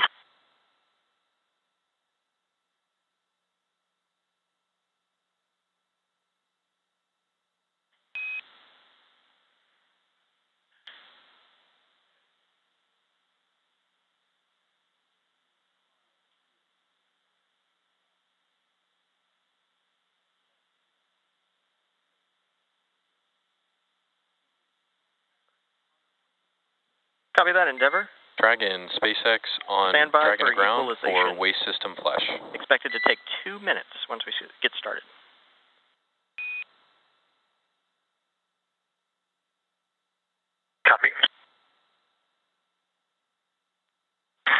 Jake. Hey, Dragon. As you heard on the big loop, we are marching towards hatch open. Last step there is hatch equalization, about 2 minutes for that. We are tracking the waste system flush as the last big item to be completed in Dragon. Want to make sure it's on your agenda as well. Yes, Jake, good read. It is on our agenda. I thought it would be appropriate to skip that to get to the hatch open unless you think otherwise. Hey, Mike. Glad we're talking about it. The hatch is going to mechanically block the waste system, and for that reason, it's required to do this flush before hatch open. That's a great call. There's always a good reason for it. We'll put that in work right now.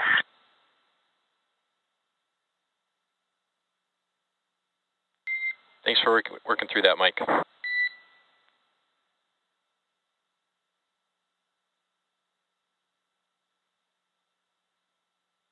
All right, so both the station and Dragon crews have reported their readiness for hatch equalization.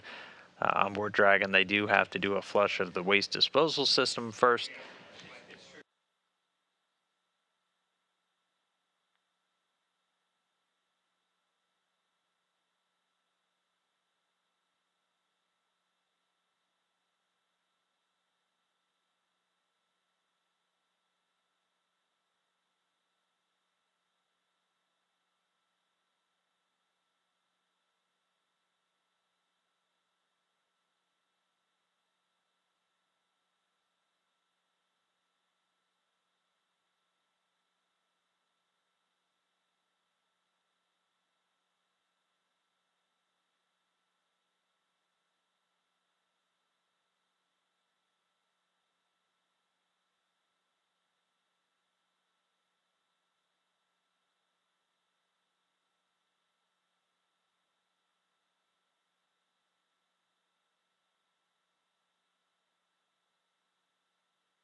And how's the audio? 5, 4, 3, 2, 1.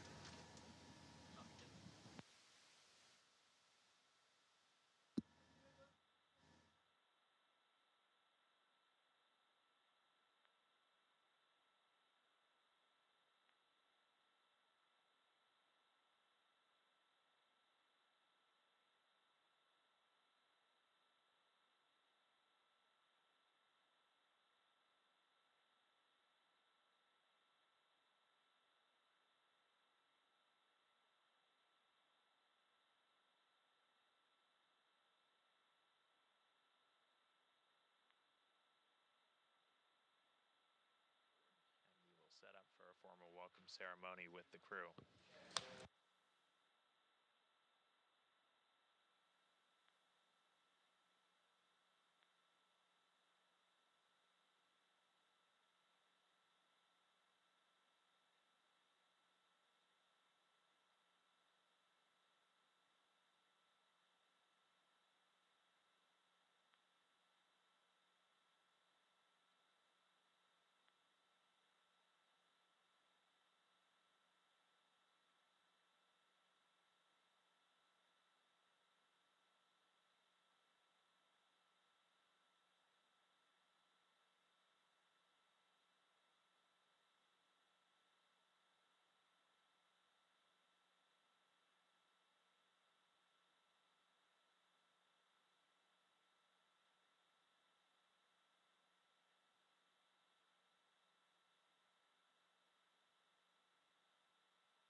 And continuing to get a view inside of Node 2, looking up at the space-facing hatch. That's where Crew Dragon Endeavour has docked. Tom Marshburn there.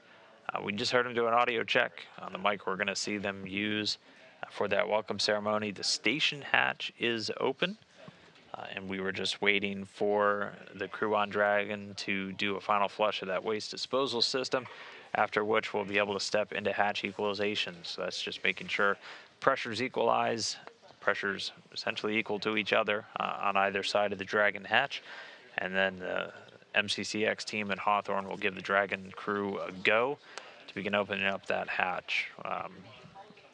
We only expect that equalization to take about 2 minutes, so it should happen pretty quickly. And then once that hatch is open, we'll be able to welcome the Ax-1 astronauts on board.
And getting a pretty unique view here. This is that centerline camera that we were watching during the final phases of Dragon's approach, and as we are now docked, and it's right at the top hatch point, this is looking inside of the pressurized mating adapter, the PMA, where you can see NASA astronaut Caleb Barron there just up and outside of the hatchway looking in.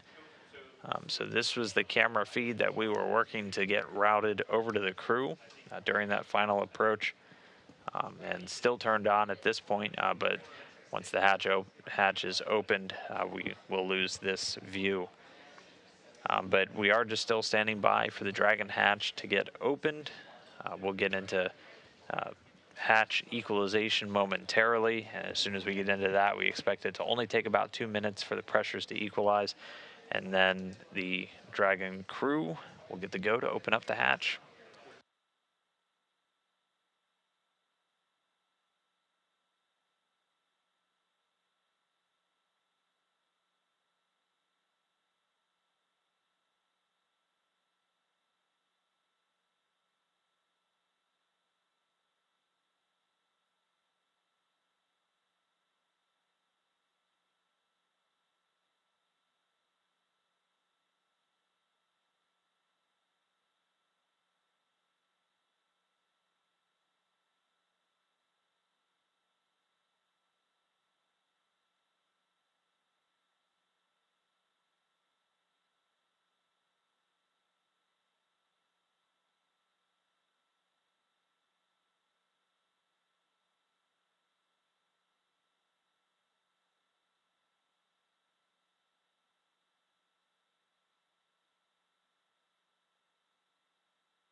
And this is Mission Control Houston, just still waiting for that hatch open to take place. Getting this really cool split screen view though, as we're looking on the left at a camera inside of the Station Node 2, the Harmony module, and it's looking up at the space facing of the Zenith port where Crew Dragon's currently docked. And then on the right there, the centerline media camera on the Dragon spacecraft looking inside of station. It's looking inside the pressurized mating adapter number 3, on top of which is international docking adapter number 3, where the Crew Dragon Endeavour docked successfully just about an hour and a half ago, with that docking at 7:29 Central.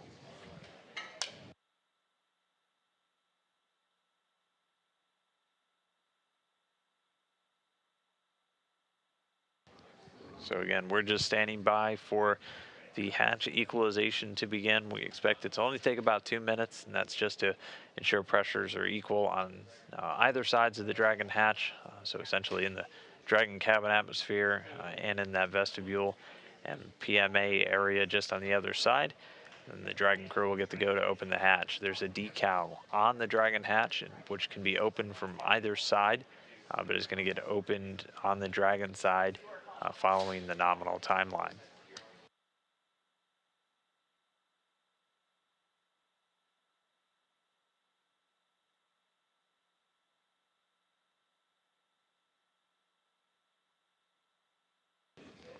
And then after we get the hatches open, there's a couple of immediate steps just to configure Dragon for its long-term dock duration to the space station, where it's going to be for more than a week docked to that upper part of Node 2.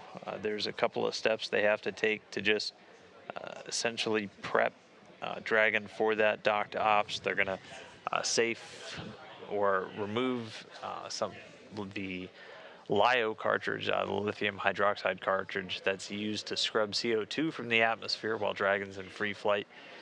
They just seal that up and store it temporarily, and then it gets reinstalled once Dragon's ready to go out and execute its free flight return.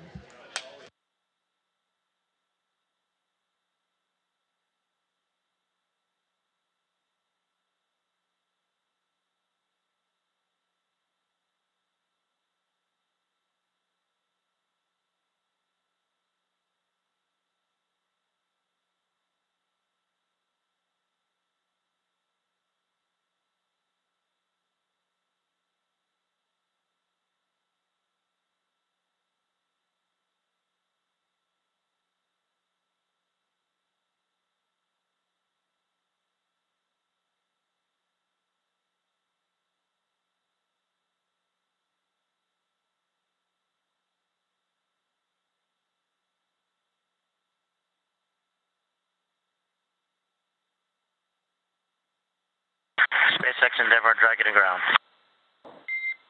Dragon, SpaceX, ready to copy on Dragon to ground. We are really ready for Dragon hatch opening now with the urine flush complete. And would you like me to make that call in the big loop? Okay, copy all, Dragon. We'll follow you into 4.400, Section 6. We've got one command to send, and then I'll send a call on the big loop. Copy that.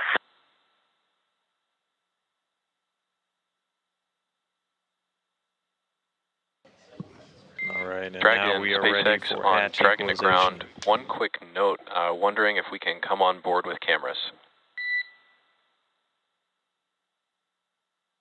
That's affirmative, Jake. Come on board. Copy, Dragon. We'll be on board imminently.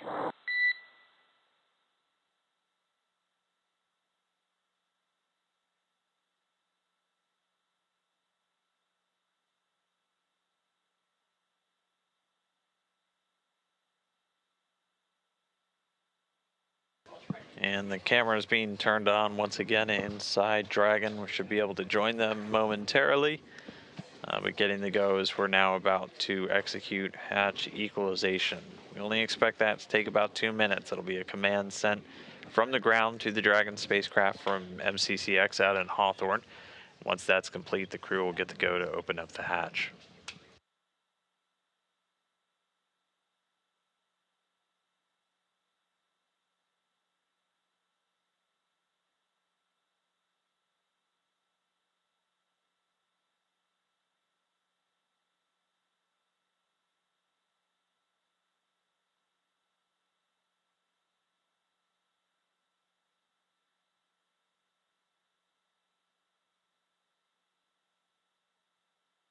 SpaceX and ground also reporting 4.102, sorry, 12 is complete, 4.012. Copy all, Mike, on suit doffing completion.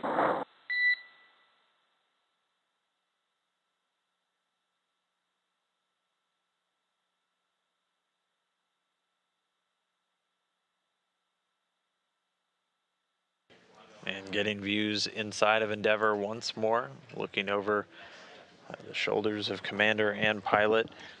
You heard them report suits have been docked, so they're out of their flight suits, or they're out of their spacesuits rather, and those have been stowed away. Now in flight suits and awaiting the hatch open operations.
Dragon, SpaceX on Dragon to ground. We're standing by for final equalization. Stand by for a call on the big loop. Okay, Jake, and just to give you a heads up, we are now looking at 2.102, step 6.3. We suspect that should say on MCCX go, but let us know if that's a mistake.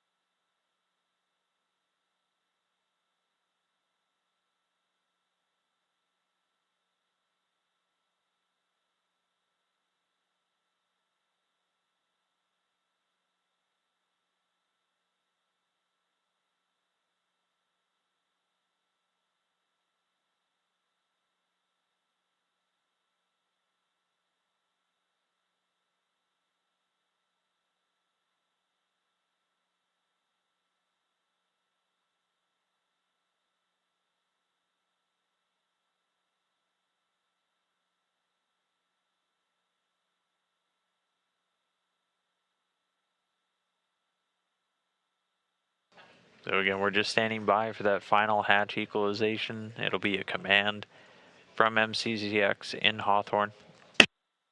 That'll get sent up to Dragon, and they'll equalize pressures on either side of the hatch. Then the crew will get to go on the Dragon side to open up the hatch and make their way inside the International Space Station.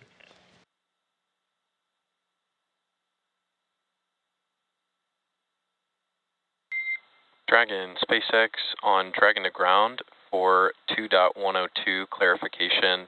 We see step 6.3 and confirm it is an MCCH go.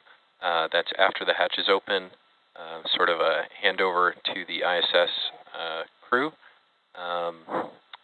Yeah. Okay, well, one of you guys tells us to do it, we'll do it.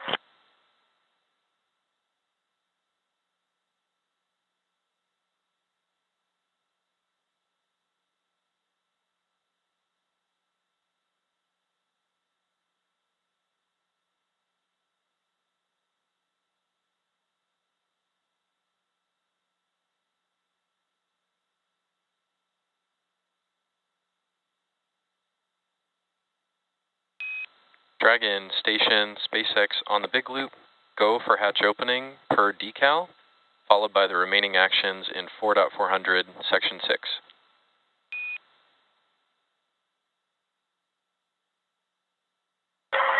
Endeavour copies in work.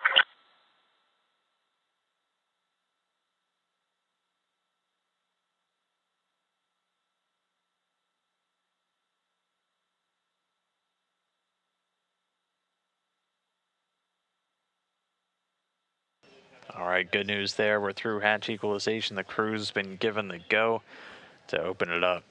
And so there is a decal on the hatch itself. It shows them how to work the hatch mechanism. They're going to open it up and it swings inside of the Dragon spacecraft to get stowed. After they get it open, they'll have a couple of steps just to configure Dragon for docked ops. They're going to install a hatch seal cover just to protect that seal around the open hatchway as people are moving in and out. I'm also installing a cover over the hatch itself.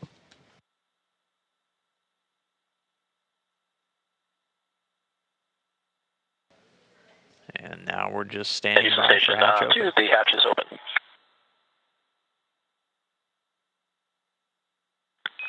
Copy that. Hatch and open. There we go. Hatch opening.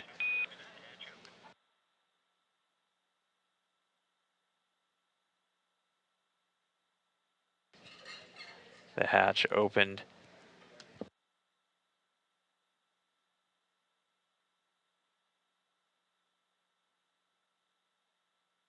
And the hatch opened at 9:13 a.m. Central Time. It's 14:13 GMT, 7:13 for the teams over in Hawthorne.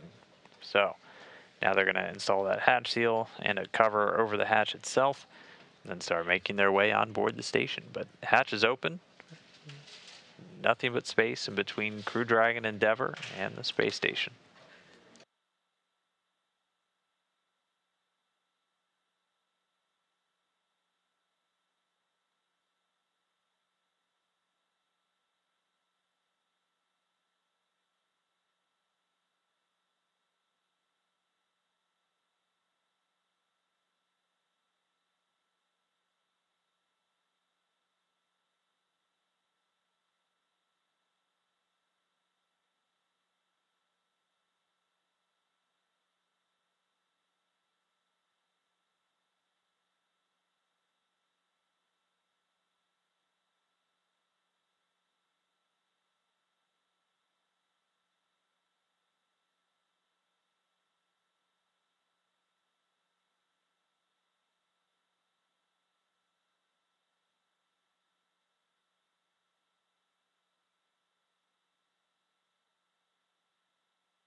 And we're just standing by for the crew to start making their way through. Again, the hatch open on Dragon. So hatch open on the station side some time ago. Hatch now open on Dragon. They've got a couple of steps just to prepare Dragon for docked. Its docked configuration. And then we should start to see them make their way through the pressurized mating adapter and into the International Space Station. So continuing to stand by, we can see the Ax-1 astronaut still inside Dragon. And we should see them start making their way out momentarily.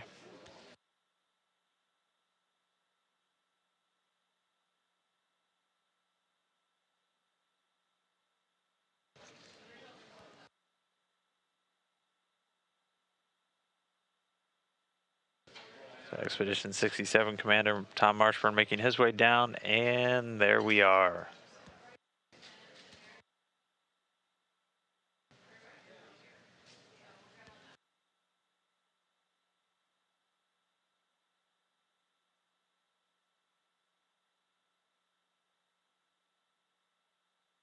So Eitan Sibby, first one through, followed shortly after by Mark Pathy making his way onto the space station. Looks like just behind him is going to be Larry Connor, the pilot for the Ax-1 mission. Now through the hatchway into Node 2. Mark adjusting our camera angle for us.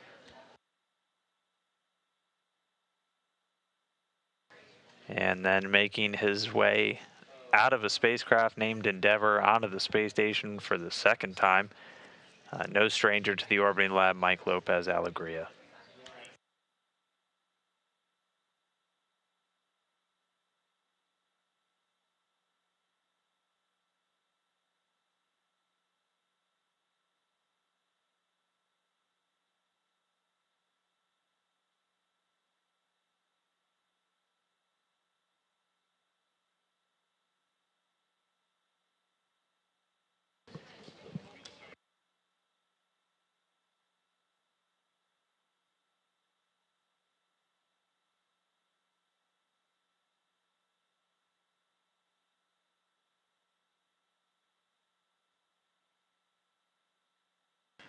So with the entire Ax-1 crew now on board, we're going to spend a couple minutes just getting everybody set up, and then we'll be able to kick off our welcome ceremony.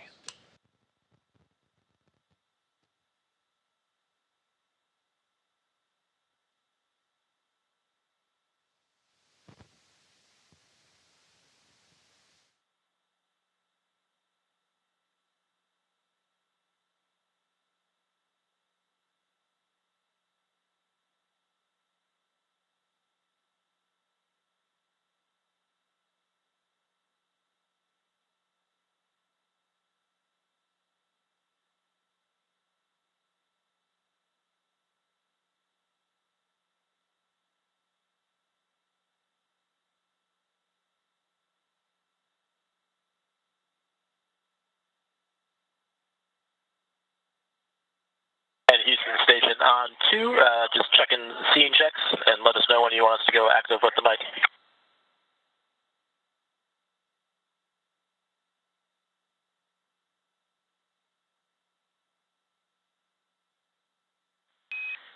Copy that. We're taking a look. We'll let you know.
We can see the crew gathering here in Node 2 in the Harmony module. The Expedition 67 crew welcoming the Ax-1 astronauts on board. There's still a couple of steps to get through, and then once we're done with our initial configs on board, we'll be able to get into this welcome ceremony.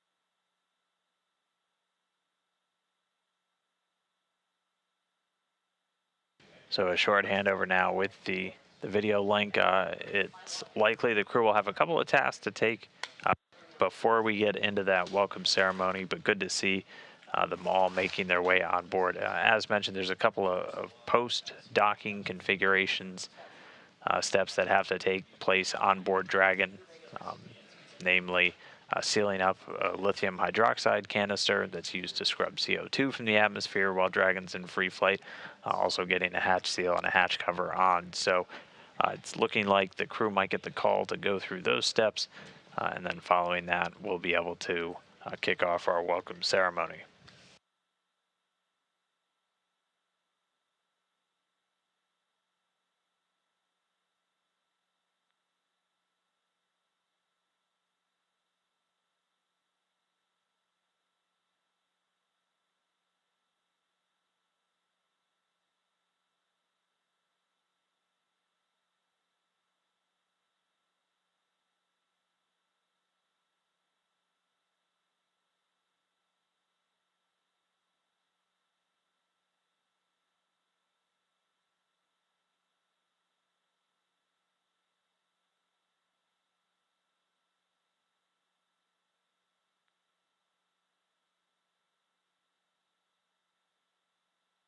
Okay, copy. So Tom's going to do the grab sample, and I assume they're talking about like the LIO swap out for the post-hatch opening activity?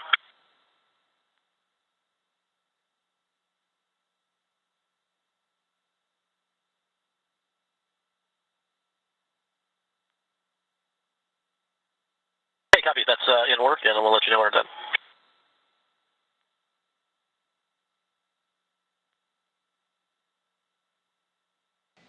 And so a couple of quick tasks for the crew just before we get into the welcome ceremony. Again, they got to go seal that LIO canister inside Dragon. They're going to take it out, seal it up, and it's going to stay stowed until they unseal it and reinstall it when Dragon's ready to depart the space station.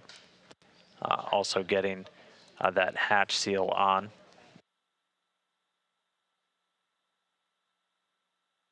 Commander Tom Marshburn's also going to use a grab sample container just to get an instantaneous air sample in that hatchway between the two, and that's just another standard procedure.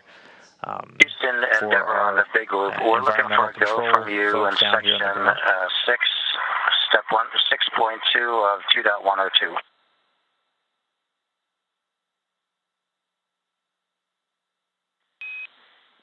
And Endeavor Houston, copy that. Apologies, make that 6.3.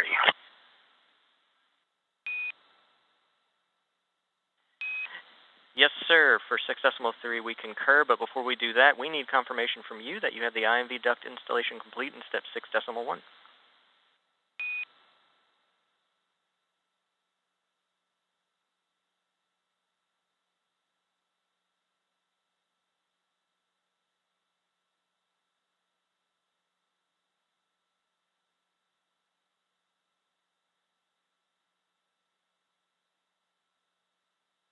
Stand by, we'll need to get back to you on that.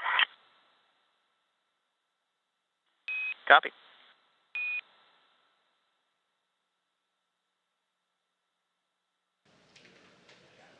And so again, the crew moved back up towards Dragon just to step through some of those post-docking procedures. One of them is getting an IMV and intermodular ventilation duct installed, and that's just to begin circulating the cabin air from station through the cabin of the Dragon spacecraft as we continue to further integrate it into the station stack.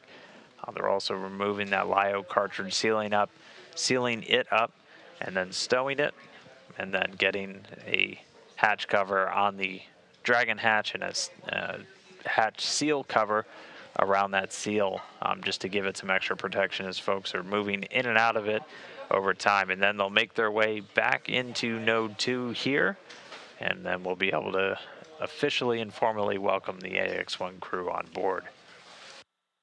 So that'll just take a couple of minutes for all of that to get done. Again, just to put Dragon into its configuration for extended docked operations. Once we get through that, we'll get to our welcome ceremony, after which the AX-1 crew will join the rest of Expedition 67 in a safety briefing, just doing a refresher of what they trained on the ground, going over all of the different safety features of the International Space Station, including exit paths and also the location of emergency gear. And then the AX-1 astronauts have a couple hours of handover built in. Per 6.1.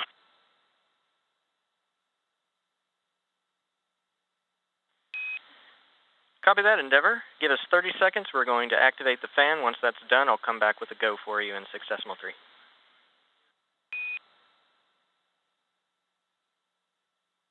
Copy.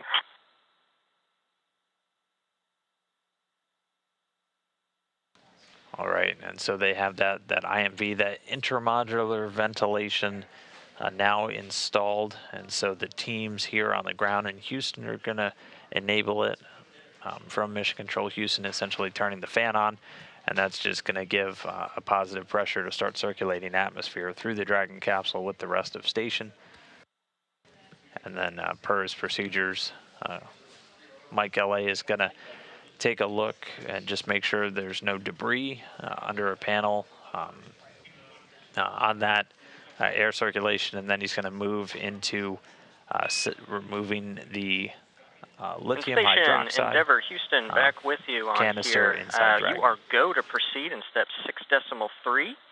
And I want to relay also from the SpaceX team here, if you guys can circle back when that's done to procedure 4.400, section 6. Sounds like you've got a couple small steps left to complete in that procedure as well.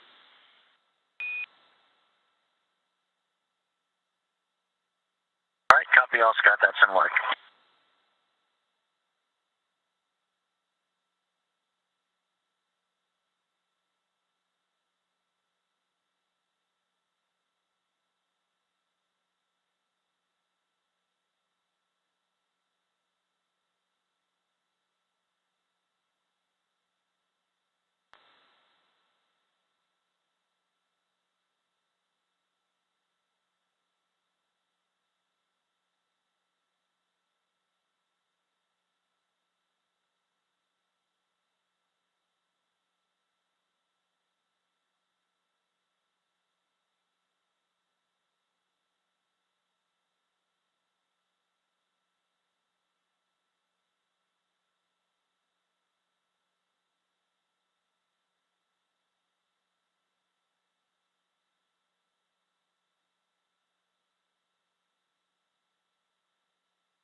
We see one of our AX-1 crew members, Eitan Stibbe, there in Node 2. We're going to see the rest of them start to gather as they're just going through the final stages of getting Dragon configured for docked operations. We've successfully hooked up and turned on the IMV fan, just integrating Dragon's cabin atmosphere with that of station.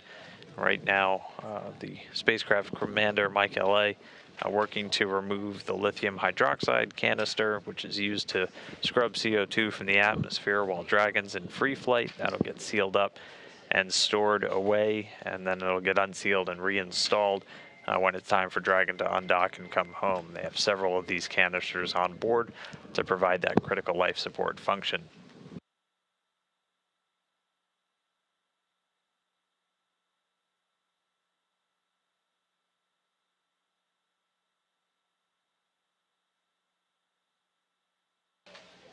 And he's getting some assistance right now inside Dragon from some of the Crew 3 astronauts who went through essentially the exact same procedures when they docked the station in Crew Dragon Endurance. So very familiar with the procedures, giving him a hand to help things get done as quickly as possible. They're also going to be installing a cover on the Dragon hatch and also on the hatch seal, just giving both of those critical items some extra protection as folks are going to be moving in and out of Dragon over the coming days. One of the Ax-1 crew members is going to be sleeping inside Dragon during the dock stay.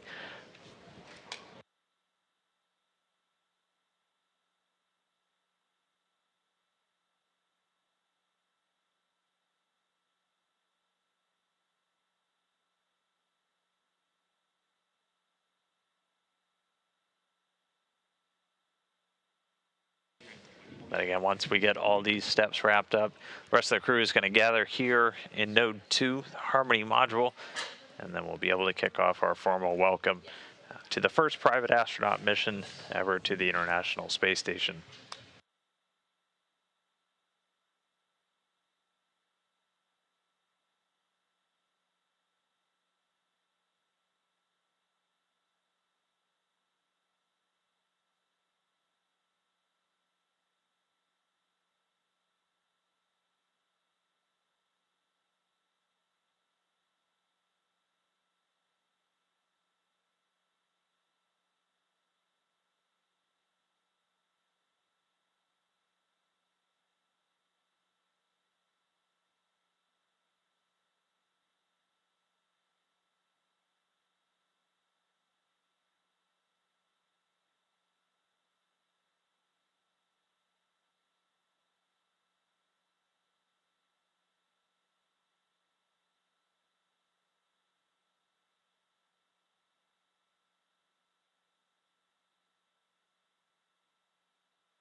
And we're just continuing to stand by while the crew continues to configure Endurance for its docked operations on board the station.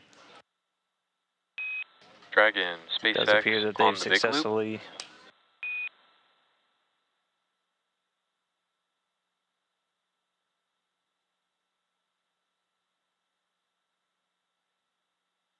Go ahead on the big loop, Jake. Hey, Mike, we saw you do some audio reconfiguration there. Our ask is that you leave audio in the current configuration, what you just did, push to talk to ISS. That's one. How copy?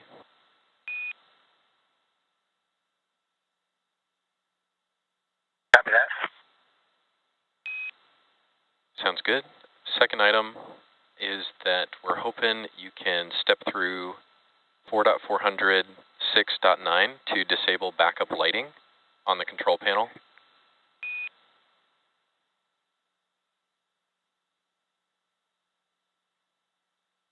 Yes, we will definitely do that. We're working through 2.102 right now, which has a higher priority for you.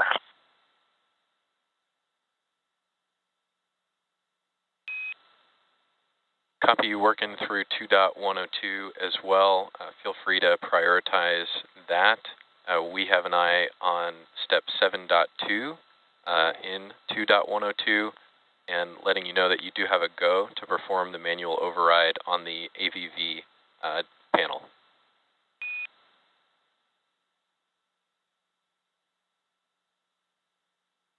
Okay, not required. All of the valves are in the closed position, and I also, if you didn't hear it, reported earlier that the LIO cartridge is sealed and installed.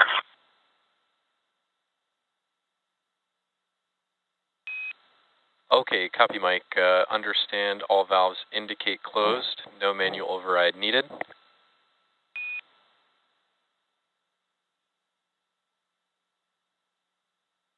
That's a good copy.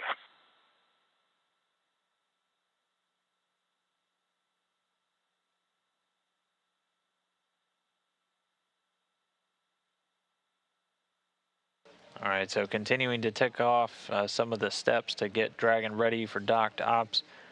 We confirmed that the LIO, the lithium hydroxide canister, has been sealed and stowed. And then Spacecraft Commander Mike Lake confirming that all the Dragon vent valves are in the proper closed configuration. The only other items which we did see they were getting some assistance from NASA astronaut Caleb Barron is getting the hatch and the hatch seal covers fully installed.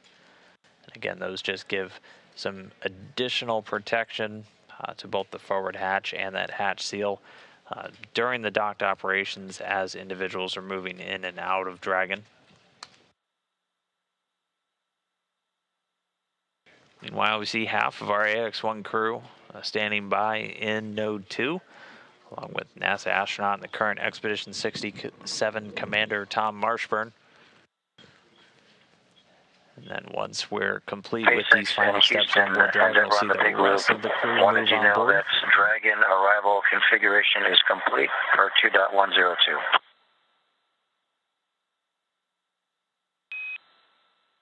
Dragon SpaceX, we copy. Houston copies it well as well. Thank you.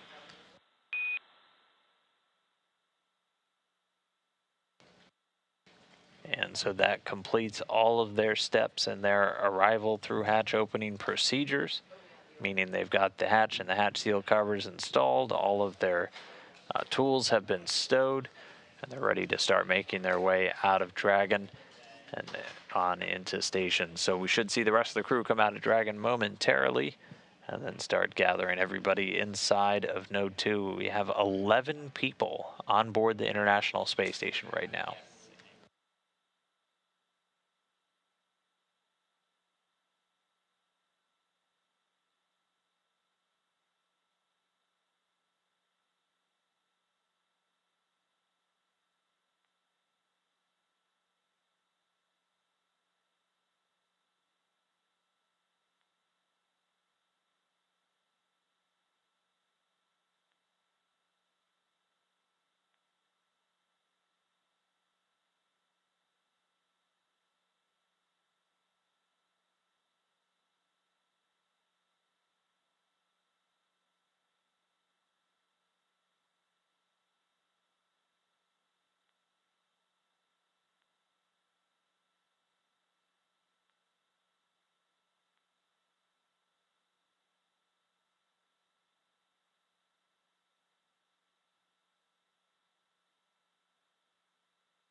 So yeah, you got the grab sample. It's stowed to the staging bag.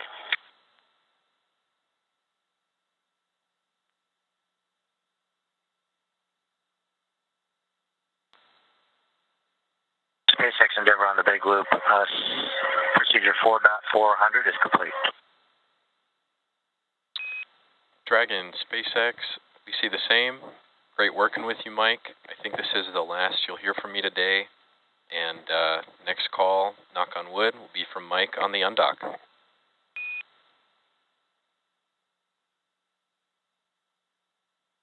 All right, Jake. Great working with you, Kaylee, and the team. A little bit of a delay, but that's been the story for Ax-1 so far. It's all worth the wait. Thank you, guys.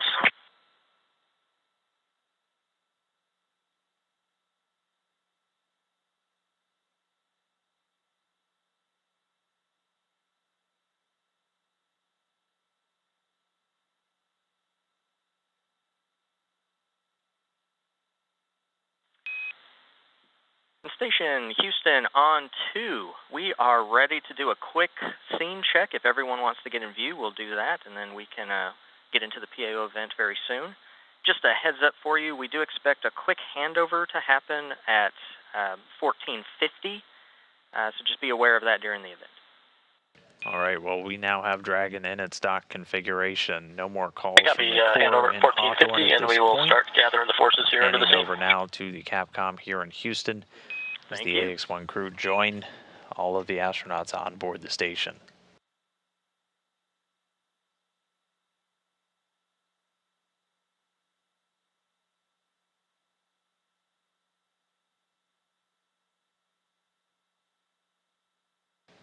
And now as we get everybody set up, we should be just moments away now from kicking off our formal welcome ceremony for the first private astronaut mission to the space station.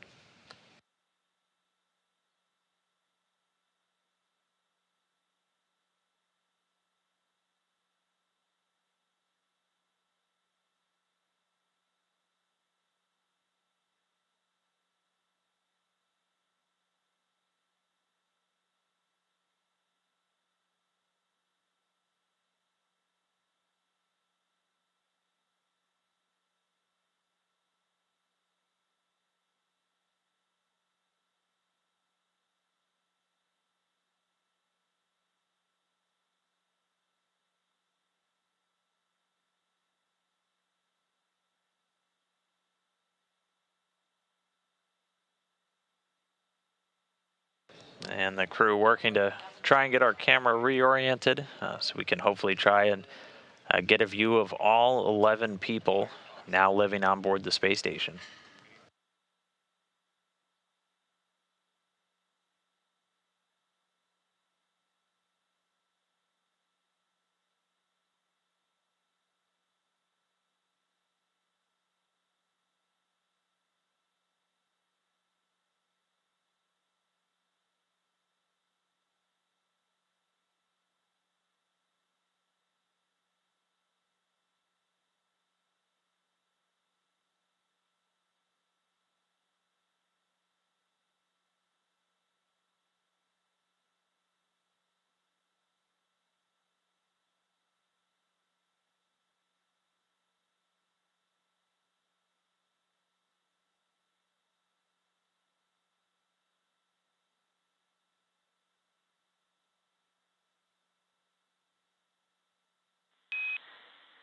And guys, we like the scene. Looking good there. We should be able to get started here momentarily. Stand by.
And Tom, back with you real quick. I think you were trying to talk on the mic, but I think it might have been off. Could you give another comm check real quick?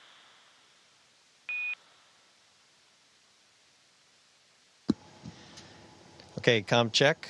5, 4, 3, 2, 1. How do you copy? And we're hearing you.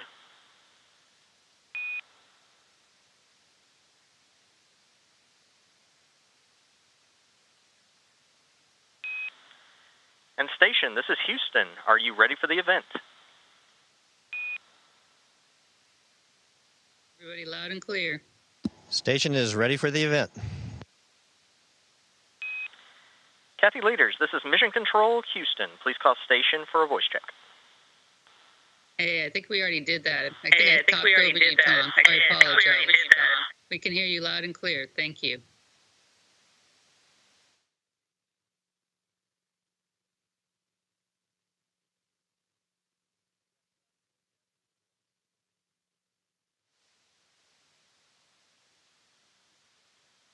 Tom, I don't know if you muted again.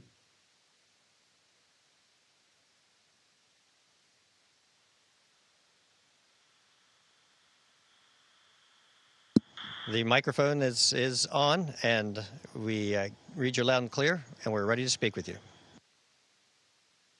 Okay, well, I had an old boss whose his greatest praise was when you heard him say, "Nicely done." Old? Oh, sorry. And so all I can say is nicely done. And to the whole team, the SpaceX, Axiom, station team, and Mike here, I know that the Expedition 67 crew is very happy to see your crew. I know Mike and I are very happy to see all of you there and seeing the new crew coming on board, looking so healthy and happy to be there. And I'm personally very happy to see how good the Expedition 67 crew looks also. Raja, I didn't know you grew a mustache, so it's always fun to see our crews there getting ready to go do a lot of work. I know the team has a lot of things lined up to do over this next week, and this is going to be important for us to be able to work as a team, for our Expedition 67 folks to get the important work that they need to get done, but then, Mike, obviously your team to be able to get their work done too. So we're looking forward to see all the exciting things that are going to be going on, and then seeing everybody make it safely home.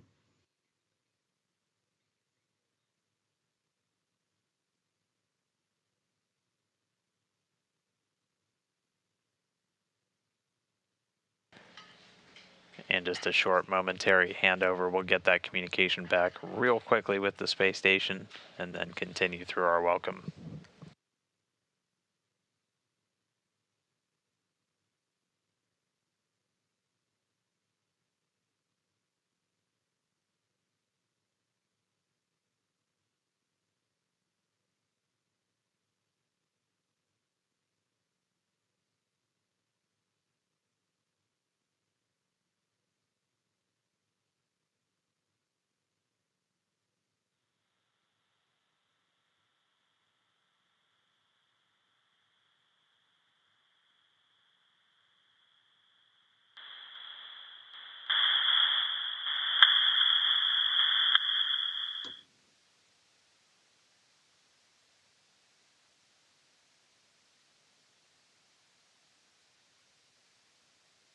So, Mike, do you have a few words? And Houston, I believe we're back with you.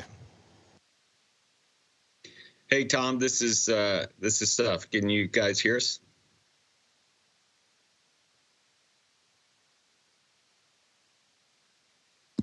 It's good to hear you, Seth. We can read you loud and clear. Great. Well, first, let me thank you and Expedition 67 crew for welcoming our crew on board. We're very excited to be there, of course. Mike, Larry, Tom, Mark, you guys look great. The Dragon ride looks like that sat with you well. First, I'll say thanks to our SpaceX team for getting you there. That was really awesome. My thanks to NASA for hosting us, and to the entire crew. We've been talking about this history-making mission for a long time, so we're going to stop talking about it now and just get on with it. So you guys have a great mission. We'll look forward to it. And with that, I'll hand it over to LA to do the pinning ceremony.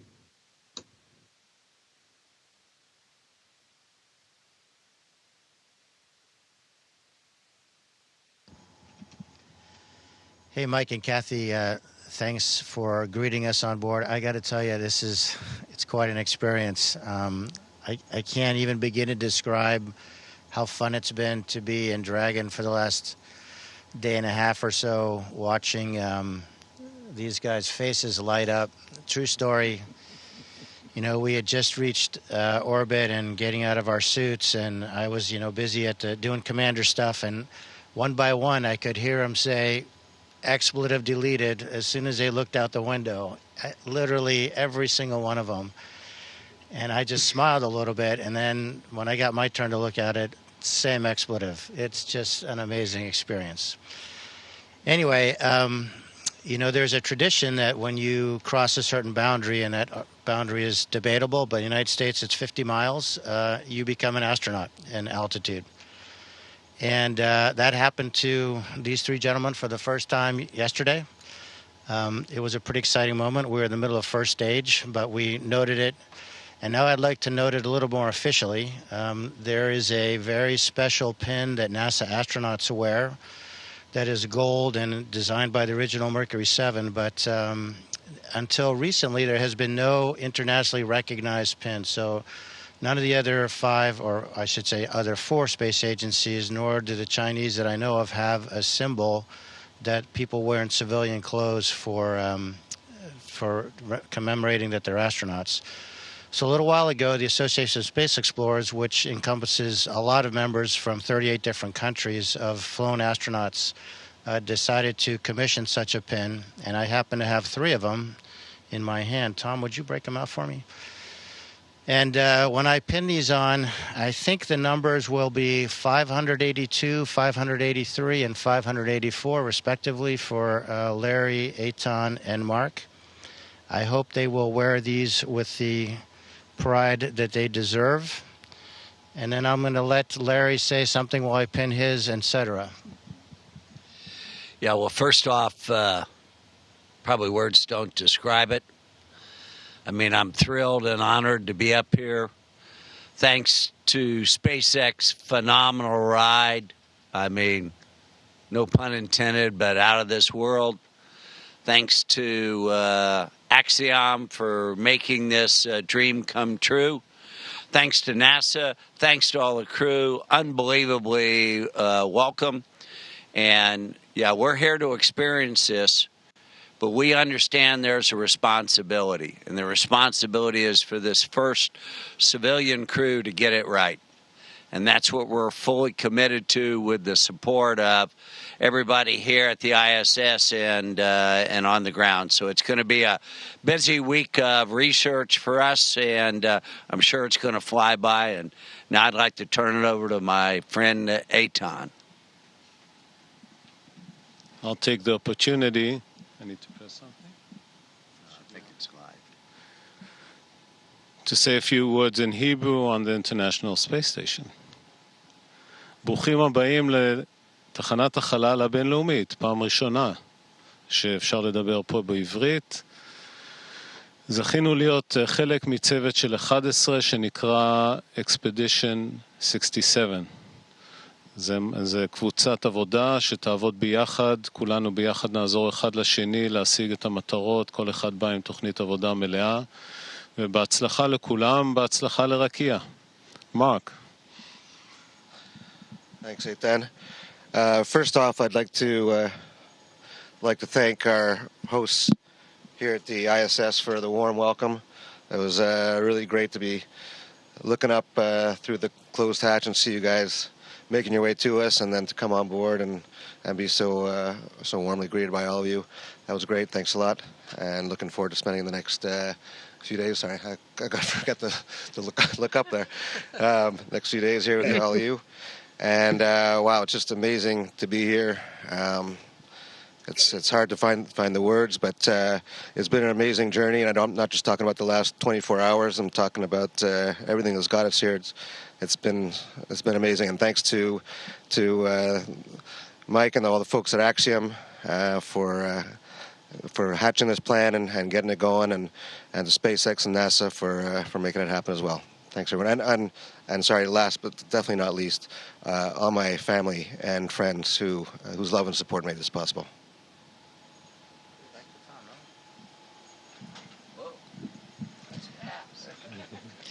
And we just want to say the Expedition 67 crew, all of us are incredibly thrilled and excited to welcome Axiom on board.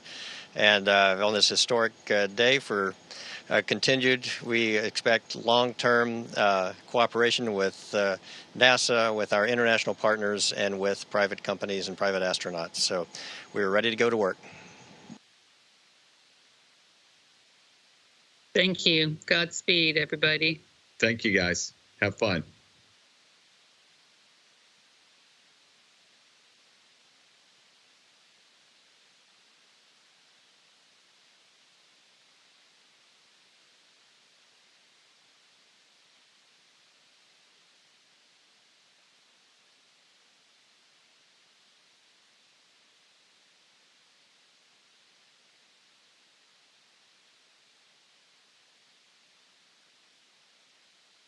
Okay, with that, Ax-1 officially welcomed on board the International Space Station.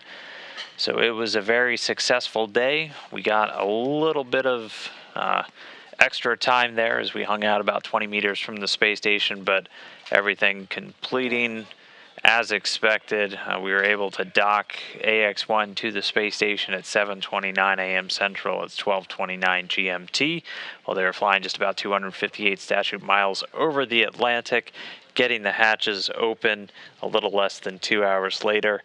And 4 crew members, the first ever all-private astronaut mission to the space station, now on board and welcome. So it's going to be an extremely busy week for them ahead, but it was great to take everybody through the operation so far this morning. That's going to do it for me from Mission Control Houston, so I'll sign off and send it back to Andy and Trisha at Hawthorne. Thank you both for being with me this morning, and congratulations again on the successful docking of Ax-1 to the station. Yeah, thank you, Dan. Congratulations to yourself, too. It's been a super exciting 24 hours. But that is going to wrap it up for us here in Hawthorne 2 for the live joint coverage of Ax-1's arrival to the International Space Station. It has been an honor to support Ax-1. We wish the Axiom crew a successful time on station, and we look forward to joining you when it's time to return home. Yes, it was certainly very exciting to see the camaraderie already building, and we're looking forward to what they'll accomplish in the next 8 days. Starting Monday, April 11th, we will be providing daily updates from Axiom Mission Control to highlight the range of science research and STEAM events the crew will be conducting over their 8-day mission. Be sure to visit axiomspace.com and follow the Axiom social media channels for real-time updates. On behalf of SpaceX, Axiom Space, and NASA, thank you all for tuning in. We'll see you next time.